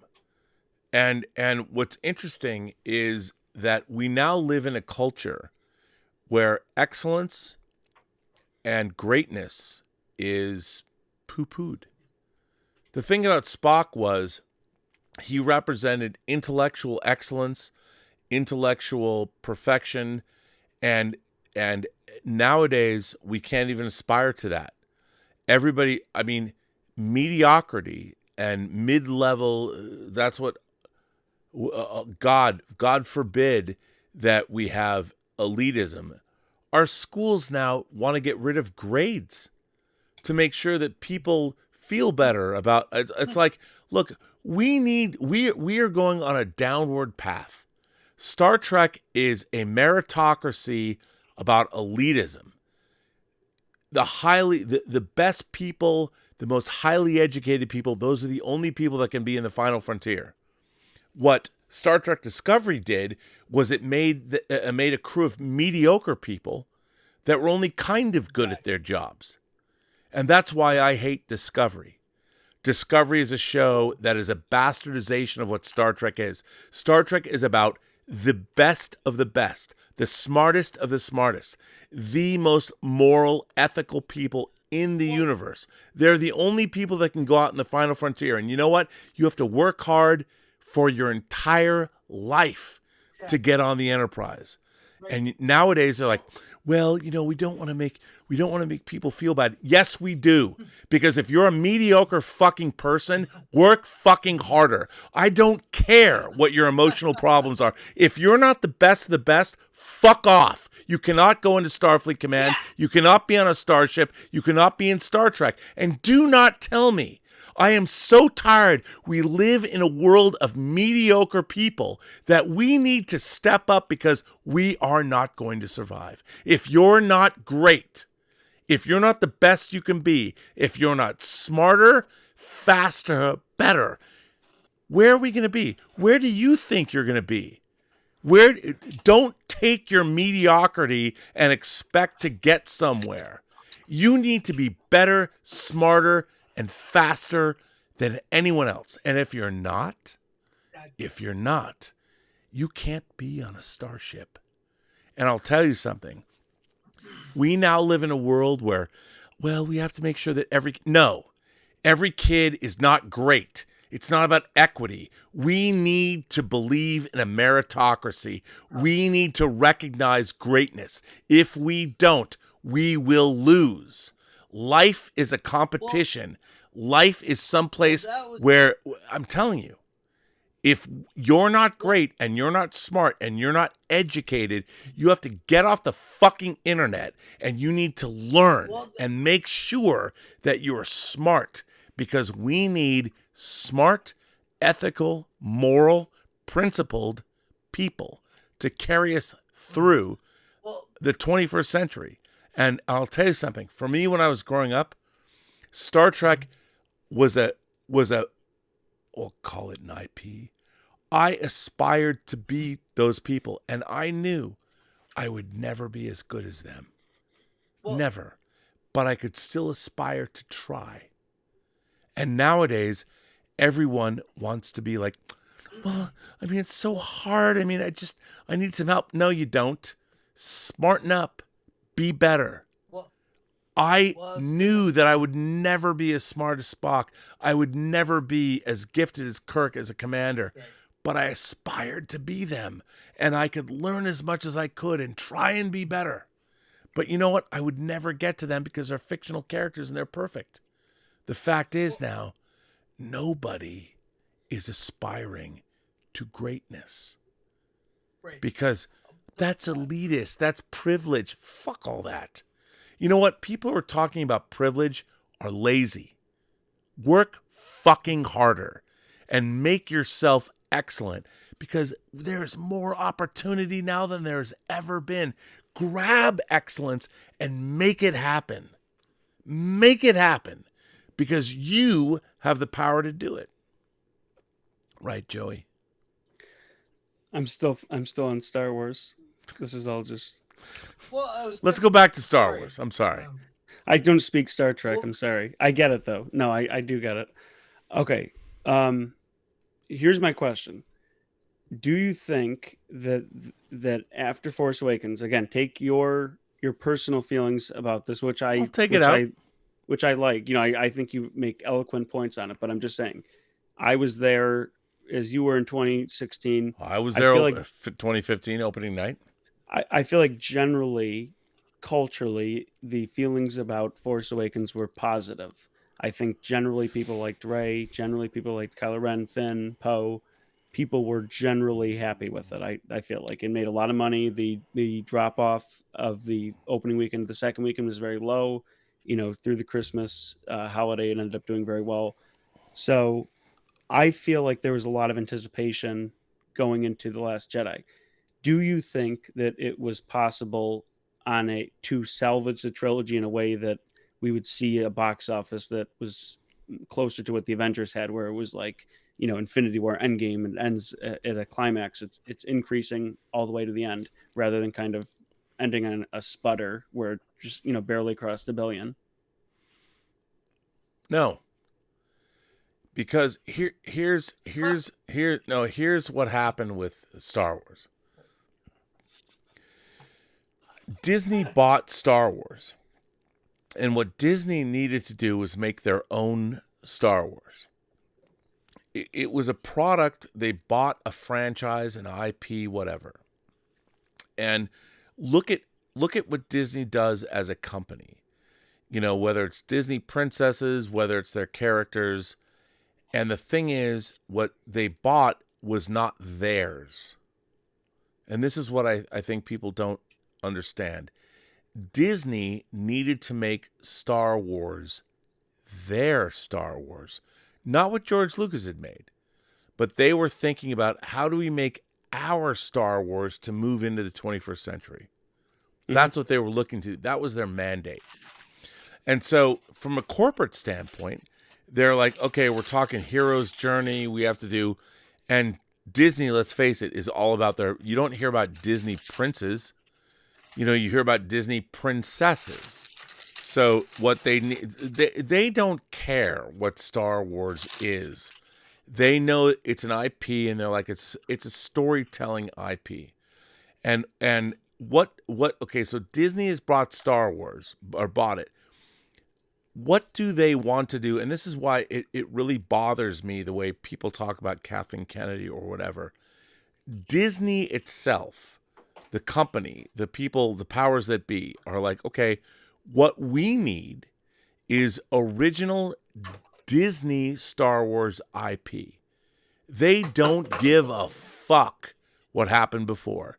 They've bought a franchise that they now own, and they're thinking, well, Star Wars has these things, hero's journey, robots, heroes, whatever, and we have Disney princesses. So, and I have, by the way, I have no evidence for this. I'm just saying what Disney is in the business. So Disney's mandate is like, okay, we need our hero of the new Star Wars franchise has to be a girl, has to be a Disney princess. And then we'll take all this other Star Wars stuff. We've got Luke and Leia and Han and R2 and 3PO and Chewbacca and Lando. We've got all that. None of that matters. What we need is our new Disney princess. We need Rey, whatever that is.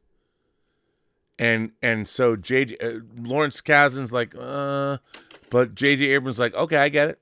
You know, I understand. I'm a team player. I grew up with Spielberg, you know, in his home movies and all this shit.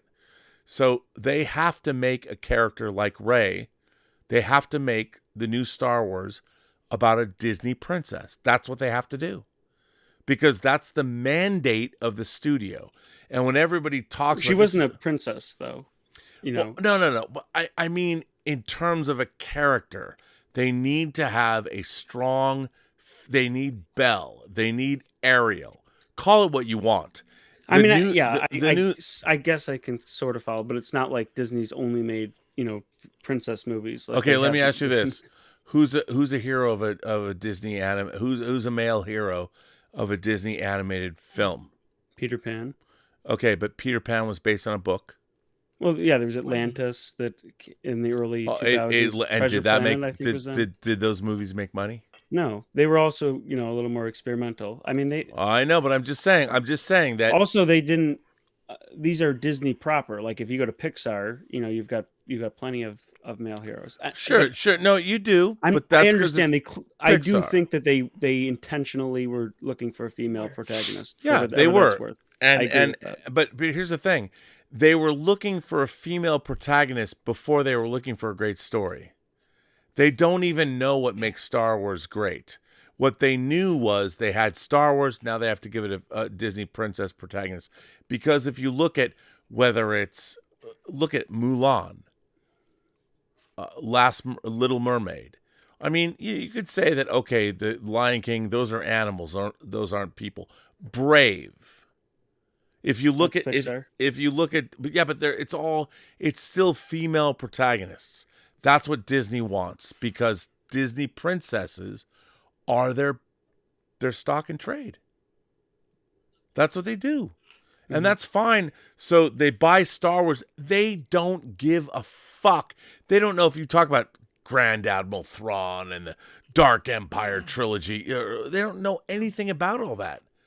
All they know is they bought Star Wars, and you know what? George Lucas didn't like that stuff either. Of course, but none of it matters. George Lucas, the last person you should look at to know what Star Wars is about is George Lucas. I know it seems crazy to say that. He doesn't. Star Wars was a disaster. It was all of his collaborators that made it great. You got to be really careful how you phrase this, Rob. You're going to get a lot of people really mad at you. No, everyone knows this. No. Everyone knows this. George Lucas had all these great ideas. What he needed was his wife to edit Star Wars and make it into a great film, along with Richard Chew and Paul Hirsch. You know what? Guys, I'm telling you. No, I'm not disagreeing. I'm just telling you to be. You might want. But because people hear that it's a loaded. Here's the thing. Like I think Lucas is a creative. He's a genius creative type. But when it came to like working with actors, screenwriting, like those are not his strong suits. No, they're not.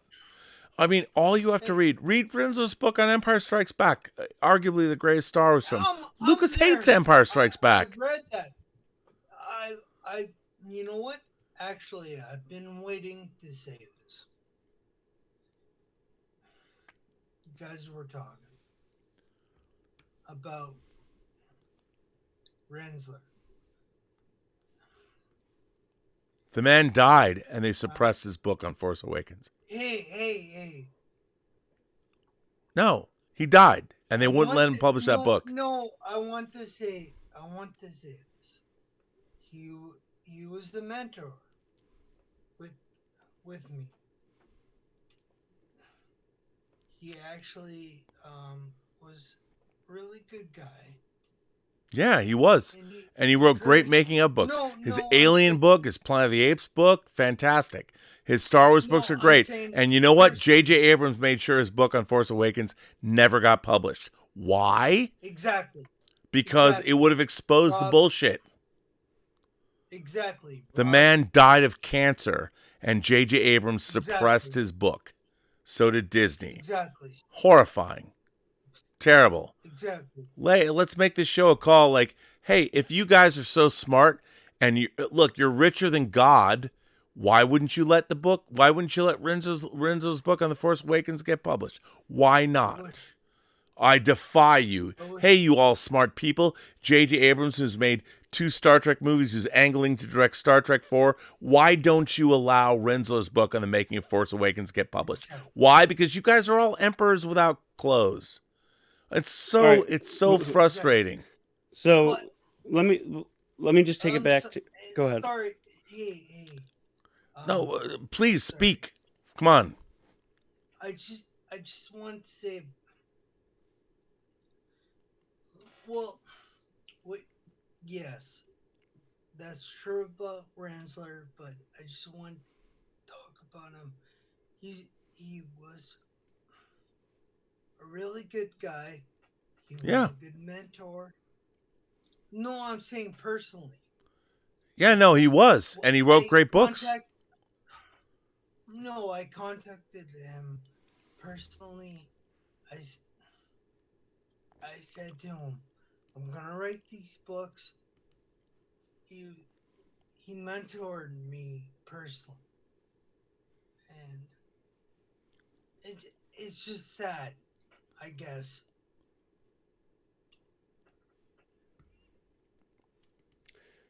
All right, well, Joey, it is okay. sad.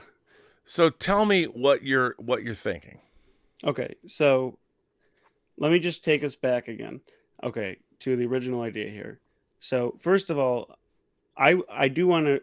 Being born in '96, I grew up with the prequels. I thought they were great when I was little. I know, but I remember in the 2012, 2015, like in that lead up, when AMC Movie Talk and stuff were coming into fruition. The general perception and a lot of the media people on YouTube were in their 30s and 40s. So the cultural perception of the prequels in Star Wars in general was generally that it was in pretty bad standing leading into this. So it was like Disney is going to save Star Wars. I'm going to give you the floor for just a second. You have the floor. Okay. Give me 2 minutes. Sure. Yeah. So I was just saying that I feel like the perception culturally was that Star Wars was dead. The prequels, and people used to kind of talk about them all as if they were one movie. They would say the prequels were awful, and the idea was that Disney was going to come in and rescue it. So my argument is sort of that after The Force Awakens, it was generally seen as a successful movie. It made a lot of money. It was generally well received. The fans seemed to like it. I'm contending that there was a way to course correct and ultimately make a satisfying trilogy. So, Binary, what do you think about that? Do you think that with The Last Jedi and The Rise of Skywalker, do you think that we could have ultimately had a satisfactory trilogy, even though you didn't like the first one?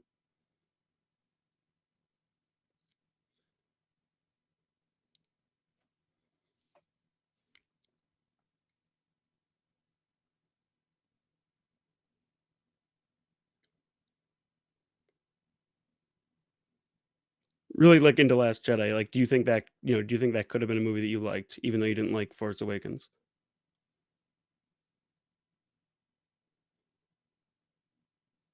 Yeah, I mean, yeah, it was sort of it was sort of awkward. Like they started to kind of shift into a different style of humor that really wasn't Star Wars. Like even from the beginning, when Luke takes the lightsaber and he throws it over his shoulder, it was jarring.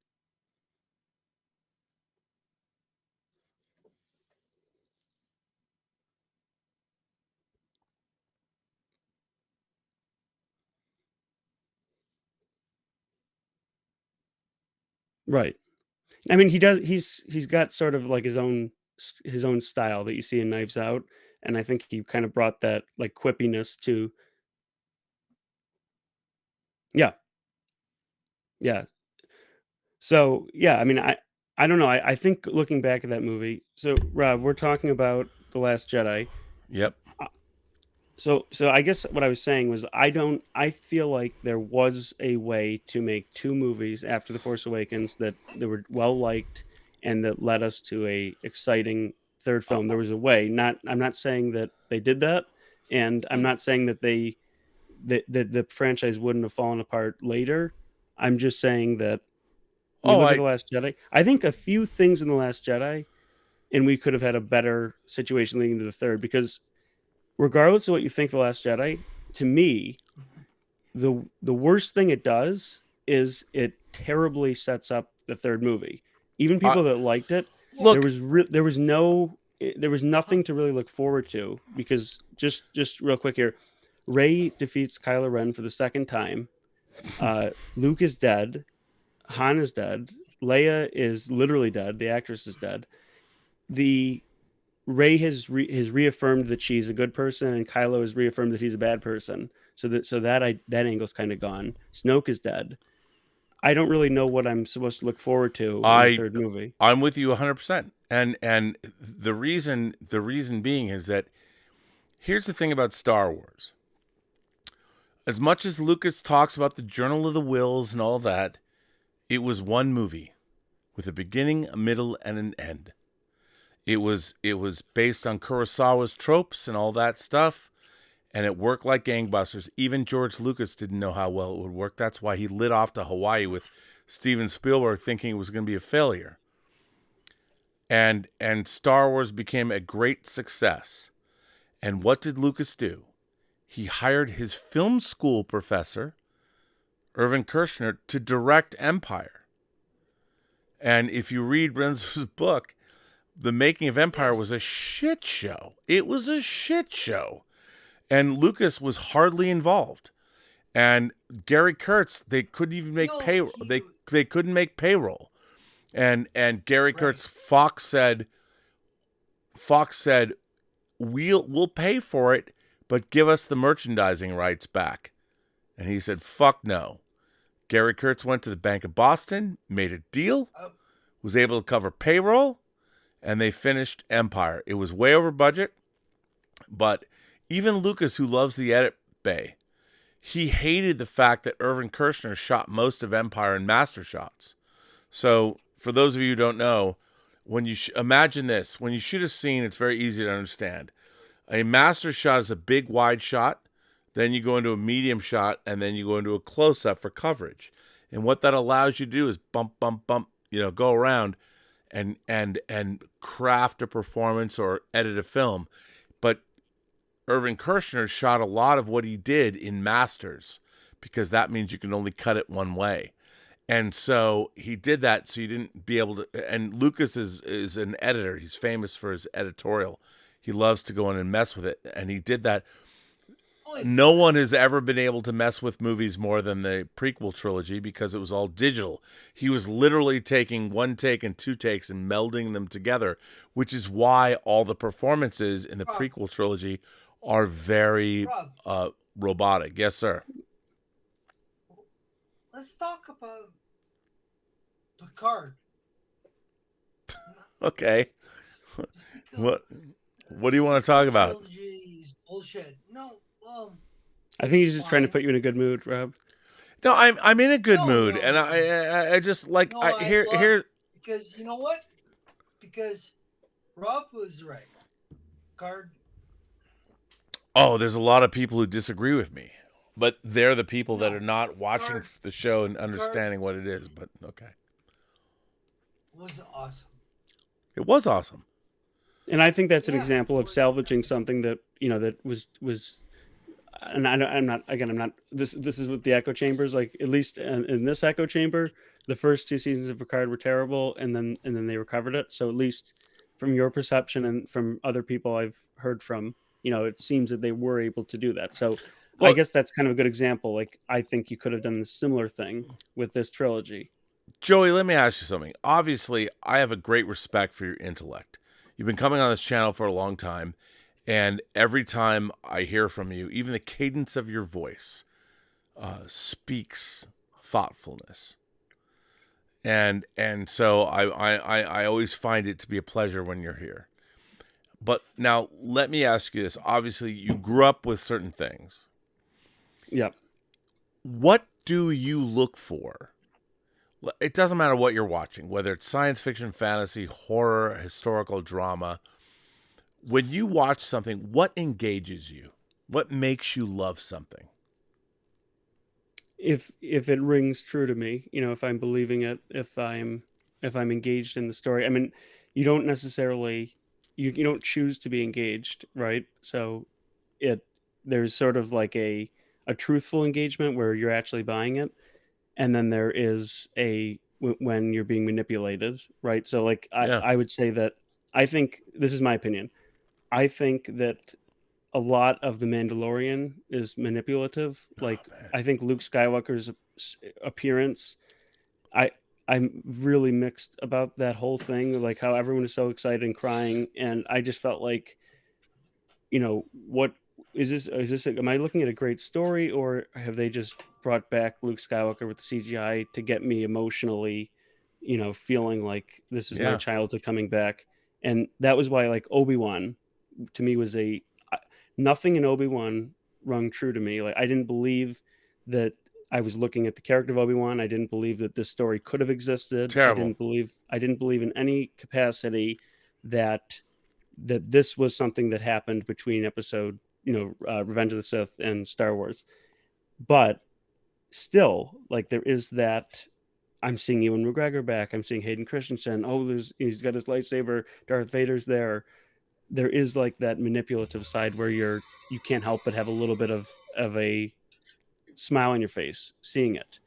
So sometimes with these products, like with anything Star Wars, it's sort of I'm having like an internal battle when I'm watching something that I know is bad or mediocre. Yeah. But I feel good watching it. It's almost like something that's bad for me that I like. No, I'm with you 100%, and I think here's what I find frustrating about the modern age.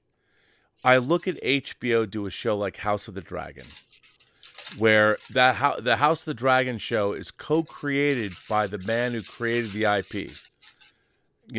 which is George R.R. Martin. He did not get the co-creator credit on Game of Thrones, even though it was based on his work. And I look at House of the Dragon, and it is exactly what it's supposed to be. It's well done, beautifully made, and it honors the original IP. And to me, that House of the Dragon stands tall as how to honor an IP. How do you do it well? Well, so does The Last of Us. We have great examples. I mean, whether you're a Last of Us fan or not, The Last of Us video game and the TV series stand in a way they're almost in tandem because they do different things, but you still recognize them. And watching The Last of Us, it's pretty great, Yeah. and you look at that and you're thinking, okay, here are people that were given an IP. They were very smart creators. I mean, Neil Druckmann, the man who co-created it, and Craig Mazin, who made Chernobyl, they were very, very smart creators. They took an IP and they made a banger of a series that honored everyone, honored Naughty Dog, honored everyone that worked on the Last of Us video game, and honored HBO and all the viewers. That's what you want. That is the synergy when a company acquires an IP or whatever. That's what you want. And there are plenty of examples of that. And yet the J.J. Abrams the IPs, Star Trek and Star Wars, are the most mismanaged, horribly done IPs of all time. And the question I have is why? Well, you seem to sort of answer yourself, though, because you say that like the corporations know how to acquire, but they don't know how to tell stories. Yes, but then they hire someone like J.J. Abrams, who he has a whole company that, of course, they hire him because, I've done this, I've done that. And then he's got massive overhead. I mean, he had a $500 million deal with Warner Brothers and didn't make shit. Yeah, so I have relatives who are in corporations that is not in the entertainment, but I hear the same discussions over like, you don't have, when the corporations get too big, you don't have soldiers who are all working towards a goal. You have people that are trying to move up in their company. Yeah. And the problem with that is the innovation is going to struggle because you've got people who are trying to pretty up to their bosses to get promoted. And when that's going on, you're not creating effective products. So no, I think that sort of is the problem. It doesn't mean there's no way to make a good movie if it's a corporation. I think they have. I think they've made good stuff. But the problem is there's going to become fewer and farther between. But there's nobody at the top that knows what a good movie is. Right. Like there's no one who knows that like, Andor was really good. Boba Fett was not good. They don't know. Why is that? Because here's what's amazing. The people that run these companies have never themselves actually made movies. And they're in control of all these people that actually do. So they don't know what's good or what's bad or any of that stuff, and it's really frustrating. And it's like let's make a Starfleet Academy series and say it's about rivalries and like what? You're gonna make a Star Trek movie that's a Star Trek series that's a generic college show. If someone said I'm gonna make a Starfleet Academy series that's like The Paper Chase, I'd be like, oh, that'd be good. Or The West Wing of college or something. But no, it's like rivalries, first loves. I don't care in a Star Trek show. I don't give a fuck about someone's first love. Don't sell it to me that way. And then like, oh, Rob, you're the old man shouting in clouds. I'm like, Star Trek is not about first loves. Star Trek is about excellent people out on the edge of the final frontier, pushing the boundaries of human knowledge and finding cool shit, amazing shit, crazy sci-fi shit. It's not about first loves and rivalries. Because Star Trek is already about the top 99% of people. It's an elitist show about the best of the best of every race across the galaxy that gets on a starship because those are the only people qualified to save the universe from destruction. And what Discovery did was, I mean, everyone, you know why people love Tilly? And this is not a slam on the actress, because they see themselves in her. I never, as a lifelong Star Trek fan, saw myself in any of the characters. I aspired to be them because I could never be as good as them. And nowadays, well, I see myself in Tilly. If you see yourself in Tilly, that's a bad character, and you shouldn't see yourself in her because she shouldn't be on the fucking ship. That's just me. Right. So yeah, and my point on, so like there's a sincerity that I would say I look for. You know, like when you watch the original trilogy, there's a sincerity through all three of the films. You feel like there's a vision behind it. They're really going for it. There's a thing that was bothering me that I was seeing about, there was this image of Baby Yoda in the last episode of Mandalorian, and one of the last, where he's supposed to be using the Force, and they threw the puppet up, you know, and it looks terrible. Oh, right. Yeah. And people are saying like, oh, it's so funny that it looks like they just threw the puppet. I love it. And I just don't understand that logic. Like they love how cheesy it is, but it's like, and people argue like, oh, well, Yoda was cheesy. And I'm like, first of all, he wasn't. No, he was not. Second of all, that was state-of-the-art technology in 1980. Anything about Yoda that looks not believable now is purely due to that it's been 43 years since that movie came out. I would also posit that the Yoda in Empire Strikes Back is the most realistic-looking Yoda ever. And that was because they knew the limitations of the puppet, and so they would carefully shoot him. People are like, it's a puppet. I'm like, the character's not a puppet. The Grogu is a puppet, is in reality a puppet. Like if I were to walk up and watch them shooting the Mandalorian, it would be a puppet. But I'm supposed to be believing when I'm watching this that it is a real alien being. So And- if the show is purposely reminding me that it's a puppet because they want to throw back to what it would have looked like in 1980, first of all, they wouldn't have shot that because they would have known it looks bad, so they would have shot it from a different angle or in different lighting, or they just would have not done it. But secondly, I don't want to see 1980s technology in 2023. Like Star Wars was never about, it was about a throwback to like the Flash Gordon era and whatnot. But it wasn't like, let's make these films intentionally bad. They were pushing the boundaries of technology. Oh, I mean, everybody believed Yoda. That was the whole thing. They like Roger Ebert said that he was the best actor in the movie. I mean, it was incredible. You will be. Yeah, there's even a personality change when he goes from the facade to the real master. When Luke's like, Yoda. Yeah, incredible. His whole face changes. I cannot teach him. I mean, it's one of the great. And people, here's what people forget. They forget what Star Wars was. To me, the template for all Star Wars is Empire Strikes Back, because Star Wars set it up. Jedi disappointed. The greatest Star Wars movie is Empire Strikes Back, because you needed Star Wars to set it up, and Star Wars is great. But Star Wars should have ended with Star Wars. But the fact they had to make a sequel, and they're like, what do we do? Empire Strikes Back, tease it up, makes it more adult. And if you're not looking at Empire to make Star Wars, I mean, look, I appreciate what Dave Filoni has done. He's created this, but I look at Dave Filoni and I'm like, dude, where's your passport? Have you lived a life? Take that fucking hat off and tell me a story that isn't like make me believe that you know about the human experience.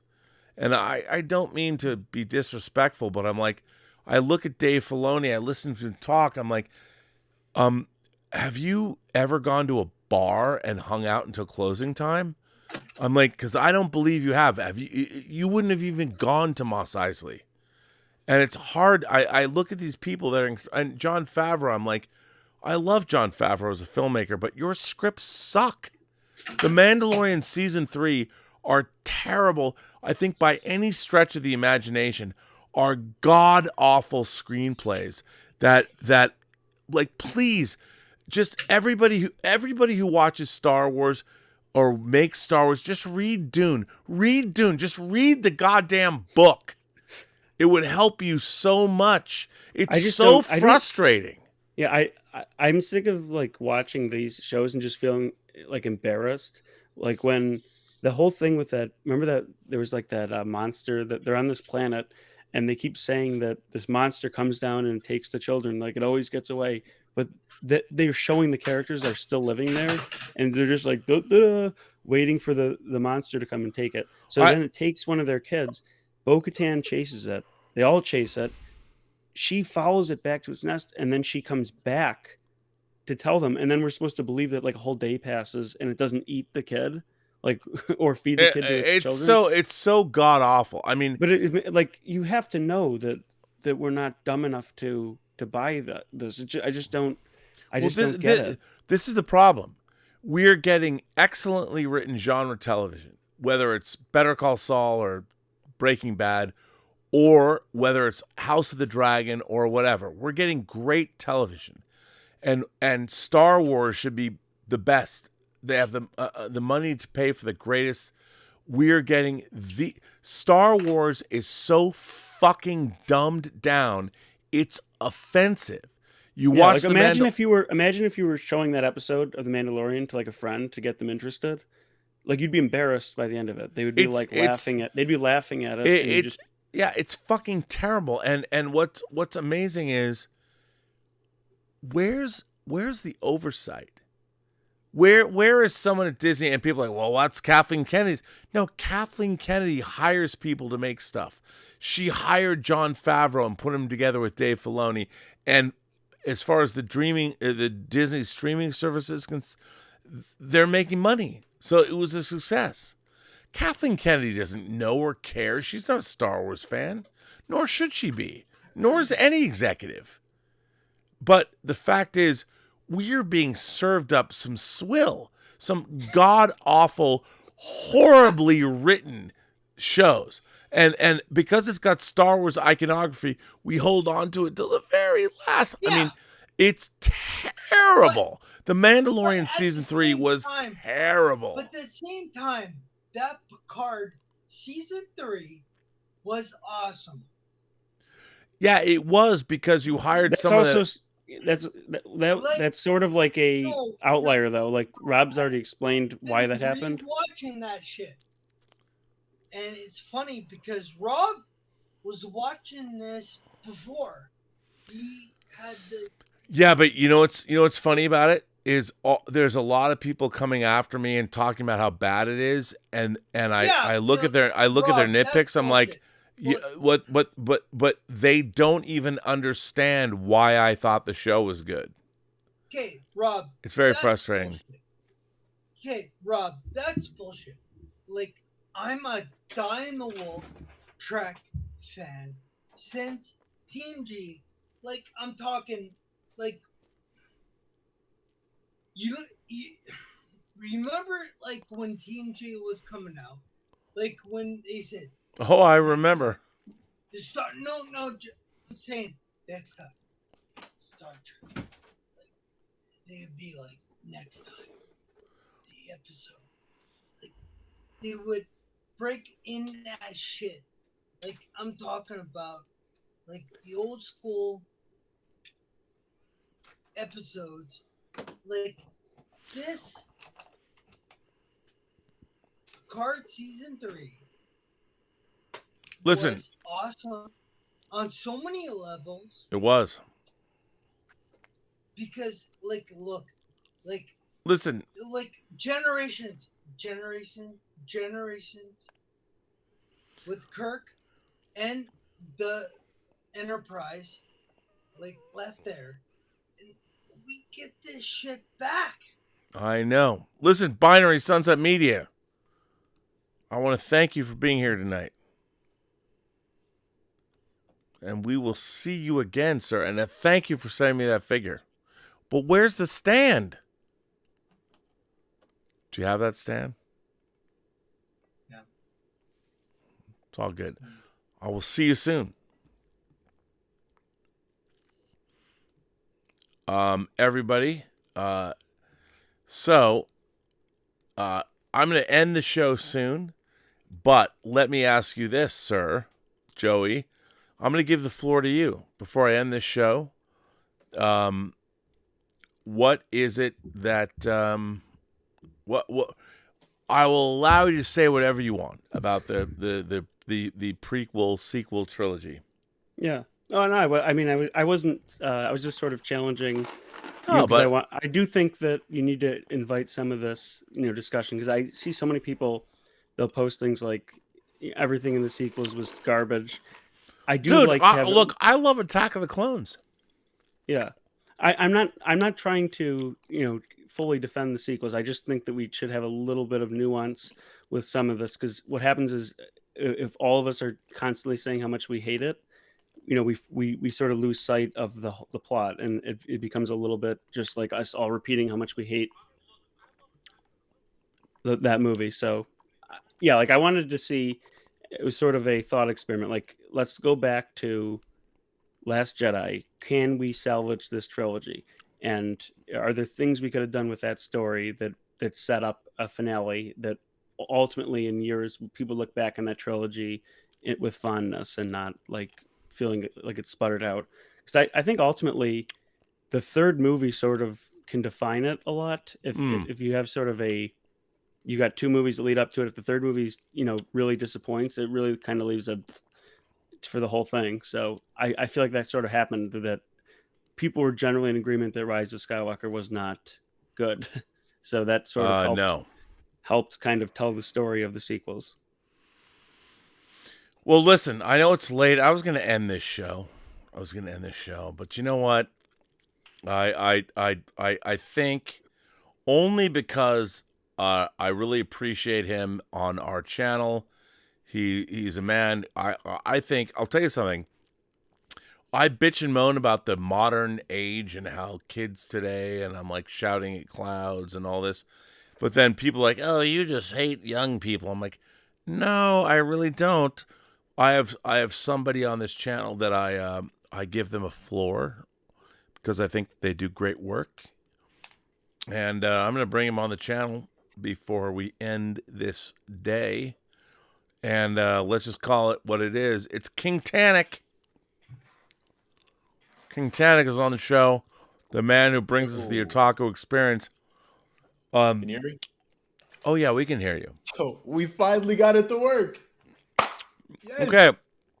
So Joey, long time. I mean, I feel like Joey's a voice of reason, a voice of intellect.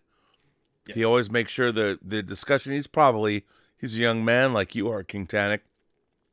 Please don't prove me wrong for bringing you on now. I mean, I know you are an intellect yourself. And now that was so interesting. I was like, man, we could have, like, I was like, everybody is in the chat and in the stream everybody's so upset about, obviously about what the current situation with Star Wars is and everything like that. And I'm like, man, we could have been talking about Unicron. But yeah, Rob almost died when we went into Discovery. I was worried about Rob's health, so he had to steer back to one franchise. Rob like this. Did you see what I sent you on Twitter though? I sent you the Lael. It's Unicron, bro. I put that on his Facebook page. Oh yeah, there you go. Yeah. Well done, sir. By the way, nicely done. But okay, so Rise of the Beasts. That's why we're here. That's why we're here. Well, no, now hang on. I would say we're talking about how corporations can utilize their IPs well. And I would say that Paramount knew that after The Last Night, Transformers 5, I think they knew they needed to make a course correction. I really like Bumblebee, the movie. Mm-hmm. And now we have Rise of the Beasts, which takes place in 1994. Right. So I would ask you, as a Transformers fan, how do you feel Paramount has handled the Transformers franchise? And we're getting a new animated film, Transformers 1. God. Why did you have to remind me of that? Because that's my job. I was very upset about the animated thing. Did you mean when you said how Paramount's handling the franchise, did you mean from 2007 through, or like this new age that we're in?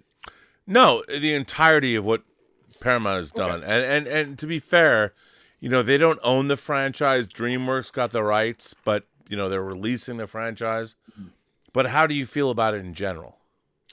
Oh, well, obviously, I'm an unabashed Transformers nut fan. I love it. No, great. Really? Age of Extinction is the best one. You're out of your mind. It's Rob. You said after 10 episodes of the Otaku Experience, we could talk about doing like a watch party with me and I'm you. down. So we gotta do that. But I love all the Michael Bay films. Okay, The Last Night I don't love. I'll just say it. 'Cause it's not good. I can. Yes, I can have fun though in some aspects of it. Like when Mark Wahlberg, when Cade Yeager, like the talisman on his arm turns into Excalibur and he blocks the knight's sword from decapitating Optimus. That is the best moment in cinematic history. I love it. It's great. But far be it from me to shatter your dreams. Go ahead. Come on, Rob. I know when you saw the theater, you were probably upset at the entire movie, but when that happened, you were like, "Oh, no, I wasn't." Come on. But yeah. Other than that, Bumblebee came out, and I'll say Bumblebee is probably my least watched Transformers film. Wow. I think I've only seen it all the way through once. Wow. And I've rewatched parts. I've rewatched that Cybertron sequence countless times, but the rest of it just didn't hit me the way. Wasn't that the only good one? Yes. Anyways, wow, I'm about to get mad on here. Okay, that's okay. It's all good. Now it's my turn to. No. People like Bumblebee. I think Bumblebee's. It's fine. It's not offensive. That's what I'll say. It's a fine movie. It has cute moments. It goes back to the G1. It's not super Michael Bay isms, right? And so it's a very safe thing. And I think if that movie was released by itself in a vacuum, I don't see it getting like that 90 whatever % on Rotten Tomatoes or whatever. I think that was just because everybody got so used to all the Bay films, and then they were like, finally, fresh water. Besides me, I'm still holding out hope that they'll announce Transformers 6 one day. But so with Rise of the Beasts, okay, this trailer. By the way, can I just say that Ryan Wicks asks about Star Trek Resurgence, sends a tip and says, I'm looking forward to it. I'm going to buy it. I pre-ordered it. I'll get it on my PlayStation 5. I'm hoping it's good. Stubble McShave says, the worst story problem with The Last Jedi, this is for Joey, was killing off Snoke. It really screwed up the third film. Snoke was clearly set up to be the big bad from the start. Johnson was really selfish and totally screwed over the third movie by removing the big bad in the second act. And yeah, that sort of went back to I don't buy that what you said about it. It was all like thoroughly planned out, because there's no way that was the original plan from JJ was to kill Snoke like that. Well, no, after Carrie Fisher died, everything was off the table. Did she die before that? But she didn't. They'd already shot Last Jedi before she died. They were in post. Yeah. Yeah. Like, so I don't think they changed. I don't think they killed Snoke at the 11th hour. I'll just say, because we don't want to go back down that Star Wars rabbit hole, but I'll just say, I actually really like the choice of killing Snoke, because at least when I watched The Force Awakens, it never struck me that Snoke was going to be our big bad. It struck me that they were doing something different with Kylo. Who was your big bad? Because Kylo certainly wasn't. Yeah, it struck me that they were building Kylo up to be that. And so they gave him every opportunity, right? So Han gives him that opportunity in Force Awakens. Rey gives him that opportunity multiple times in Last Jedi. Leia, but she beats him. That was sort of my problem, right? Not in Last Jedi. They don't fight in Last Jedi. Yeah, they do. They have that Force thing, and then she passed out and she leaves, right? So it was like, no, it breaks in half. Yeah, but then he passed out and she got away. It certainly wasn't a good look for Kylo, and then he gets embarrassed by Luke, right? Well, that's Luke Skywalker. Did you think Kylo was going to fight Luke Skywalker? Did Darth Vader ever be like, oh no? Except for the third movie, he did do it in Revenge of the Sith. It's Darth Vader. I'm saying, there's like, completely different levels of. Yeah, but is that like that's your big villain going into the last movie? That guy, the guy who's just crying. That's what I thought Last Jedi was setting him up to be. So he was basically going to become Vader, but irredeemable, which is why I liked the choice that Luke, for a split second, was like, "I'm gonna," it was. He said it was a fleeting thought, but he thought about it for a second, and I think it's because he saw there was no light left in Kylo.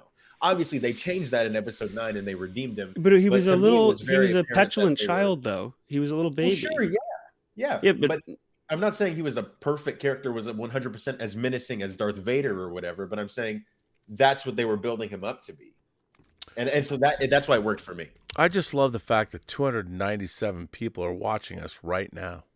Go to bed, everybody. Well, there's other people around the world, man. It's 8 o'clock somewhere. 2 people just went to bed. Yeah, there we go. As somebody who didn't hate The Last Jedi, I even felt like they needed like a big bad going to the last movie. So like when they said there was going to be Palpatine, I was like, all right, we'll see what you got here. And I hate it. No. But, all right, go Transformers. Yeah. Okay, guys, hang on a second. Let's do these last super chats. I have to go to bed. I've been here for 5 hours. Okay. All right. So James Wallace says, "Oh no, you just mentioned Star Wars, and I went to a Jedi screening tonight. Couldn't stay. So bad in parts that it distracts from the great movie in there. The start of bad Lucasfilms. I will say this. To this day, Return of the Jedi is the most disappointing movie I've ever seen in my entire life. And I know a lot of people are always like, because you weren't born then. Or Jedi was the first movie you saw in the theater. Star Wars and Empire changed my life. And they elevated character, story, genre. Return of the Jedi devolved everything that Star Wars and Empire did. And it's a movie that has 2 good scenes. The rescue of Han Solo and the Emperor's throne room. The rest of that movie is entirely inconsequential. I expected more. Now we're celebrating the 40th anniversary of it. Well, I was there 40 years ago, and oh well. I was just going to ask, even though it's your most disappointing movie you've ever seen, did you still consider maybe seeing it again for the re-release just because it's going to be back in theaters? Fuck no, dude. I saw it like 20 times when I saw it in the theater. I was just wondering, Rob. No. That's a good question. No, I don't for care. The throne room sequence. No, I've never seen it. I'm seeing it this weekend with my dad. We'll see. No, see it on the big screen but I would ask you this. If you really want to have a great experience, watch Star Wars and Empire first, and then go to Jedi the same day and ask yourself, does this live up to the first 2 films? Oh, it's one. I've done that before. 100% a step down. Yeah, okay. I've been able to make peace. I can't get over the Ewoks. I do think the most important. I think they did succeed in the most important thing, which was the Luke and Vader story. Yeah. So like for me, it pushes it to positive. Once I get through that first half, we're golden. We're okay for the rest of the movie. Stub McShave sends in a super chat and says, "The Force Awakens is a bad cover band version of A New Hope." That's fair. Force Awakens, like Bumblebee, is my least watched Transformers movie. Force Awakens is my least watched Star Wars movie. Yeah, but Bumblebee's really good, and Force Awakens is not. They're at the same quality. They're both fine. No, they're not. Bumblebee is true to itself. Bumblebee works, man. Bumblebee honors a franchise. It's really good. Not my franchise. Were you like 3 years old when the first Transformers came out, though? Me? Yeah. No, I was. What was that? 2007. I was 5. All right. Well, yeah. That's the movie. What about the animated series, bro? I was not even. Decades. Yeah. You were like what? 15 years before it came out. Whoa. I mean, you're talking. You were 5 when in '97. Just saying, having not seen any of the Transformers movies, I feel like they're like the Star Wars prequels for you, King Tannic. Like you saw them when you were little, and you just can't separate that from. No, I've tried to to like actually view, and I've been able to change my opinion on things I have seen in the past. Okay. So I hated the Star Wars I'm in no prequels when I was a position kid, to now I know like that. them. And by the way, I would never besmirch you. I love the fact that you love the Transformers movies. No, you don't. I do, though. I do, because look, here's the thing. I say this on my channel all the time. Pop culture is generational, and I give pop culture a 20-year half-life. And when pop culture is 20 years old, the people that are into it, they've died off. They don't care. And so if you look at the Michael Bay, there's 5 Michael Bay Transformers movies. There's a Travis Knight's Bumblebee, which is 6, and now we're getting Rise of the Beast. There's 7 Transformers movies, and if you look at how much they've made, a significant amount of money. And I would say that's a generation or 2 of feature films. So, I can't get mad at anyone for identifying with it, because I don't hate anybody that likes anything. It's just that what I really want to see is intellectual acumen, which I know you give those things because I've watched your show. The most magical movie night of my entire life was the opening night for Revenge of the Fallen, because it was literally a midnight screening, because it was before they moved it back. So Dad canceled us to go to school on Friday. Oh my God. I can't even believe it. I'm switching to myself. I'm switching to full frame.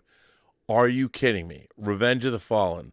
Hang on. Let's go back to King Tannic. Okay, you're back. I thought he was about to kick me off the show. Revenge of the Fallen. I was about to kick you off the show. Good night, everybody. No.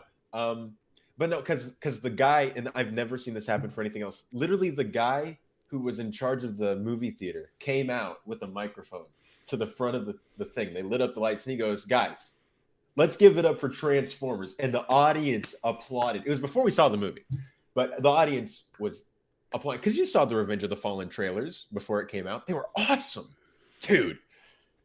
That they were all the Transformers trailers were awesome, and all the movies are awesome too. But yeah, we saw it, and yeah, it was incredibly long. My dad fell asleep, and then we had a great time. But anyways, I'll stop talking about Revenge of the Fallen, because I see. No, I'm just kidding. Look, it is commendable to defend something that is such a punching bag in the pop culture, because no, I get it with some of them, like Revenge of the Fallen and The Last Night. I get those criticisms. The first movie, Dark of the Moon and Age of Extinction, I do not get it. Well, I would say that I love the first 2 movies. I really do. Dark of the Moon, I loved it. The Apollo stuff, the Battle of Chicago, it's amazing.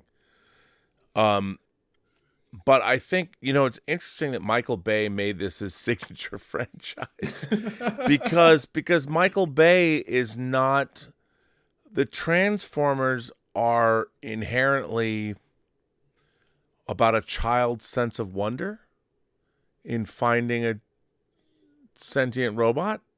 I thought they were about selling.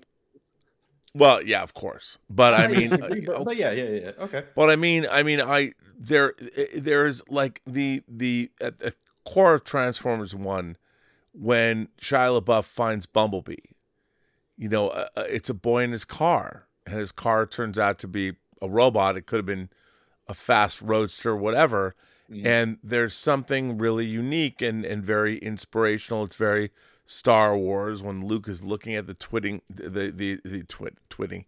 setting suns of Tatooine, right? And when Shia LaBeouf finds out that his broken down Camaro is actually an Autobot, is actually Bumblebee, magical. It is magical, and it works.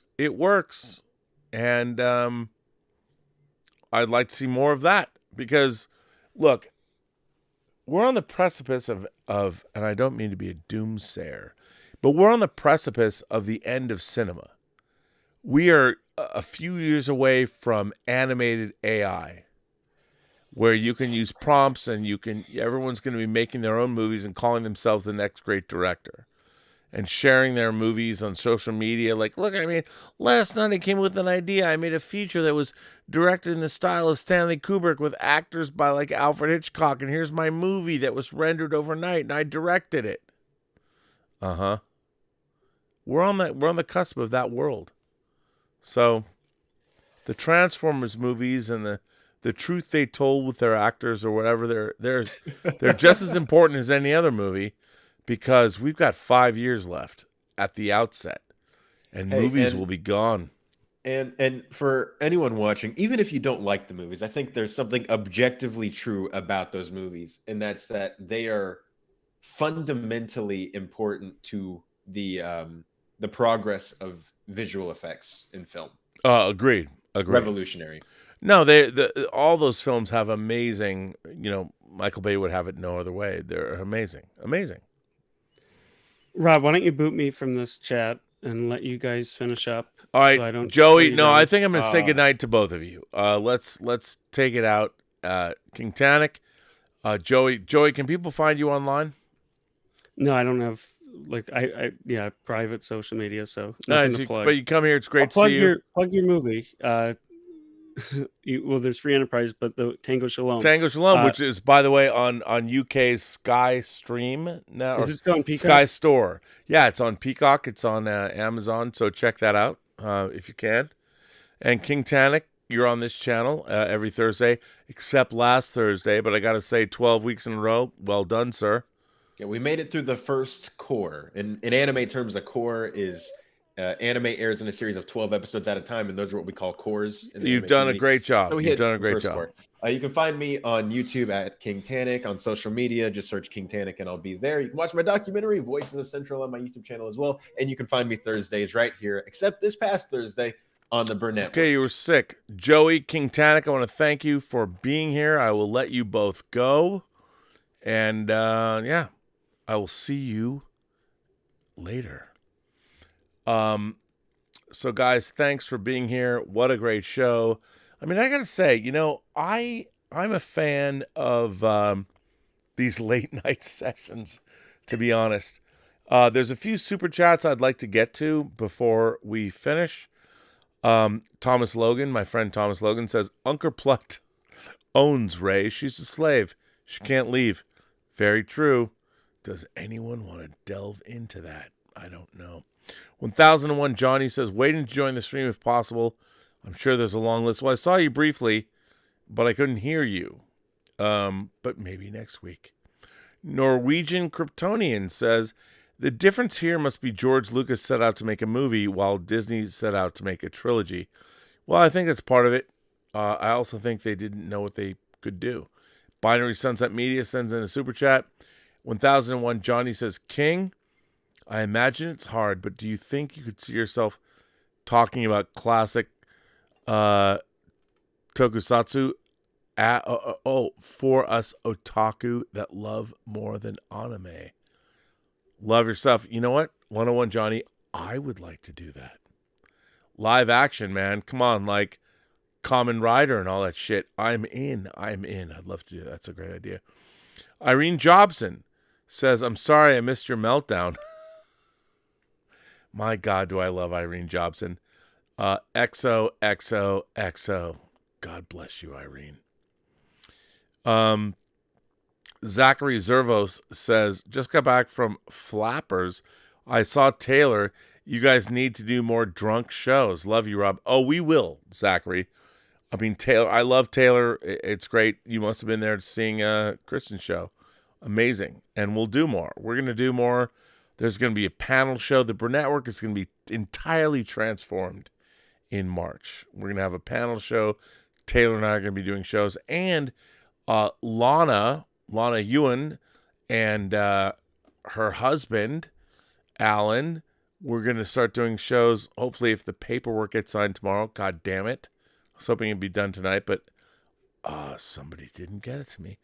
But yeah, their first review, I mean, I'm so proud to have their show on the channel. I'm going to be making a video about it tomorrow, so it'll all be good.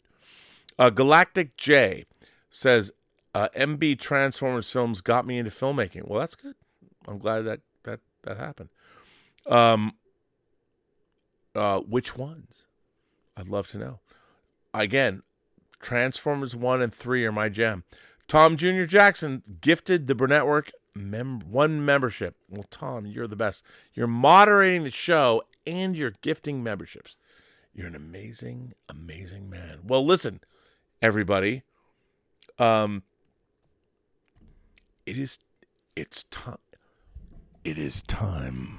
No, it's time for me to end my broadcasting day. For those of you who are members of the channel, after Let's Get Physical Media on Sunday, which is 1 o'clock Sunday afternoon, we will be having a member call, and they are a hoot.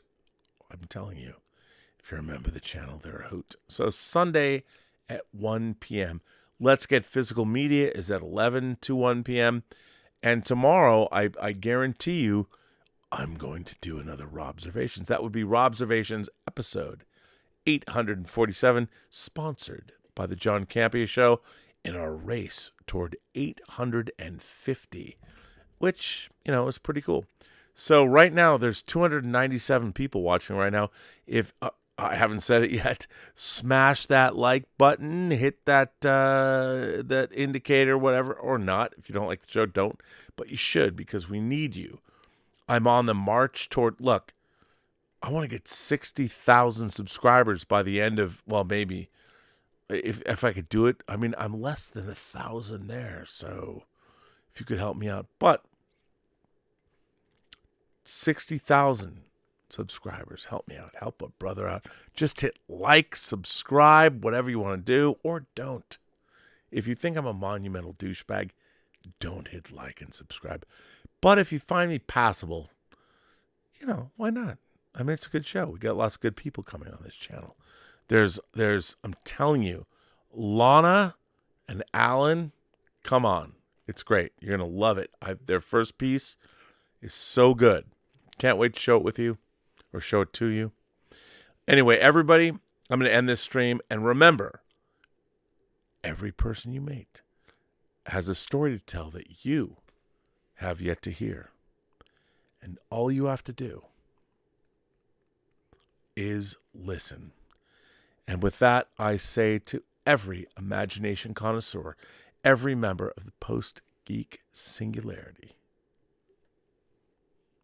have a better night, a better morning, a better day, but have a better one. And I mean that from the bottom of my heart. Thank you all for being here tonight.